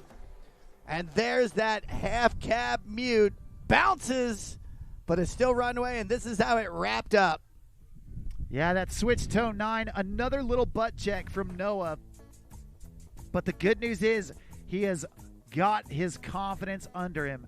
He got 2 9s. He got the double flip. Man, he's feeling good, even though he was a little sketchy on it. He has got big tricks under his belt, and he's got more big tricks, one of them being the double tantrum. You know, having an athlete do 2 double flips in their run, it's still a rarity these days, but Noah Bullard, the young Australian, definitely one of the riders to make it happen. We're going to see if he pulls it out right here, right now in pass number 2. Toe side approaching it now, switching around, a heel side approach, lighting it in. It's the single Indy tantrum. Mark was giving the guest space that it could be a double tantrum, which I'm sure it was intended to be, as now on the heel side approach. All right, very stylish. I mean, almost, is that seat? Oh, no, wait, cradle to blind. Yeah, that switch mo, putting an awesome grab on it. And now Noah going, whoa. He got all types of corked on that Moby Dick 5, taking a little bit of a funny takeoff and then using his aerial awareness to get back on his feet. Check out the cut on this Indy tantrum. Just had to back out of the double. And then right here is where I shorted him. Yeah, that seatbelt switch mob, so difficult. And then right here, check out, punched through the wake on it. Did you see his hands? He was bobbling that handle back and forth between his 2 hands. So close to being successful and negotiated, but unfortunately, the handle betrayed him, and now we're going in to the one of the young superstars of this sport right now, Trent Stuckey, 4th here in men's pro semis number 2. Yeah, well, earlier, Jeff, we were talking about Preston Persichetti making his debut into the junior pro men behind the boat, a decorated cable rider, switching it up and putting the versatility of his riding behind the Super Air Nautique G23.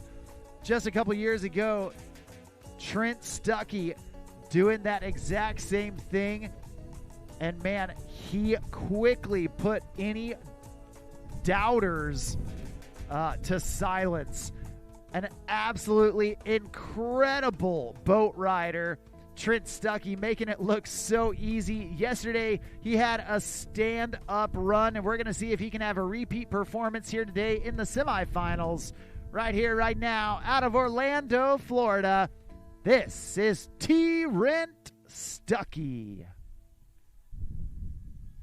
Again, we'd commented earlier in the day, as you mentioned, some people who've made that cable riding a transfer. Gunther Oka has been certainly successful, and Trent Stuckey has as well. Check it out, wrapped up and headed in for move number 1. Wow! And that's, I was going to you for that. The 360 into backside 3 out. Yeah, Trent going heel 9. Oh! So far, so good. Now getting wrapped up in that backside direction. Trent standing tall at the wake, going backside 900. The only rider to do that so far today. And then right there, seatbelt grab on the Switch Mob 5. I mean, it's like playing a video game out there. Dude, that is a video game line right there. The score multiplier indeed. And the kid just looks at ease. I mean, we've really not seen anybody go out there wearing the stress. We've seen it sometimes in the run when they feel they have to speed up. Everything looked like it was ready to go. There's that 0, as you said, not the 3, 2, 1, but bringing it fully 360 in, back 3 out, 9. Boom, look at that wheelie he got, but he's under control and back in for this. Well, this was the cherry on top. A heel back 9, landed it deep in the trough, and Trent Stuckey completely unfazed by it. And then the seat belt grab on that Switch Mob 5.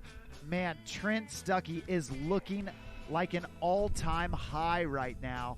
Absolutely awesome so far from the young dude out of Orlando, a many-time Wake Park national champion, many-time Wake Park world champion. He's ended up on the podium several times behind the boat, and he would love to get a national championship under his belt here at Nautique Nationals. He's got to get out of the semifinals first, and so far he is looking strong. All eyes to the skies as Trent Stuckey comes back into the course for pass number 2. Definitely has a great opportunity after that stellar first pass. 4 more of those. Interesting approach.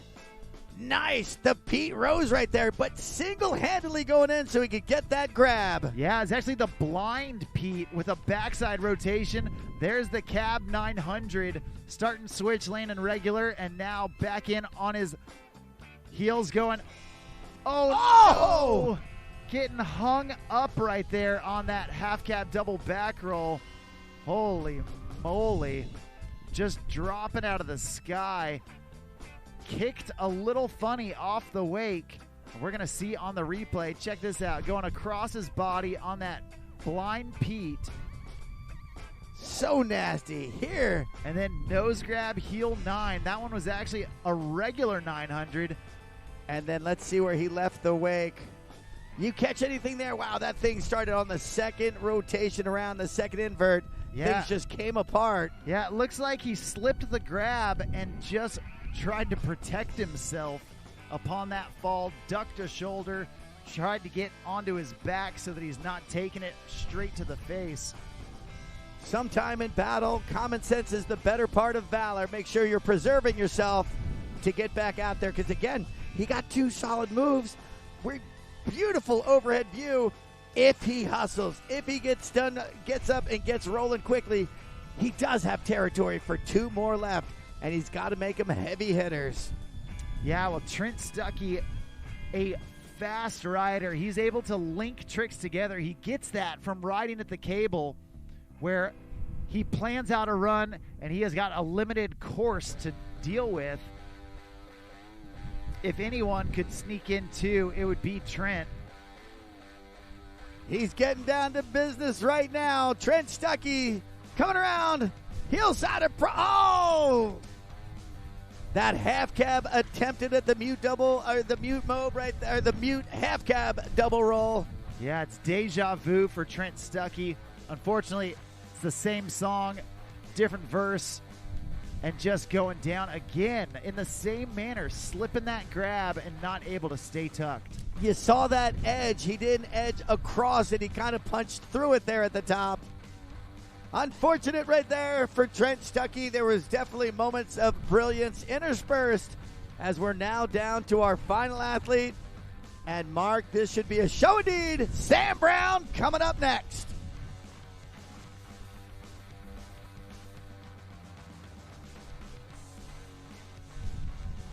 Well, yeah, Sam Brown, one of the few athletes yesterday to make it back to the dock with every trick that he wanted. 8 tricks, just like he had planned.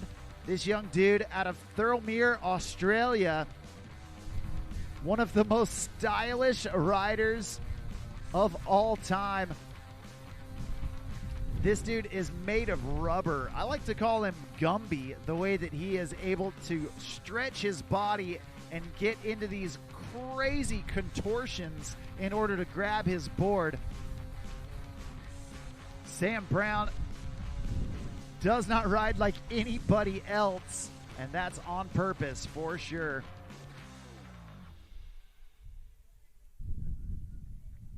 Right here, right now, doing it for La Familia. Your last rider in heat number 2. This is Sam Brown. Interesting position that he's in now, last off the dock. There is definitely some doorage that has been left open. He's got some room to work, but again, 8 bangers is what it's going to take to secure himself that advancement spot on through. Well, right here you see Sam Brown going heel side up and in with that chicken salad switch mob 5. So smooth. And then going black method back 5. Holy moly, reaching across his body before doing that backside 540 rotation. There's the nose grab, cab 900. And then going with that regular stance, heel side, front side 7. Sam Brown, so far so good from the Aussie, making 4 tricks look easy. Definitely a technician of the sport right there. You know he's got plenty of hammers there in his arsenal.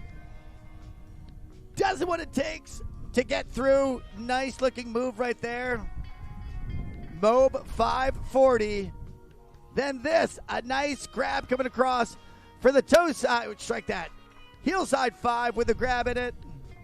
And there's the 900. Smoothly done, and he backs it up with one final rotation. Is that a switch 7 or a regular? That one was regular. The 9 before it was switch. So Sam spinning in both directions. One over the right shoulder, one over the left. And now we're getting him turned around. So far, it looks like Sam is feeling good, as he should.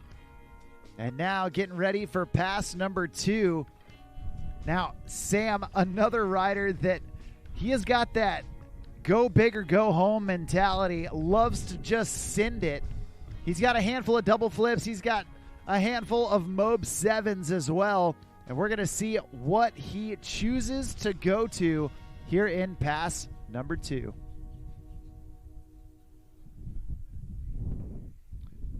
Popping that board around. Sam Brown going 2 times around right there with that mute half cab double back roll.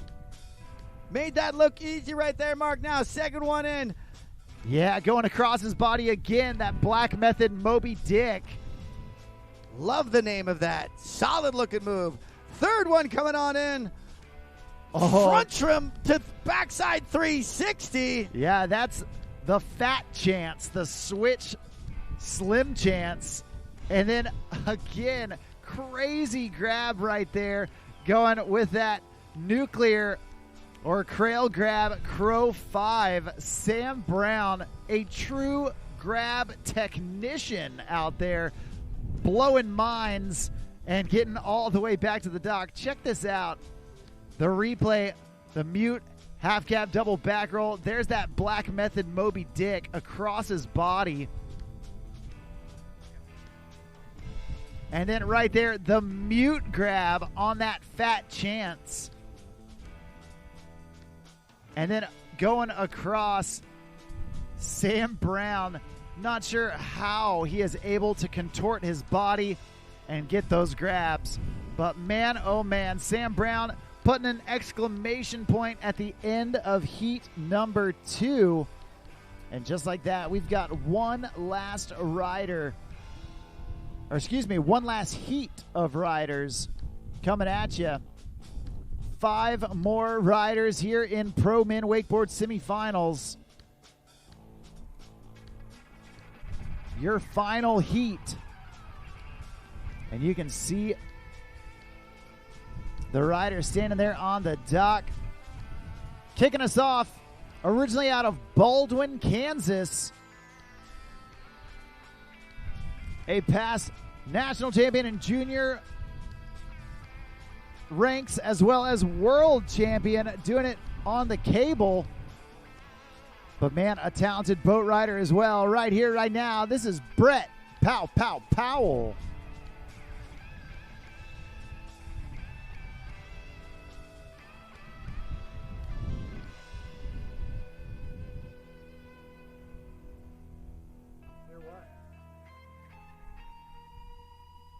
All right, well, Brett Powell on the water. Popping that board around, and he's going in on his heels. Oh, no. Trying to go heel front 9 right out of the gates, and unfortunately taking a fall early on. Now we're going to hope that first fall can be a blessing to Brett. Let him get wet and reset.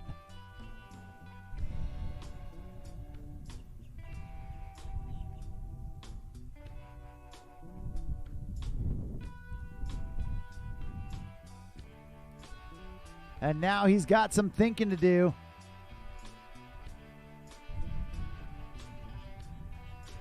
We're going to see how Brett calculates the remaining tricks in this first pass.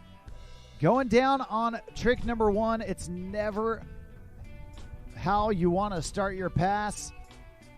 Can sometimes take the wind out of your sails, but you know what? It also can be a refresher. Sometimes you get so worked up on the dock that you start psyching yourself up, and that first trick, man, it just doesn't feel right. Well, now you're in the water. You're in the element that you know how to perform in. And we're going to hope that Brett Powell can get back up and smash out a bunch of tricks here in pass number 1. Got that huge responsibility for setting the tone for the next 4 riders. And you're right, maybe that is a pressure breaker. Maybe he's like, well, now I got to go out there and just get her done. It would be good to throw those in the top % of your bag of hammerage. Kept it to the 540 right there. You can tell right there he's probably looking to take it a half a turn further. And this will be the last bomb being dropped. Backside 7 to wrap up pass number 1. Yeah, Brett trying to hit that reset button, just get back into his rhythm. And right there, that back 7 at the end definitely scratched that itch. It was what he wanted. Now he can hopefully start building the rhythm around it. Now, again, I'll say that while this hasn't started the way that Brett wants it to, yesterday he saw a bunch of riders fall in their passes. So while you can count him down, you cannot count him out. If he can put down 4 big tricks here in pass number 2, it is going to make all the other athletes have to lace up their runs. And ultimately, with the value of the talent that's still to come in this heat, it's almost mandatory. You're not going to do your mid-level best. You've got to be up there because you got these next 4 guys that are coming. Some of the biggest hitters in the game.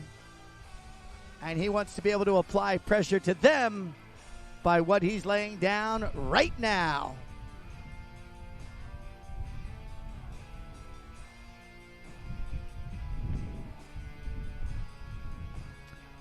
Well, we're getting that Super Air Nautique G23 banked into that turn, and now Brett Powell setting up for pass number 2. He's trying to get an early start on it and taking a wide cut. He's going to go big Indy Moby Dick. It's a whale of a trick, that tantrum to backside 360. Definitely letting it fly right now. This time coming in half cab style. Oh, a half cab zero right there, if I'm not mistaken. Yeah, he went back 3 to front 3. The zero in the opposite direction. I'm learning on the fly. I'm learning. Oh, Crow 7! Oh, by the skin of his teeth. Just barely getting out of that Crow 7. And then right here, going with that switch Mob 5, Brett Powell. Hey, man, it didn't go down like he wanted to, but he made the most of it. Coming out in pass number 2, putting down 4 big tricks, and especially right there in front of the dock, you know some of those are going to be intimidators for the rest of the pass. Again, I do love it when people integrate 2 moves, making them look distinct. The tantrum, then the backside 3. There was that variation coming as the second move. The third, grabbing over the top for that Chromo 7, sketching on out, but he's still riding. And here comes the last banger of his set. The nice switch Mob 5, getting it done in pass 2.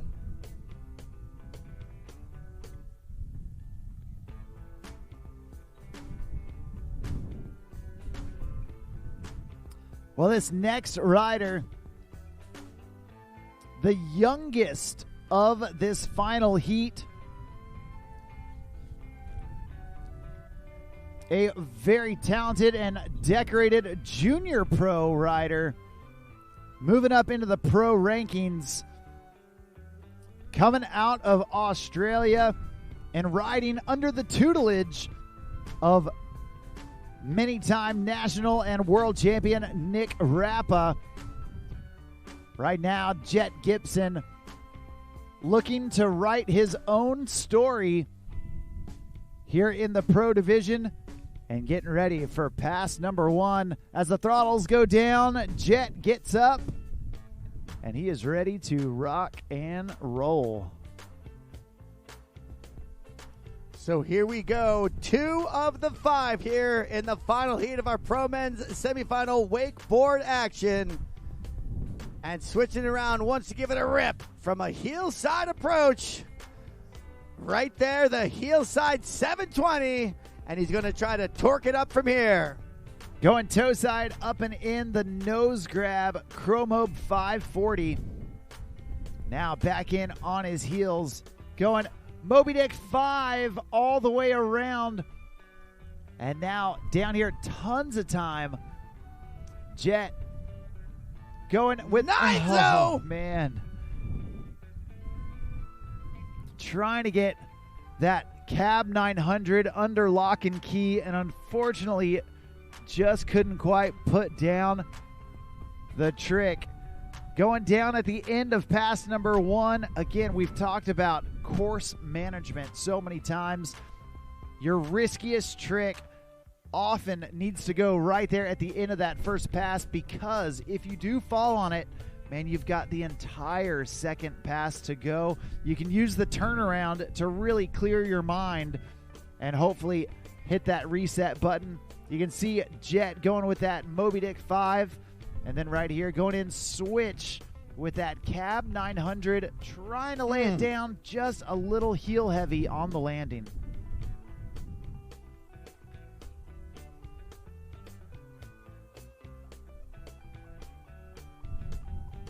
Next up, coming after this second pass, Max Rowe. And then a couple of well-fabled Australians, Corey Tennyson, Nick Rappa, wrapping us up for our Pro Men semis here at these Nautique WWA Wakeboarding National Championships presented by GM.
Coming at you now. Jet Gibson is turning upstream for pass 2, initiating the heel side. A nice approach on that, riding away with a 9. Now coming back in, heel side the other way. Oh, 3 to reverse 180. 3, 2, 1. Unfortunately, ended up in the drink. Yeah, unfortunately, that's going to do it for Jet Gibson, young Australian. Not able to get what he wanted right there. You see, getting that 900 right out of the gate, awesome job, but then trying to go with that rewind and just could not quite get the tension that he needed to rip that last 180 around. That's 2 riders down, 3 riders left to go. And man, oh man, are these 3 riders heavy hitters. 1 out of France, 2 out of Australia. 1 is truly becoming one of the best riders on the planet. 2 have been the best riders on the planet for quite some time. Man, it is going to be a heater here in South Florida. Doing it out here in Boca Raton at the Sunset Cove Amphitheater. Big shout out to Palm Beach County Sports Commission for allowing us to come out here and take over this venue this week. Truly an international affair out here in the Pro Men's semifinals. Right here, coming out of France. Easily the best French rider to hit pro wakeboarding probably ever. Right here, right now, this is Maxime Roux.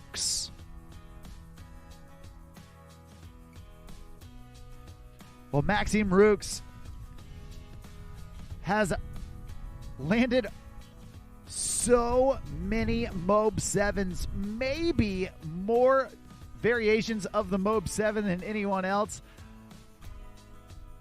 Kind of a good accolade to have under your belt. Certainly in a moment like this.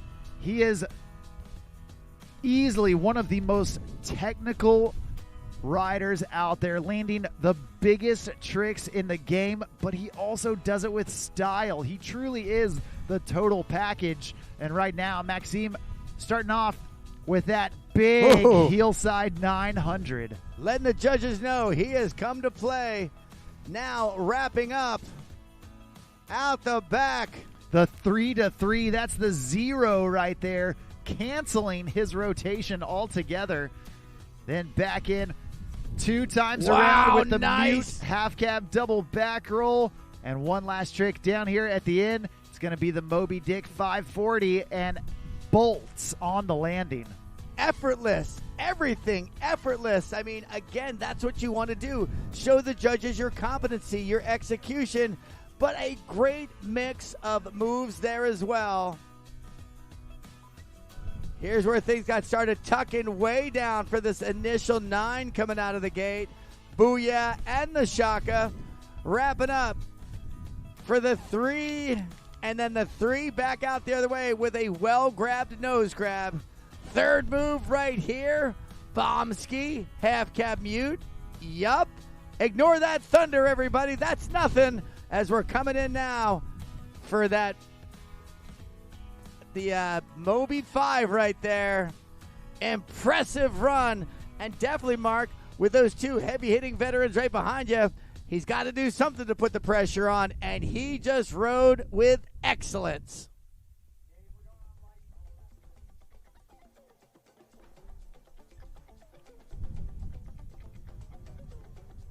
Well, Maxime Roux, 1 pass down, 1 pass left to go, and man, oh man, this kid riding out of his mind right now. Such a fun rider to watch. He's got the tech, he's got the style. And right here, right now, going toe side, up and in. Nose grab, Chromobe 540 out of the gate for Max.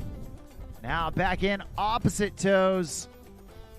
There you go, back to back Chromobe 5s. One switch, one regular. Checking the boxes for the judges.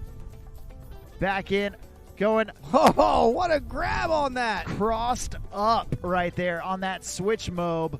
And now a regular stance. Backside 900. Maxime Roux putting down 8 and making it look awesome. Hey, that's going to do it for Maxime Roux. We're going to take a short break to let some of this storm gain some distance from us. We're going to hear a quick word from our sponsors, and we'll be right back in the action here at the Nautique WWA Wakeboard National Championships presented by GM Marine.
For over 50 years, we've been more than just a manufacturer. We've been part of the journey, a journey driven by a passion for adventure and an uncompromising commitment to excellence. And now, we continue to push forward, refining, evolving, and redefining what performance means on the water. A legacy elevated, a standard exceeded, a continued commitment to innovation, precision, and power. Welcome to the future of performance. Welcome to the power behind the passion. PCM Marine Engines, performance that moves you.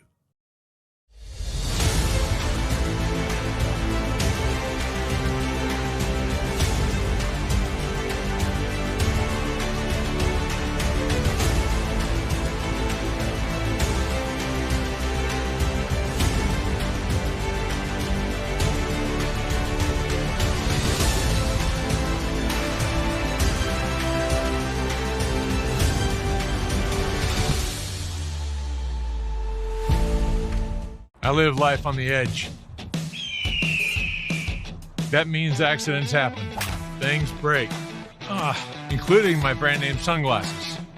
But thanks to Fuse lenses, I don't have to worry about that.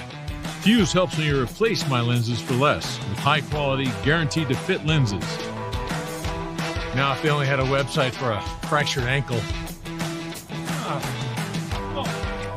Fuse lenses. Break a lens. We've got you covered.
All right. Hey, everyone. We are just about to get things rolling here again to finish off our Pro Men Wakeboard. After that, we've got our Pro Men Skim about to get underway. We're going to do a quick sim pass. At this time, we do need Pro Men Skim down to the dock. Once again, Pro Men Skim, get down to the dock.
All right. Well, welcome back, everyone.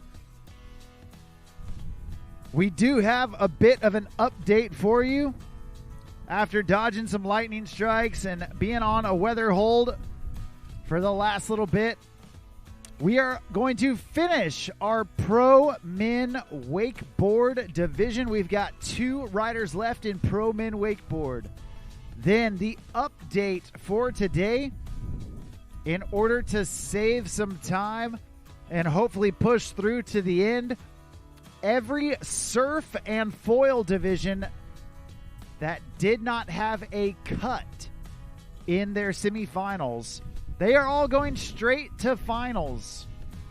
However, Pro Men Skim, because we need to make cuts, we are going to run Pro Men Skim semifinals today, so that we will have a clear final round ready to go for tomorrow. Now, for those of you that are concerned about how the order might get shuffled around tomorrow or the schedule shuffled around, be sure to have the push notifications turned on for your Rideline app. All updates will be pushed through there. So make sure that you have push notifications turned on in your Rideline app so that you get all the updates as they come in. Right around 5:30 p.m. today, we should have a clear schedule for tomorrow, but we do want to make sure that everyone is up to date.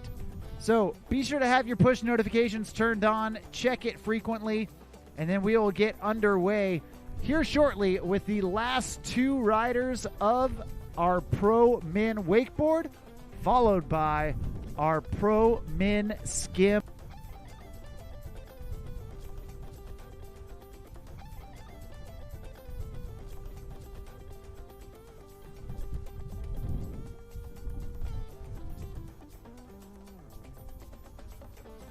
One for the ages, as they say, as we see one more time. That Super Air Nautique G23 getting ready to go. 13 Pro Men riders in our rear view mirror. Still 2 ahead, 2 of the top dogs. 2 Australians getting ready to drop some hammers out there. Corey Tunison and the #1 seed here in heat number 3. It's going to be Nick Rappa. Those two are going for the 2 transfer spots out of the 5 here in Pro Men's Heat number 3.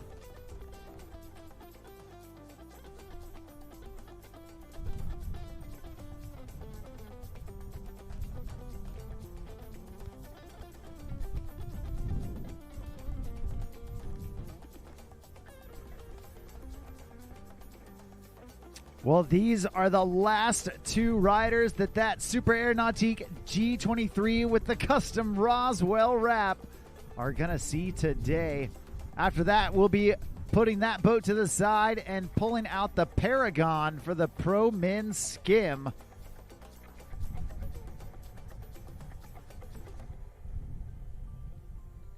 And man, there are no 2 better athletes to finish off this Pro Men Wake division than these 2 riders. The first of which, coming out of the Gold Coast of Australia, a Nautique team athlete, a Roswell team athlete, a past Australian national champion, a past U.S. national champion, a past U.S. world champion. Right here, right now, this is CT Baby Big Tuna, Corey Tunison. My goodness, not a bad resume. Certainly pretty versatile all across the board. That's looking back, looking ahead. The next 2.5 minutes are going to tell what he's bringing here in these pursuits of a 2026 National Championship, at least finals inclusion. 3 riders down, and here he is, Corey Tunison. Half cab to get us started. We're back at full bore. Yeah, like he never missed a beat. Doing that half cab double back roll.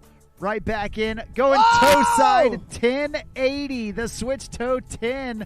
3 rotations off of his switch toe side edge. That's our first 10 of the day. Oh. Right in with a switch back mob 5. So far, it has all been a switch stance pass. But right here, his regular stance with that double Indy back roll. Holy cow. CT coming out swinging. And man, when he's behind a Nautique G23, he is so hard to beat. Without a doubt, talk about looking right at home. You were talking about seeing somebody pull 2 doubles. 2 doubles in one run right there from Corey Tunison. Now, difficult circumstance, having seen everybody ride in his heat before him, and then we were in our nearly 2-hour weather delay. It didn't affect Corey Tunison whatsoever, a composed professional, and that was some nasty riding, as we'll see again. 1080, toe side approach, toe side edge out, and here's another banger right here. Mob 540, complete with the grab. And let's go doubling things up. Back roll, double back roll. Indy grabbing it. Hell yeah, Corey Tunison. Explosive riding right in the nick of time.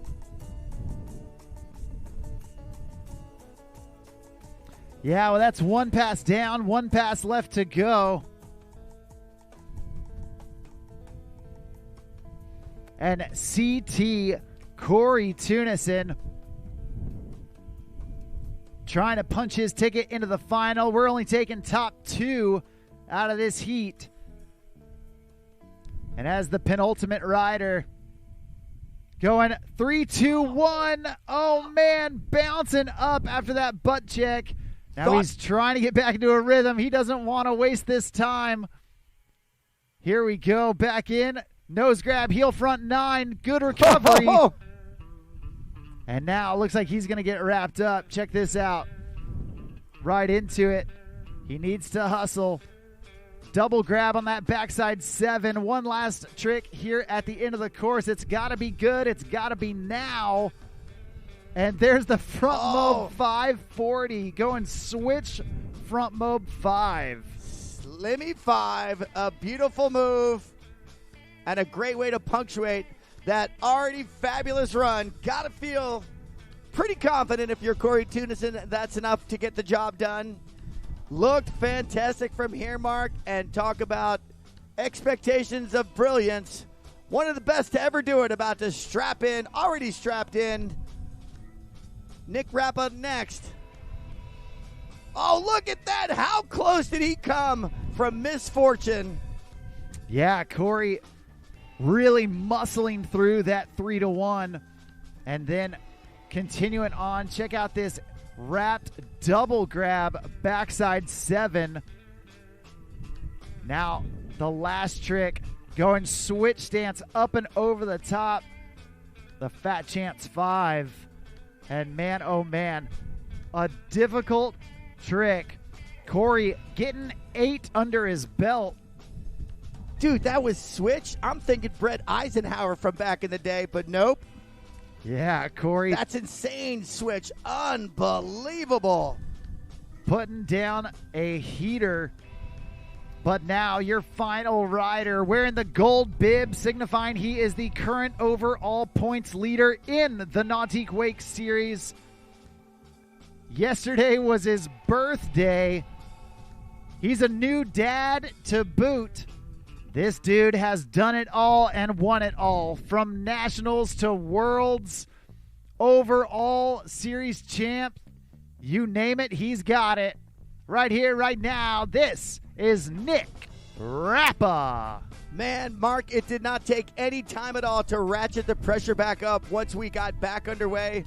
And here he is, one of the greatest of all time. Coming at you, grab 5. Yeah, that switch mob 5. Man, Nick, so clean, so smooth. Then nose grab. Oh! Heel 900, the regular heel 9. Now almost disastrous. A little bit of a bobble there. He's going to hustle. Going 2 times around with the half cab double back roll. Oh. Last one right here. He's got tension on it, pushing the boat into the weeds, but getting that Indy Moby Dick. Look how deep that boat driver had to come to accommodate the late hustle of Nick Rappa. Almost put that thing up in the grass, but my goodness, Nick Rappa, brilliant riding.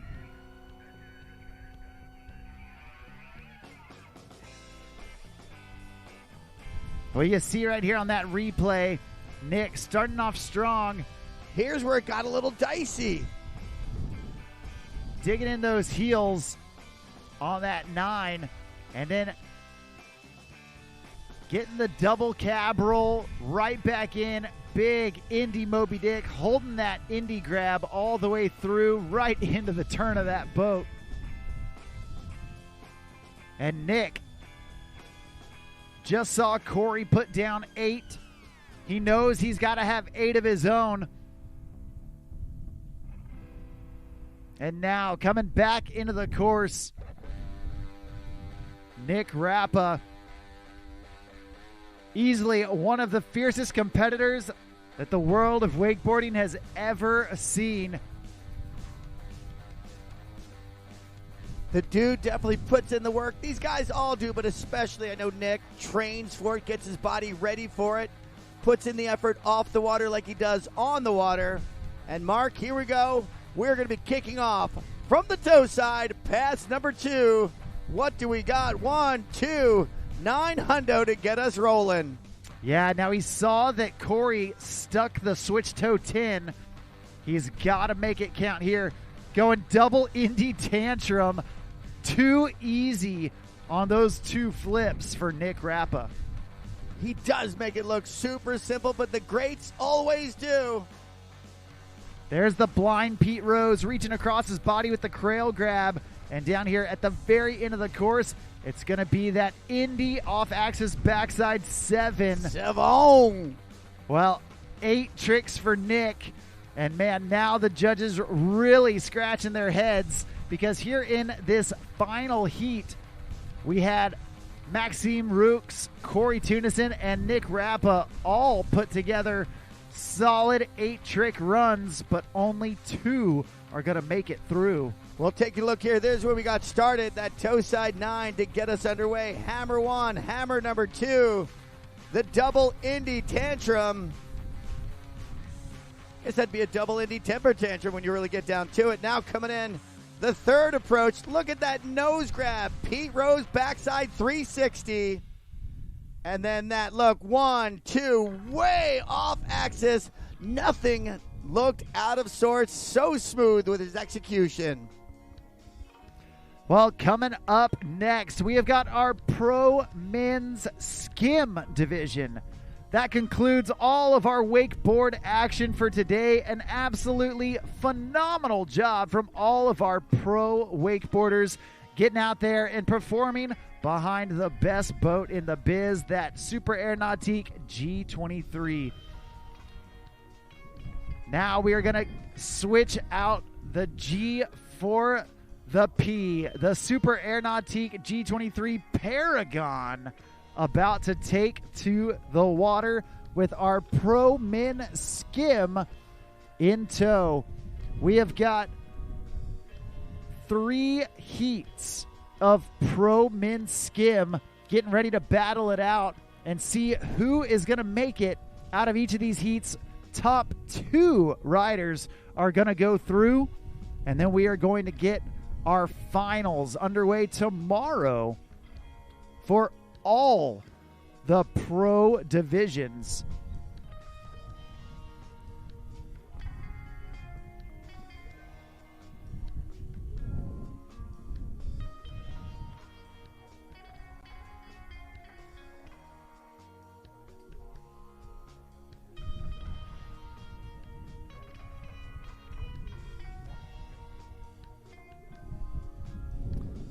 All right. Well, we're going to get our Skim riders on the water. Before we do, we're going to have a quick word from our sponsors as we get things going. So don't go anywhere. Your 2026 U.S. National Wake Surf Championships, presented by GM Marine, will be right back.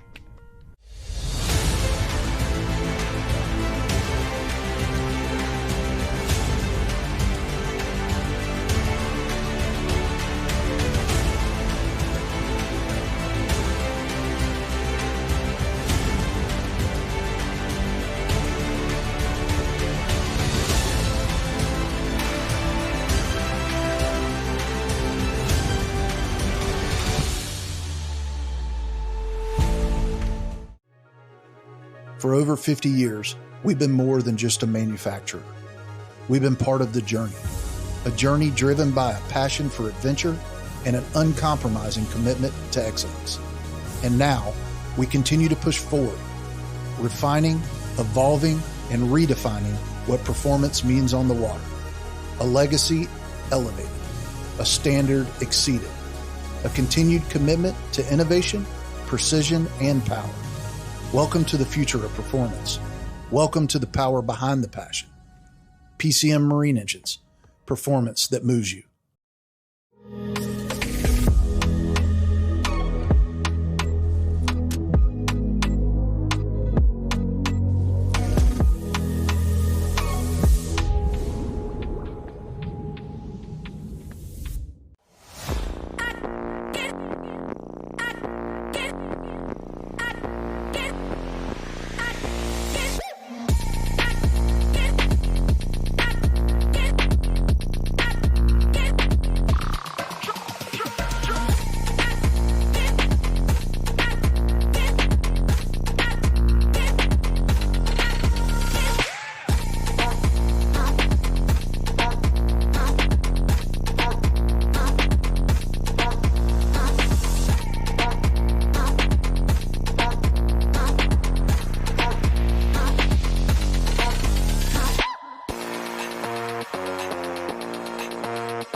live life on the edge.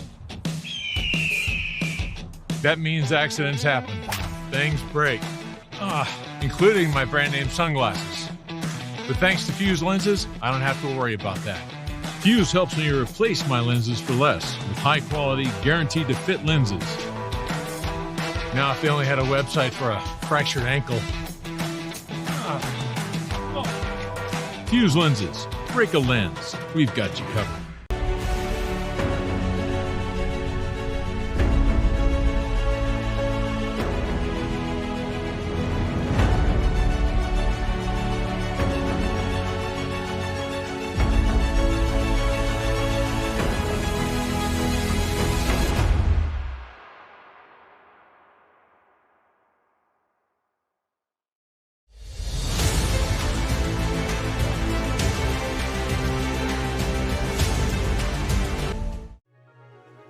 For over 50 years, we've been more than just a manufacturer. We've been part of the journey, a journey driven by a passion for adventure and an uncompromising commitment to excellence. And now, we continue to push forward, refining, evolving, and redefining what performance means on the water.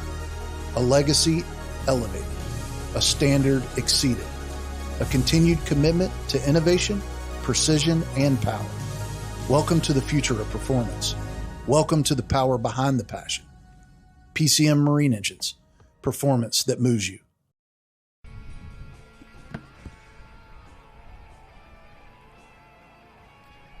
Well, right here, right now, you see that JL Audio wrapped Super Air Nautique G23 Paragon. We're about to get underway with our Pro Men's Skim.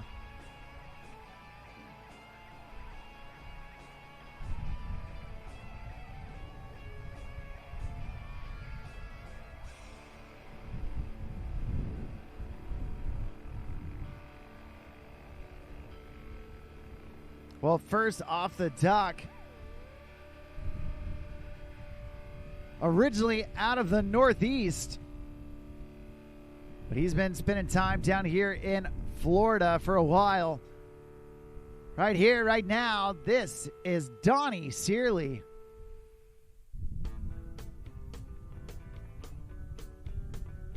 Donnie starting off front side. Nice little swivel 360, putting in the shifty there. There's the backside 3 shove. And another one, feeling it out, making sure everything is dialed in just like he likes it. Big alley-oop, back 1. Getting back into his dominant stance. And then going backside 5, big spin.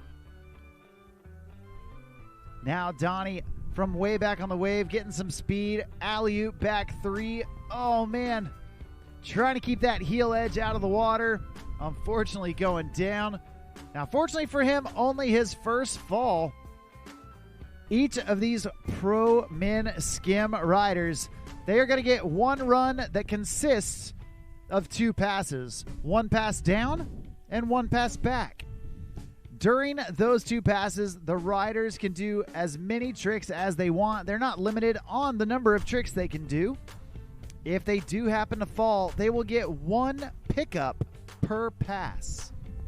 That's right. If they fall in pass number 1, they will get 1 pickup. If they fall in pass number 2, they will get 1 pickup.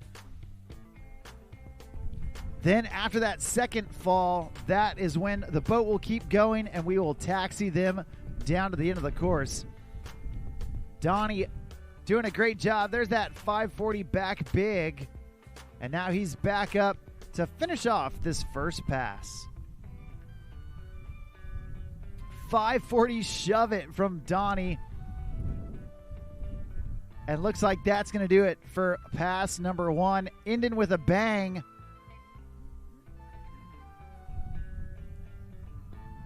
We're going to drop him down and turn him around for pass number 2. Check this out. He's eyeing up that end of course buoy, making that board go 1.5 rotations underneath him. That's the 540 shove it.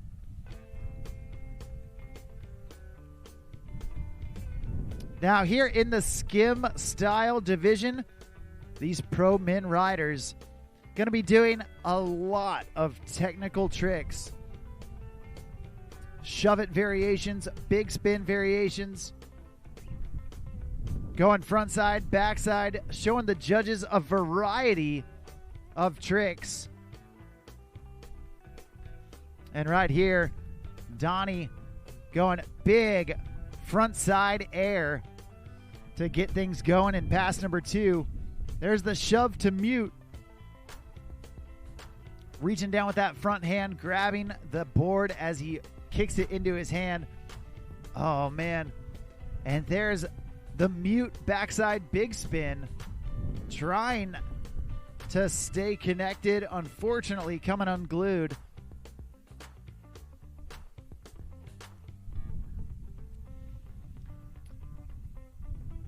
Right there, you see that shove to mute, and then he was trying to do it again. Right here, the mute big spin, and just couldn't quite ride away from it. Only his first fall in his second pass, so we are going to get reconnected with him. He's choked up on the rope, getting himself right into that pocket behind that Super Air Nautique G23 Paragon. Oh, man, going one more time for that mute back big. And unfortunately, the same result. That's going to do it for him. Your first rider off the dock, that's Donnie Searley.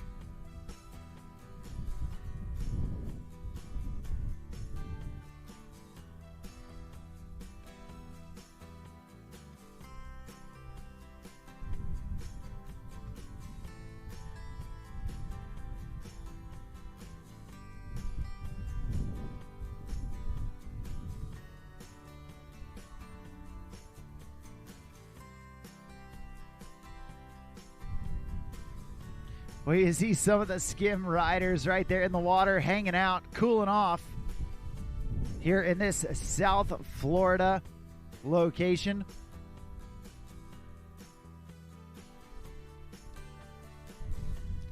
We've got 3 heats with 4 riders. Actually, the first heat has 5 riders. We are taking the top 2 out of each of these.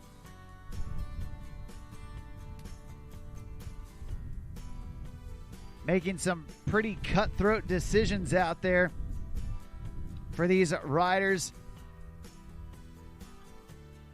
as they try and cut the field in half.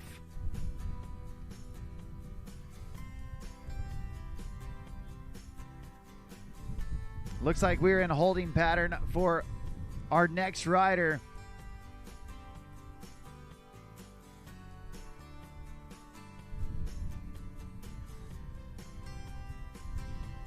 Now, all the judges for these surf contests, they are located right in the boat, making sure they are writing down every single detail of each and every run. And they are judging according to the DRIVE system. DRIVE being an acronym, D-R-I-V-E. The D stands for difficulty. How difficult are the tricks that the riders are doing? The R stands for risk. How much is the rider risking a fall or going down in their run? The I stands for intensity. Are they having just a lackadaisical, lazy run, or are they really going for it and gritting their teeth? The V stands for variety. They want to see different tricks from each of these riders, spinning in both directions, spinning their body and their board in separate directions, surfing frontside, surfing backside, as well as both feet going forward at various times, switching regular. And then the E is for execution, how it all comes together and builds a flow to create that perfect run. Those are all the categories that these riders, that the judges are looking for from these riders. And that is the DRIVE system. And we do have some of the best judges out there, some pro riders themselves many of these pro riders pulling double duty this week, not just riding, but also giving back to the sport by sitting in the boat and judging some of these different divisions.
Well, it looks like the current rider just barely making it in time with the crazy weather.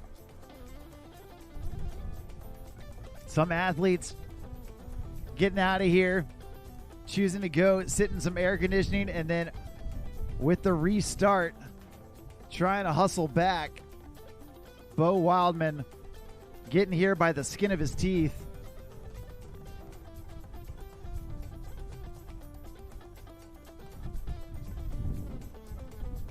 And we are getting him back up.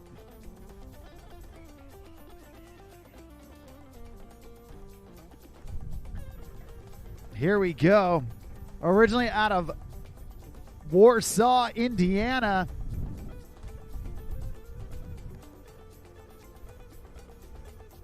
But he's been in Claremont, Florida for quite some time. Right here, right now, this is Bo Wildman.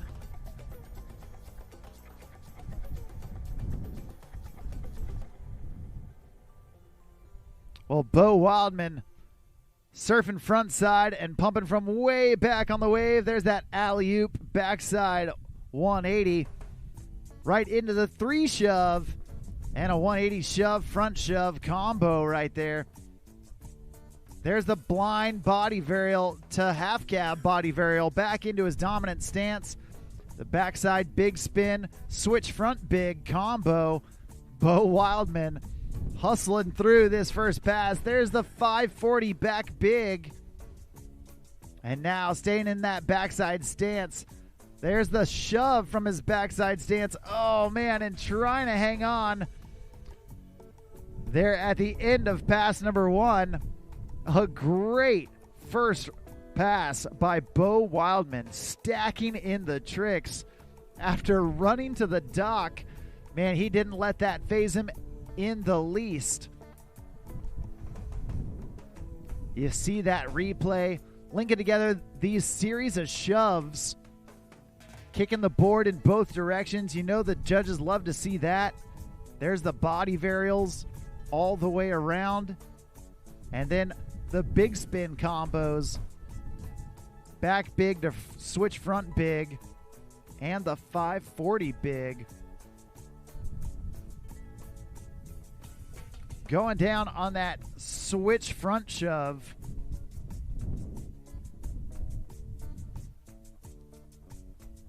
Bo Wildman putting in some heavy tricks. And now we're going to taxi him down to the end of the course to get ready for pass number 2. Right now, we have got just perfect glassy conditions. Absolute butter here in Boca.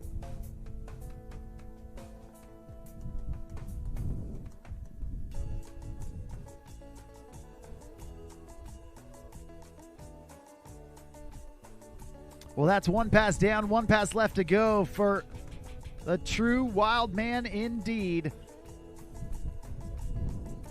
Bo Wildman coming in for pass number 2.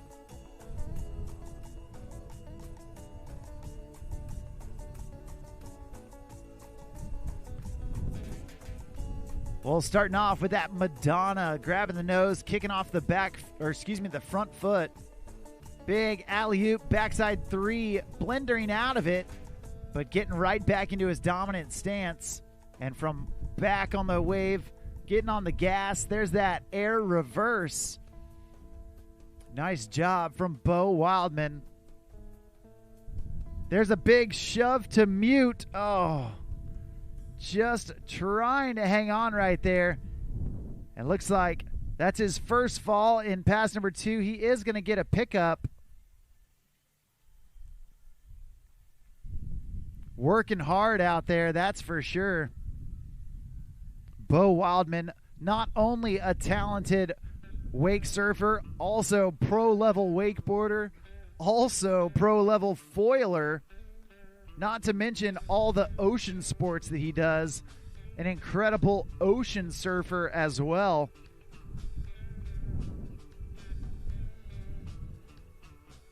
A talented all-around board sport athlete.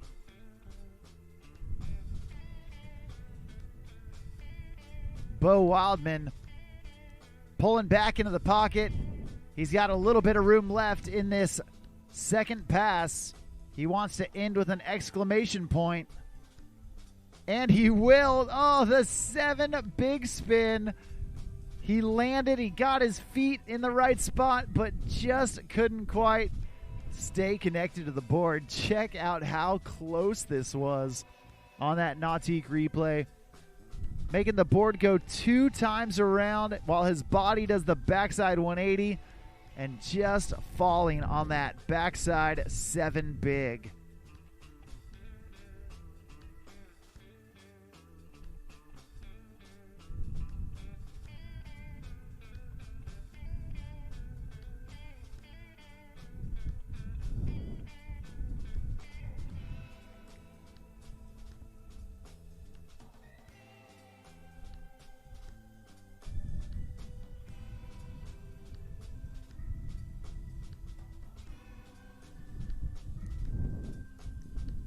Well, coming up next, we've got a dude originally out of North Texas.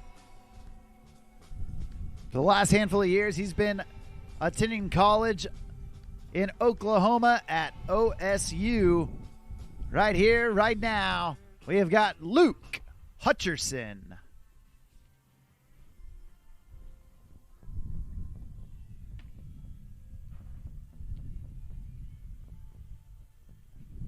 Well, Luke starting things off with that 540 back big right out of the gate. And there's the switch Gumby to get back to regular. Oh no, going down on that 540 shove it.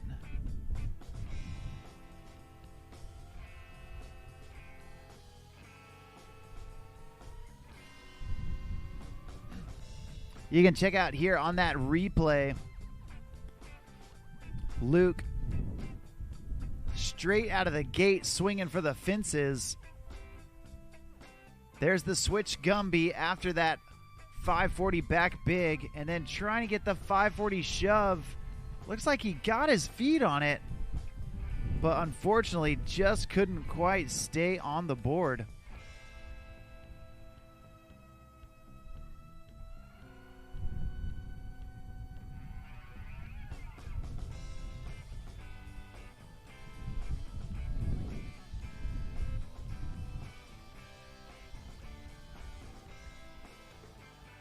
Well, here we go.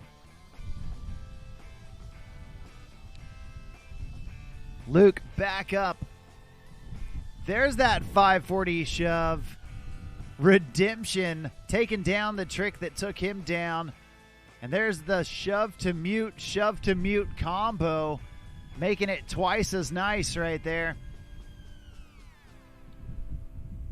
Oh, man. Trying to stay connected on that 720 back big, and unfortunately going down. Check out this Nautique replay from Luke Hutcherson.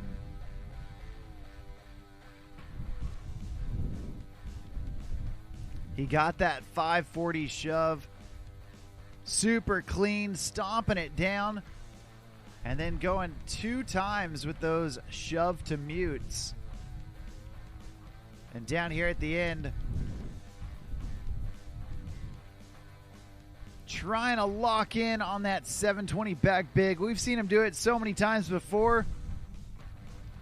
Unfortunately, just couldn't quite put it down here in the semifinals.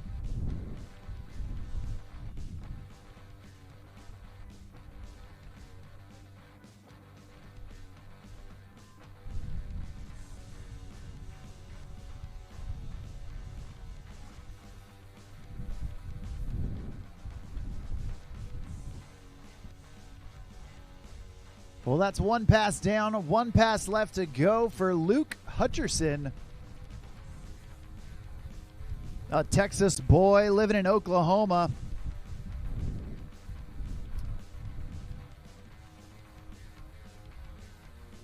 Traveling to South Florida to try and get a U.S. national title here in 2026. And right now, going front side with that front side 3 shove.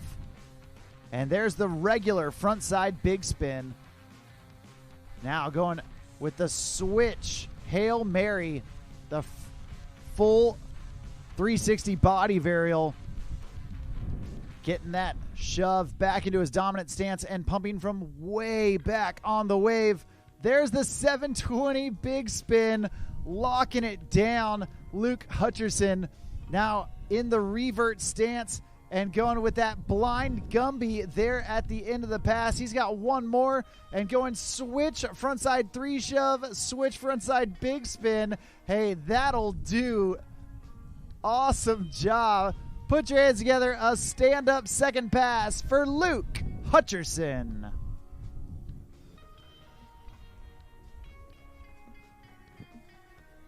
Wow.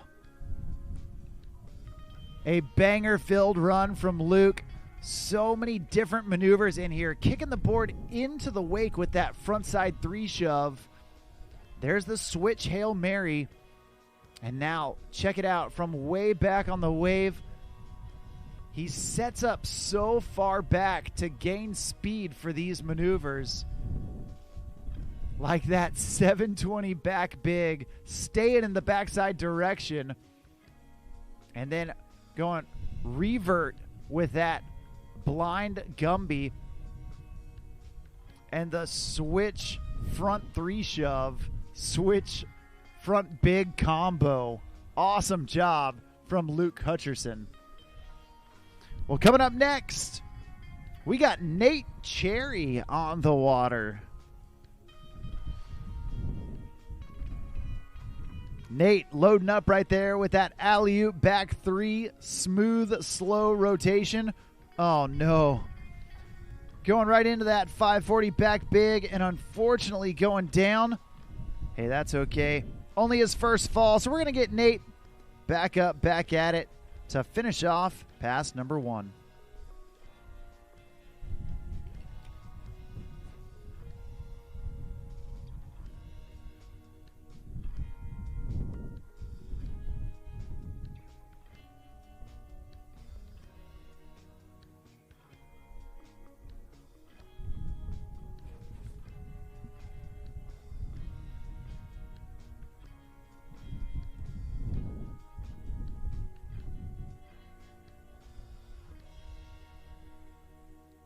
Well, the throttles go down on that Super Air Nautique G23 Paragon, and Nate Cherry gets back up, tossing in that rope.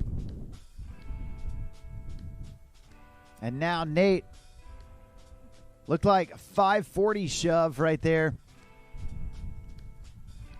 Going bigger spin off of his front side stance.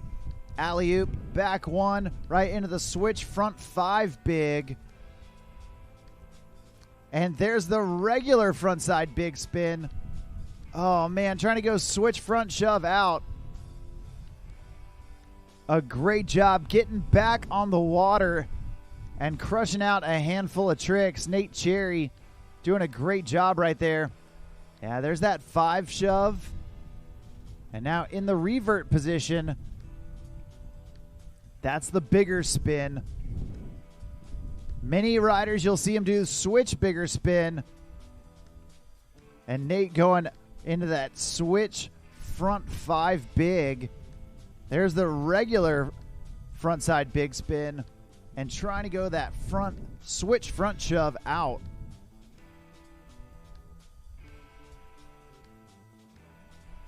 Well, Nate Cherry putting down some big tricks in pass number 1. We're going to see if he can have a repeat performance here in pass number 2.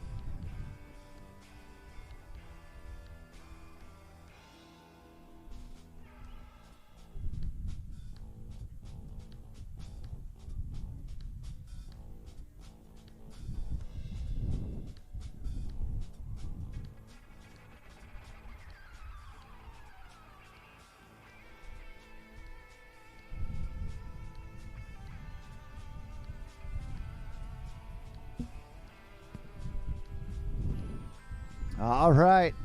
Well, that's 1 pass down, 1 pass left to go for Nate Cherry.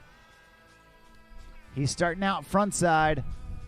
Nice shove to mute, well above the lip. Alley-oop back 1.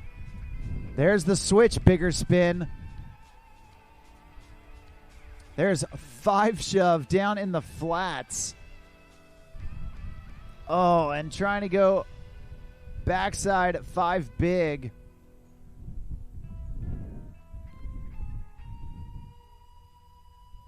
Well, check out this replay. Good grab on that shove to mute. There's that switch bigger spin.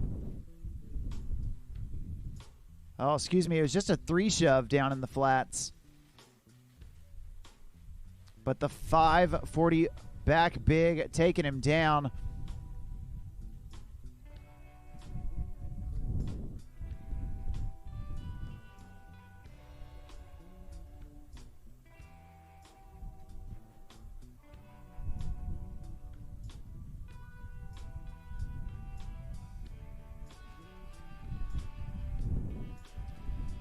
Well, Nate Cherry getting up one last time, his last chance to impress the judges and hopefully stamp his passport into the finals. There's a little half and half, shove in, shove out. Oh, 720 back big. He got it. And then going with the regular Hail Mary. Another trick you rarely see. Awesome job. 2 hammers down there at the end of the course for Nate Cherry.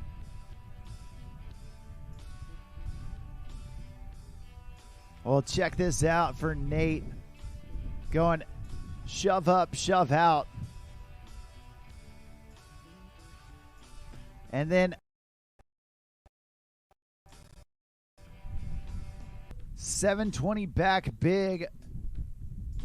A huge trick he was looking for.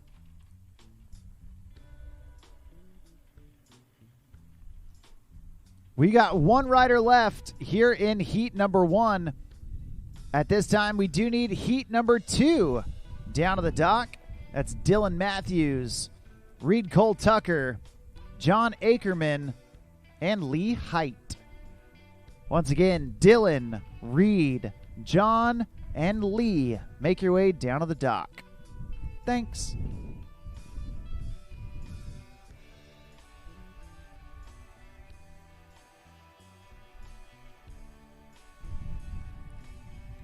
Well, last off the dock here in heat number 1. Right here, right now, this is Robert McClelland. Oh, no. Going down on trick number 1. That's not how you want it to happen, but you know what? It's okay. Sometimes getting that first fall out of the way early can be a good thing. You can get wet and reset. We're going to hope that that's the case for Robert McClelland as we get him back up on the water.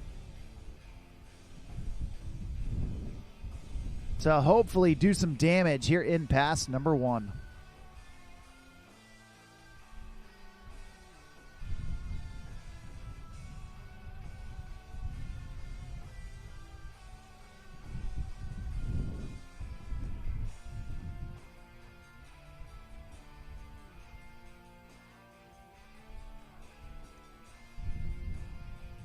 All right, well, Robert tossing in that rope. There's the 3 shove. Right into that 540 back big. That's what took him down. Oh, man, going with that 540 switch front big. There's the front side 3 shove, kicking it into the wave. Big 3 shove to mute. Love that trick. There's the front side big spin, doing it regular stance that time. And there's the switch bigger spin. Robert McClelland getting back up on the water, having a full redemption pass right there. Nice job. After going down on the first trick, man, he came out and just acted like it never happened. He got back on the water and absolutely stomped trick after trick after trick. Check it out on that Nautique replay. The 540 back big, staying in that backside direction. There's the switch front 5 big. Going front 3 shove. And a huge 3 shove to mute right there. There's the regular front side big spin, switch front big. Excuse me, switch front bigger. Wow. Great job from Robert McClelland. But he's not done yet. He's got pass number 2 coming at you. And here we go. Robert, big alley-oop back 1. Reverting back around. And then going with that mute grab on the air reverse. Nice. A grab on that alley-oop back 3 as well. Oh, and another grab. This time on that backside big spin, reverting around. Oh, man, going regular stance, front side, 5 big. Trying to go 540 shove, well above the lip, and unfortunately going down. Check it out on this Nautique replay. Robert grabbed just about every trick in this run. There was one. There's another. Utilizing different hands along the way, too. And different parts of the board. That was the melon grab. And the mute on that back big.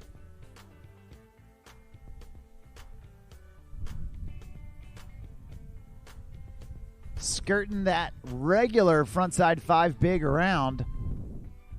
And then trying to get the 540 shove under his belt. And looks like that did it for him. But man, Robert adding so much style, grabbing every single trick. Super cool from Robert McClelland.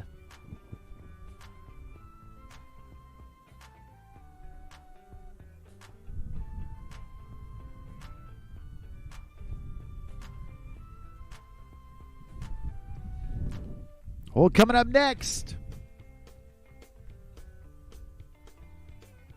kicking us off here in heat number 2, we have got Dylan Matthews. Now, Dylan Matthews has been helping out judging some of the amateur surf divisions. Now he's getting his turn behind the boat, starting out with that 540 back big. There's the switch Gumby to get back into his dominant stance. A 540 shove from Dylan. Now dancing around into that backside stance. There's the switch Hail Mary. And the switch front 3 shove. Right into the switch frontside 540 big spin. A shove to get back into his dominant stance. Oh my gosh. It looked like maybe a 720 big spin.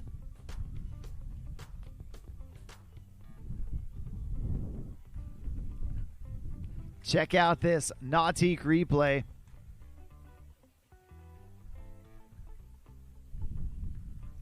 Dylan Matthews putting down so many big technical tricks here in pass number 1.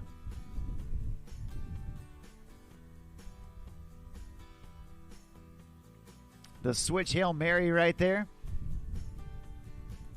Right into that switch 3 shove. The 540 switch front big.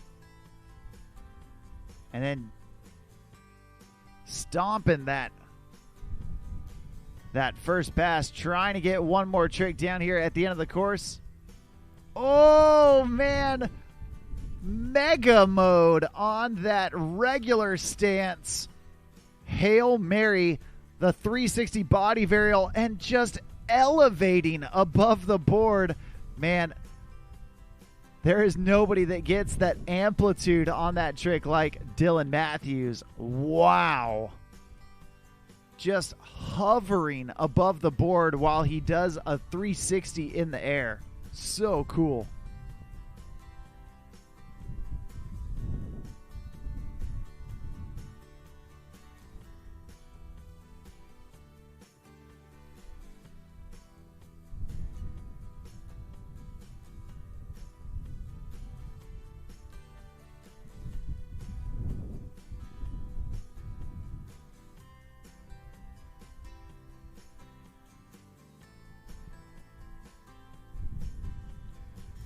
All right, well, he's back up and coming back in for his second pass.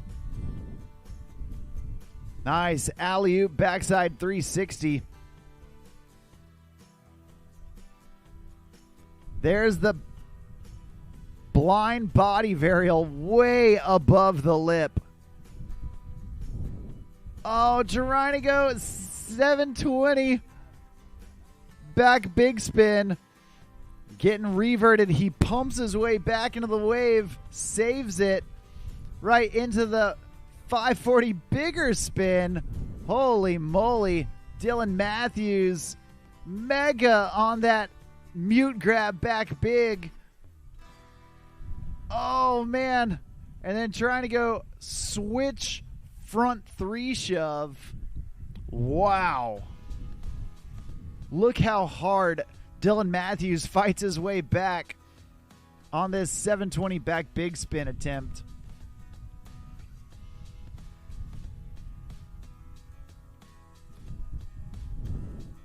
There's the alley-oop back 3. Huge on that blind body varial.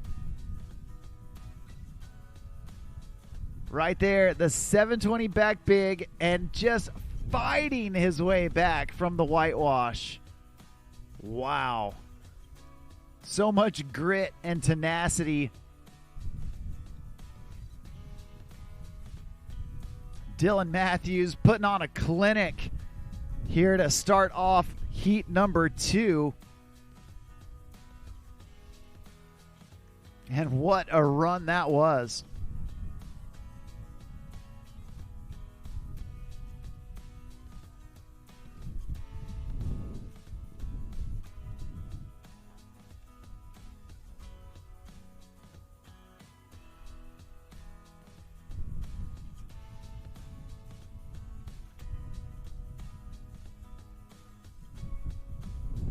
Well, next on the water, a young dude who has been absolutely electric lately.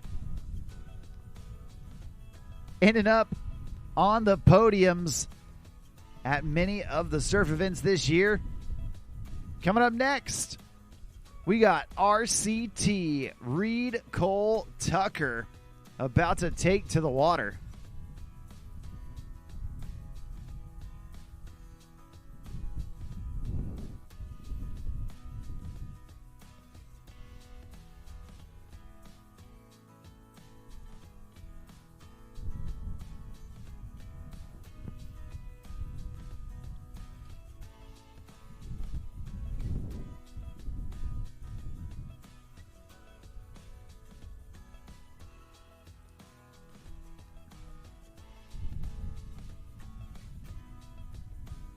Well, looks like we are ready to rock with RCT, Reed Cole Tucker.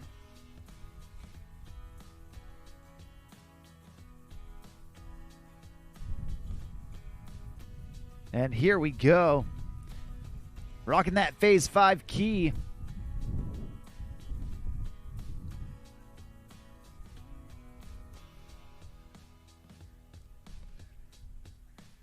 Starting off. Backside 5 big. Oh, no. And then trying to go switch Gumby into his dominant stance and just slipping out.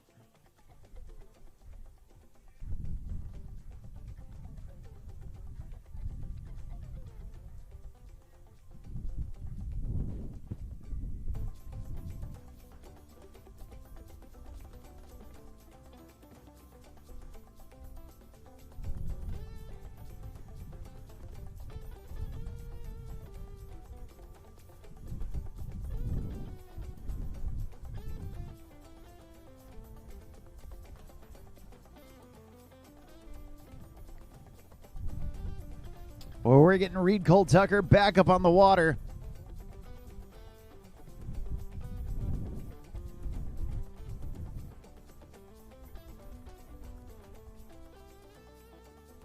Tossing in that rope.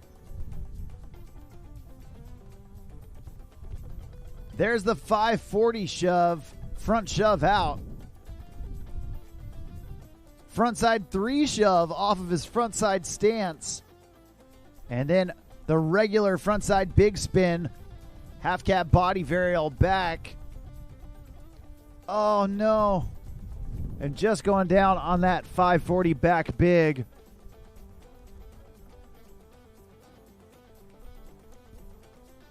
Reed doing a great job getting back into a rhythm right there. Dealing with the pressure and putting down some big tricks despite having that early fall.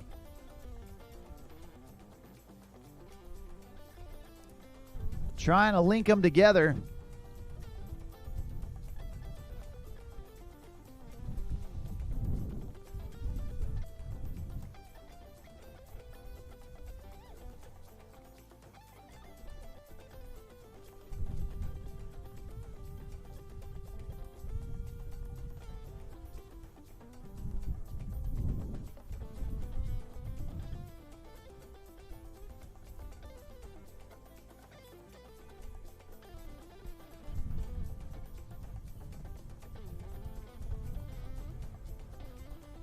Well, we're going to get RCT taxied down to the end of the course and ready for pass number 2. At this time, we do need heat number 3 down to the start dock. That's Keenan Flegel, Jet Lambert, Noah Flegel, and Sean Silvera.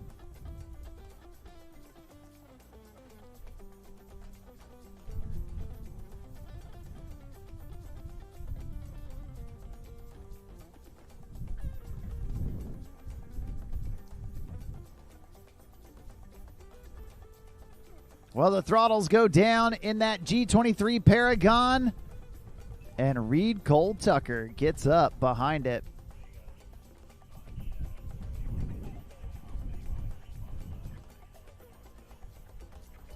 RCT shove to mute, backside big spin, switch front big combo. Big alley-oop, back 3. Pumping hard. Oh, man, trying to go 720 big spin. Unfortunately, only able to get 1 foot on it.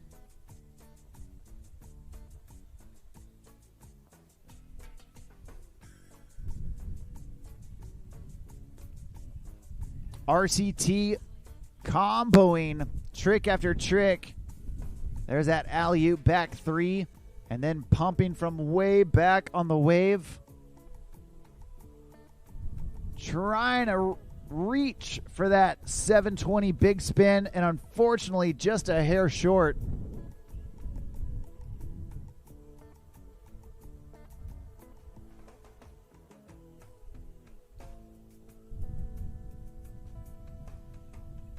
Tossing in that rope.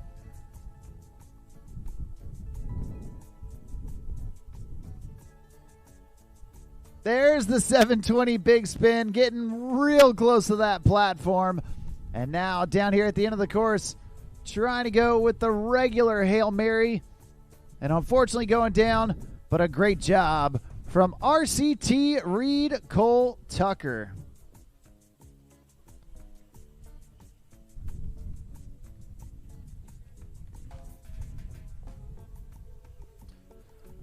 Well, that's 2 riders down, 2 riders left to go here in heat number 2.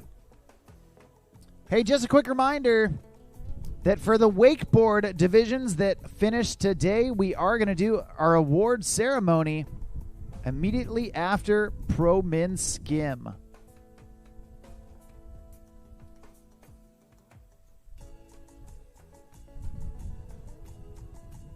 So be sure to grab your things and head down towards that pavilion for our award ceremony for the wakeboard divisions that had their finals.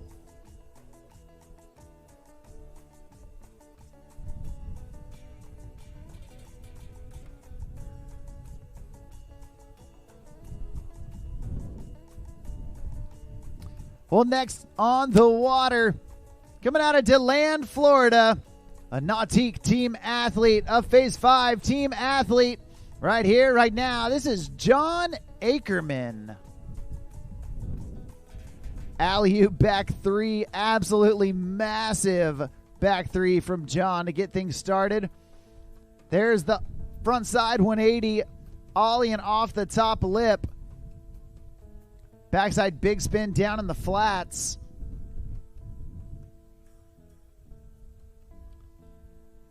Oh, man. And then trying to go that revert 5 shove.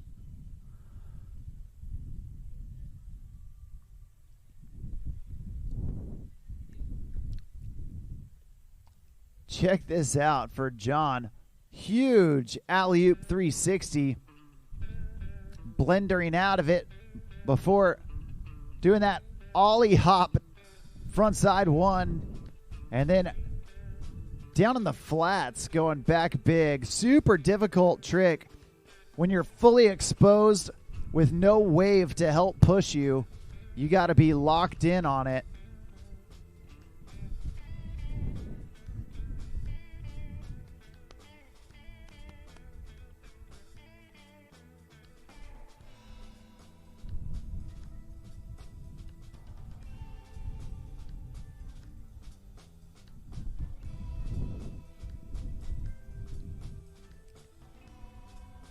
There's a 540 back big he was looking for. Taking down the trick that took him down. Oh, no. And then regular frontside big spin for John there at the end of the course. That's going to do it for pass 1. But check this out. Getting redemption on that trick that was giving him trouble. 540 back big right there. Bolts on the landing. And then just slipping a foot on that frontside big spin in the flats.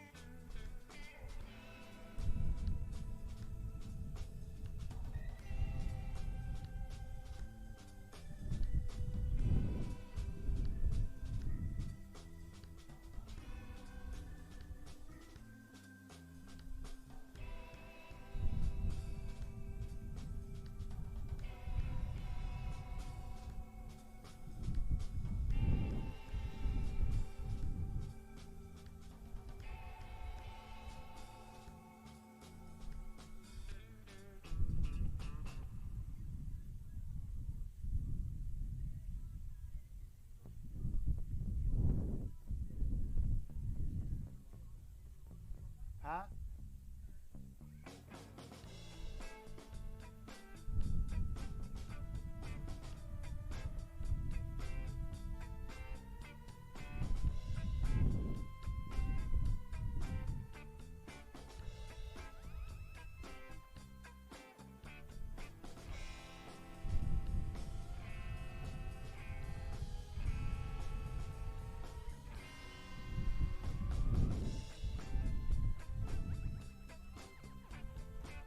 All right, well, John Ackerman, Florida native, going alley-oop, melon back 180.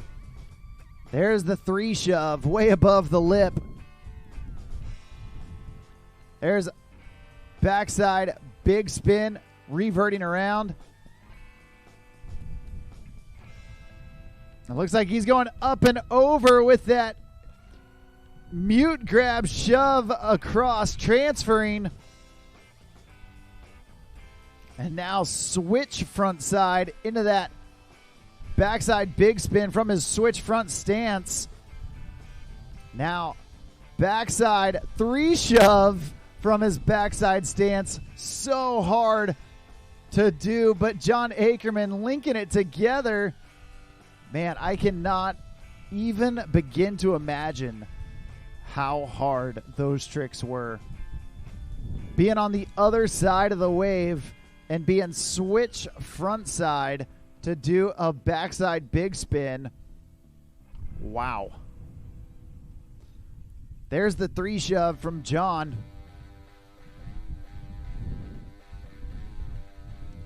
It looks like the regular bigger spin. Then going shove to Indy, up and over, transferring, and then pumping switch right there, mind you, to get back into it. There's the backside big spin, doing it switch from his front side stance. Awesome job.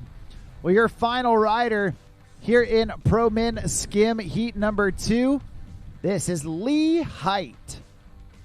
And height indeed, way above the lip on that melon alley-oop back 1. There's the 3 shove. And the 540 back big. Oh, switch Gumby trying to pump his way through. No, he's going to stop and save some course. Didn't feel like he was going to be able to get back with enough time to do what he wanted to do, so he just exited. Check out that melon alley-oop. So big from Lee Height. 3 shove in the flat. Backside 5 big. And then trying to do that switch Gumby, but just couldn't quite revert out of it.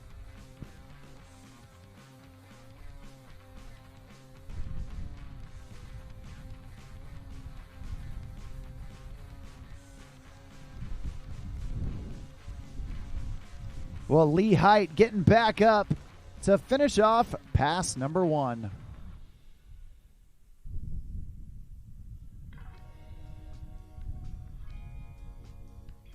Digging deep right there for that frontside 3 shove off of his frontside stance. Oh, no. And then just going down. Not happening like he wanted it to. But that's all right. He's still got 1 pass left to go as we're taxiing him down to the end of the course. Get him ready for his second pass.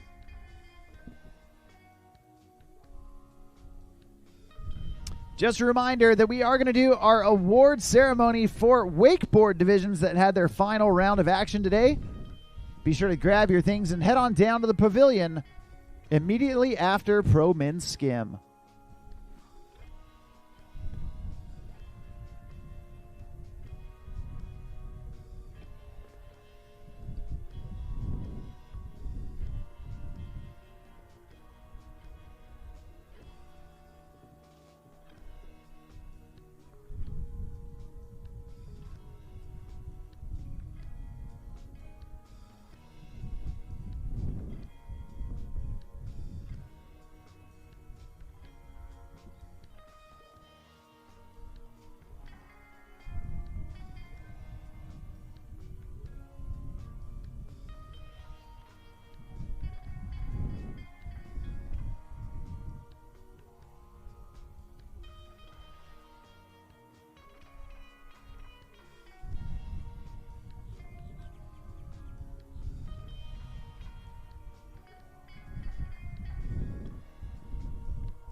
All right, back up, back at it. We got Lee Height coming back this direction. Alley-oop, backside 360. And now pumping hard. Big indie shove right there. Regular bigger spin. And a 5 shove. Now getting into his backside stance. There's the switch bigger spin. And then the switch frontside 5 big. There's the 720 big spin. Getting back into his dominant stance. Big tricks down here. Oh, trying to go with that massive mute grab back big. Unfortunately going down. And that's going to do it for Lee Height, your final rider here in heat number 2.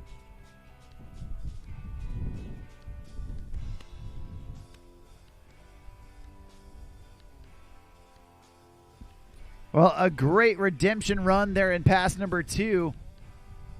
Lee stomping some big tricks.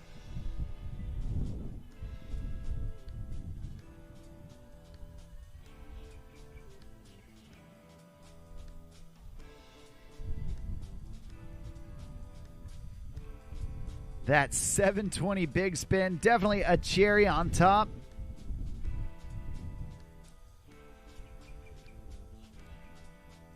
And coming up next, your final heat, heat number 3.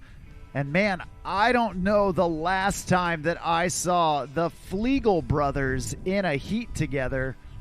But I'll tell you right now, I'm pretty excited for it. both brothers coming from right here in South Florida, feeling right at home here in Boca Raton. They're from just right up the road. The older brother going first here in this final heat of Pro Men Skim. A living legend in the sport of wake surfing. One of the GOATs for sure. Right here, right now.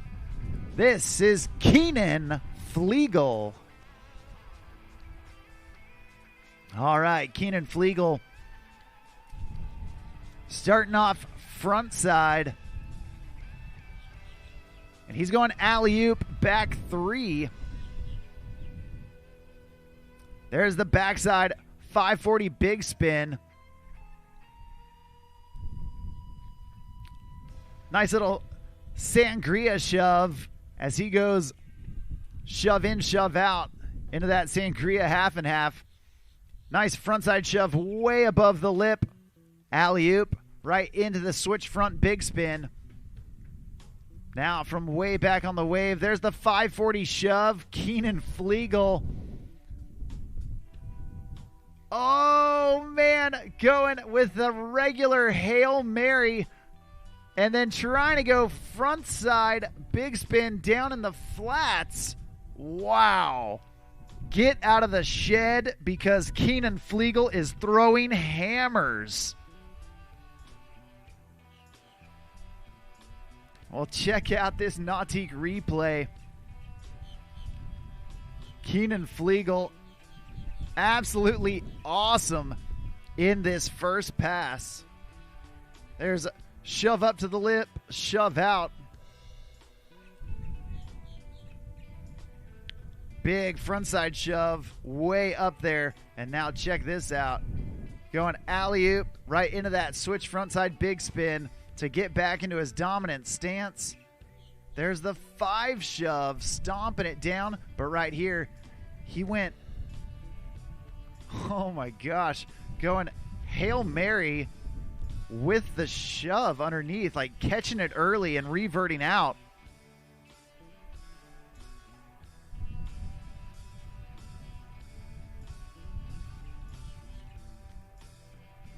Being creative and staying on his feet. Keenan Flegel doing a fantastic job there in pass number 1.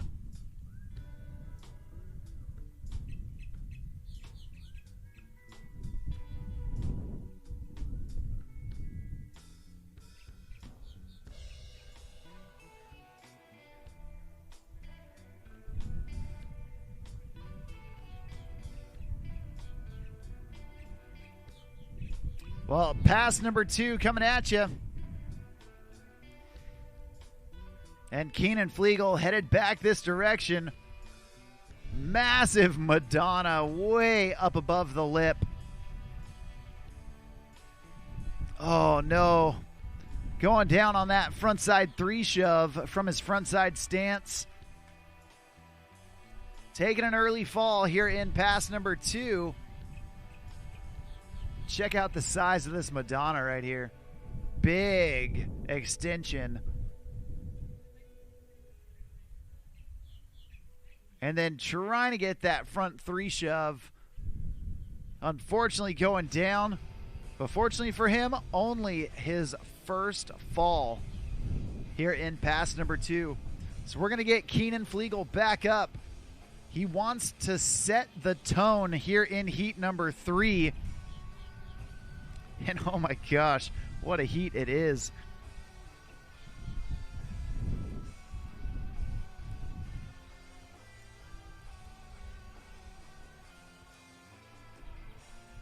There's the frontside 3 shove that took him down, doing it off of his frontside stance.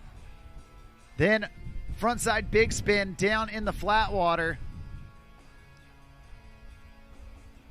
Oh man, trying to go frontside 3 shove switch from his backside stance, and unfortunately going down.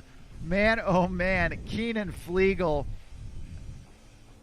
blowing minds out there on the skim style. That was awesome. Now, the thing that I realized is that, yes, there are 2 Flegels in this heat, for sure. That rarely happens. Also, we have Jet Lambert and Sean Silvera, the student and the teacher. Wow. What a stacked heat.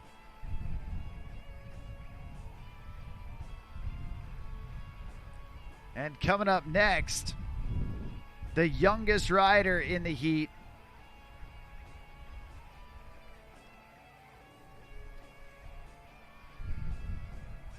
coming out of Claremont, Florida. He has been on a tear this year, 5 wins in a row, and he would love to make it 6. Right here, right now, this is Jet Lambert, starting off 540 back big. There's the switch Gumby to get back to regular. Frontside 3 shove off his frontside stance. Frontside big spin, regular front big. There's the switch Hail Mary. And now going switch backside 3 shove off of his backside stance. And there's the switch Canadian. 540 shove, front shove out. Too easy for Jet Lambert. And then the front side 5 shove, back shove out. Time for one more down here at the end. Just a casual 720 big spin. I'm not sure his heart rate even elevated at all. Jet Lambert throwing it down like it's nothing. And wow, the kid is good. I'll tell you that right now. That Nautique replay showing the full detail of what Jet has got out there.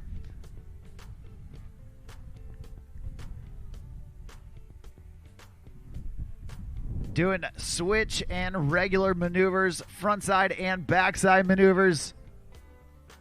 Making the magic happen. And just bouncing around. Then check this out as he eyes up that into course buoy. Sees he has a little bit of time left. So just decides last minute to throw the 720 back big. Must be nice. Kids today, tell you what. Well, Jet Lambert, near flawless so far.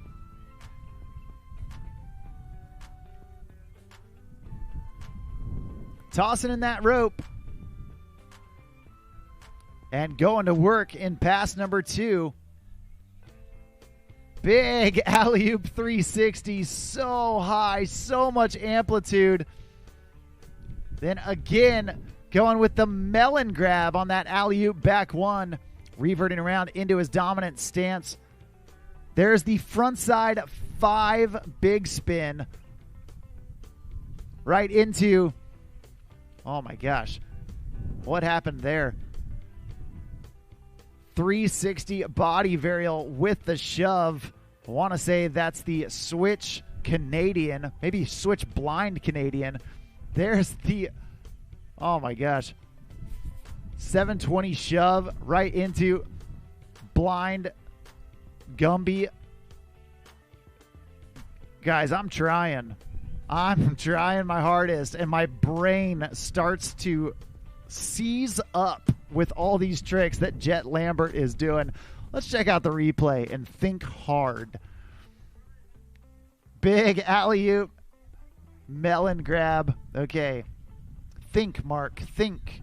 There's the regular 540 frontside big spin. Now he switch.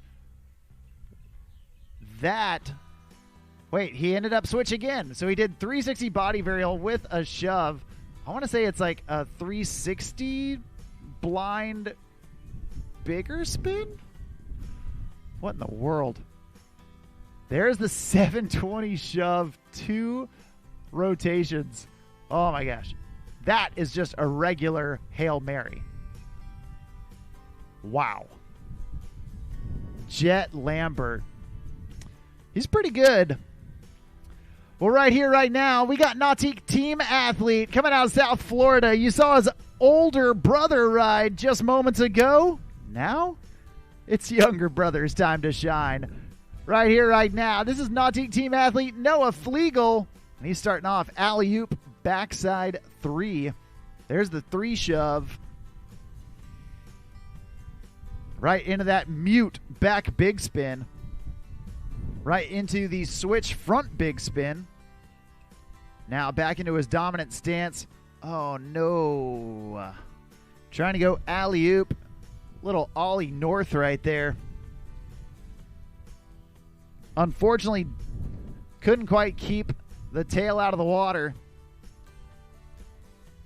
Noah Flegel taking an early fall here in pass number 1, but still has plenty of room to be deadly in this first pass.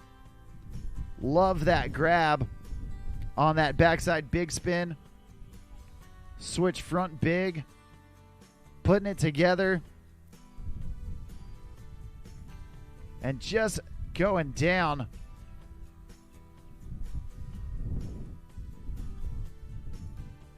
Well, just a few weeks ago, Noah Flegel ended up winning the European Championships out in Madrid, Spain.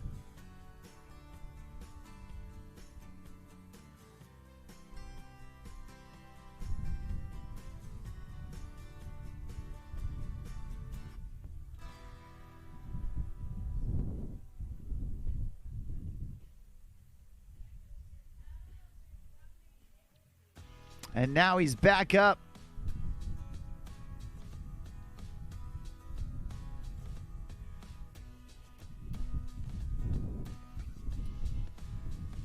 Going alley-oop Madonna right there.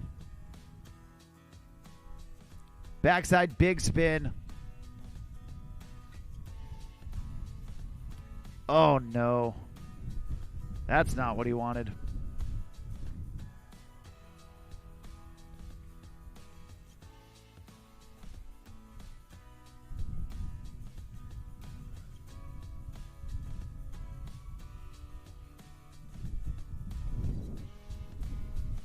You can see here on that replay, just letting that board escape from underneath him and not able to get it back under his feet.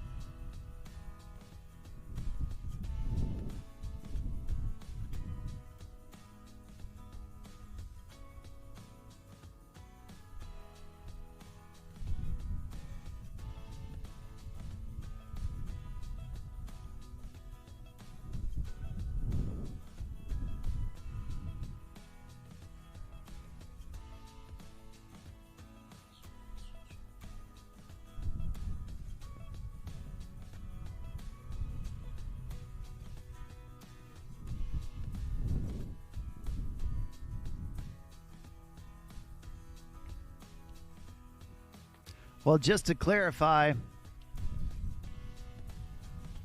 Noah Flegel took the win at the European Wakesurf Championships in the surf style division as well as pro foil.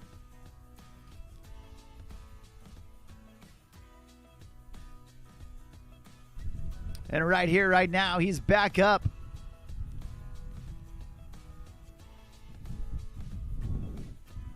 Coming in for his second pass. Big judo kick right there. 3 shove down in the flat water. And Noah digging deep. Going alley-oop back 5.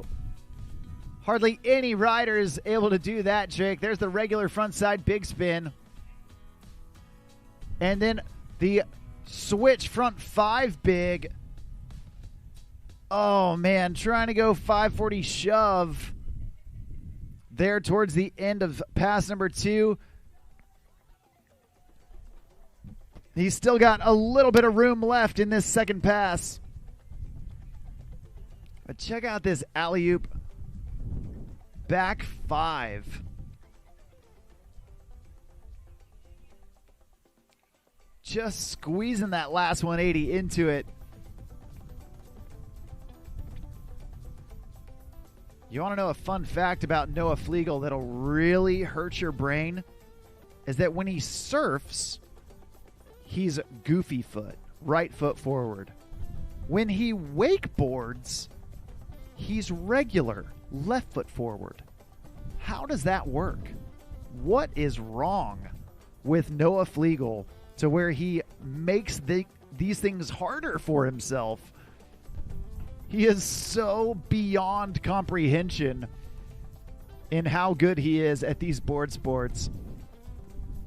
And right there, just trying to do that backside bigger spin. Unfortunately going down, and that's going to do it for Nautique team athlete Noah Flegel. Hey, just a reminder that we are going to do our award ceremony for all the wakeboard divisions that have had their final round of action today. All of that going to happen right after this last rider. So be sure to grab your things.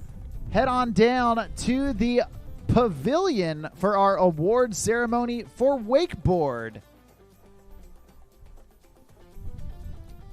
But before you do, be sure to check out this last rider off the dock. I had just mentioned the Nautique European Wakesurf Championships in Madrid, Spain. This dude walked away with the win in skim. A many-time national champion, a many-time world champion, a many-time Pro Tour champion. Right here, right now, out of Claremont, Florida, this is the Sliv himself, Sean Silvera. Sean starting off, going with that judo alley-oop. There's the switch Gumby back into his dominant stance.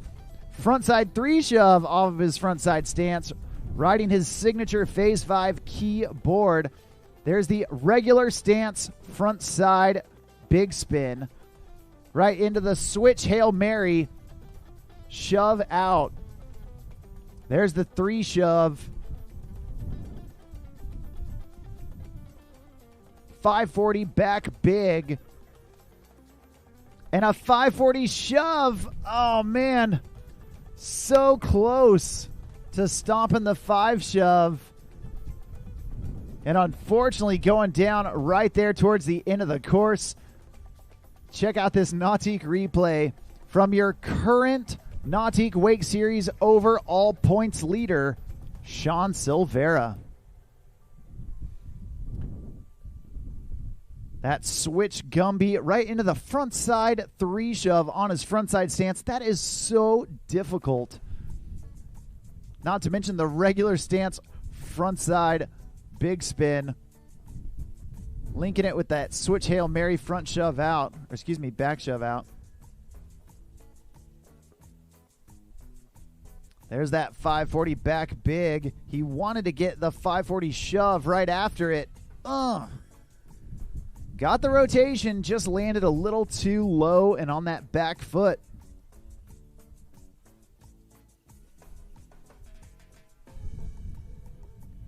Well, that's one pass down. One pass left to go here for Sean Silvera, your last rider off the dock in the Pro Men Skim division.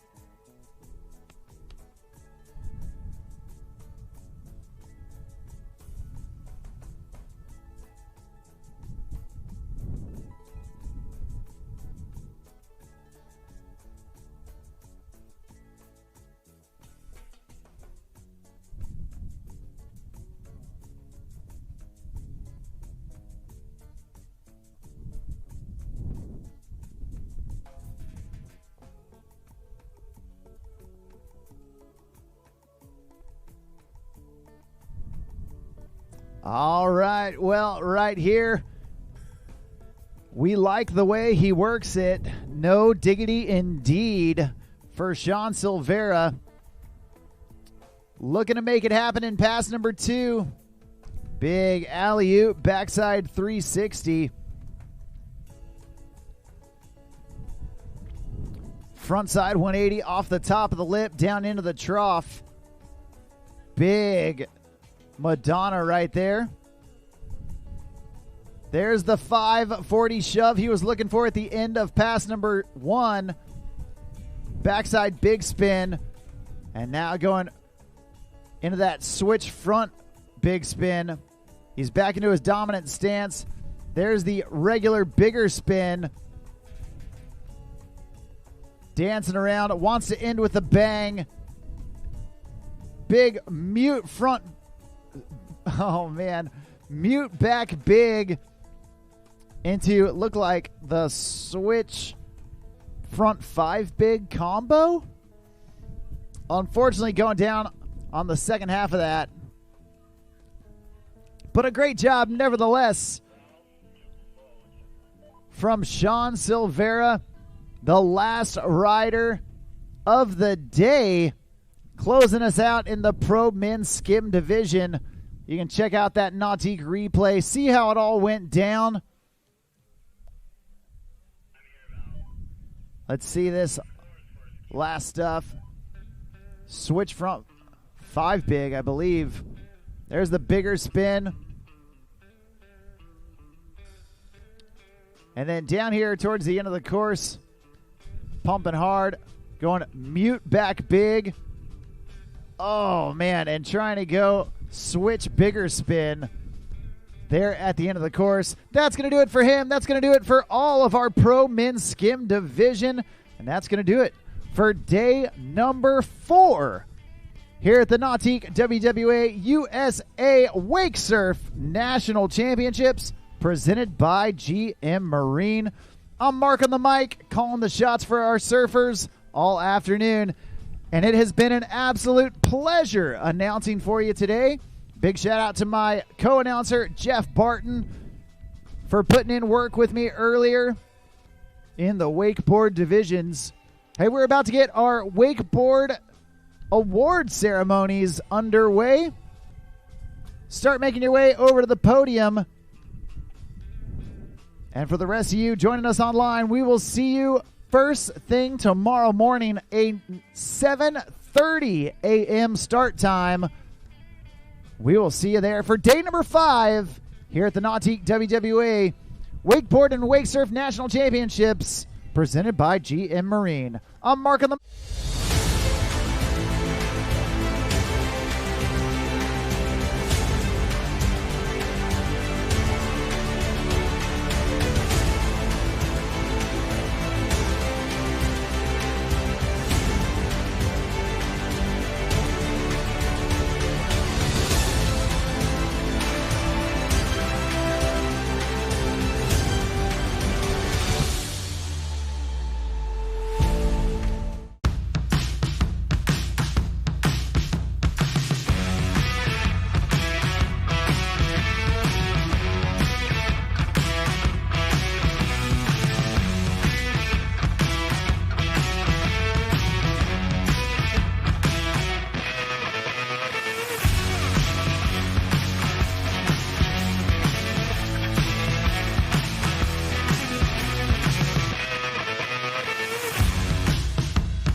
For over 50 years, we've been more than just a manufacturer. We've been part of the journey, a journey driven by a passion for adventure and an uncompromising commitment to excellence. And now, we continue to push forward, refining, evolving, and redefining what performance means on the water. A legacy elevated, a standard exceeded, a continued commitment to innovation, precision, and power. Welcome to the future of performance. Welcome to the power behind the passion. PCM Marine Engines, performance that moves you.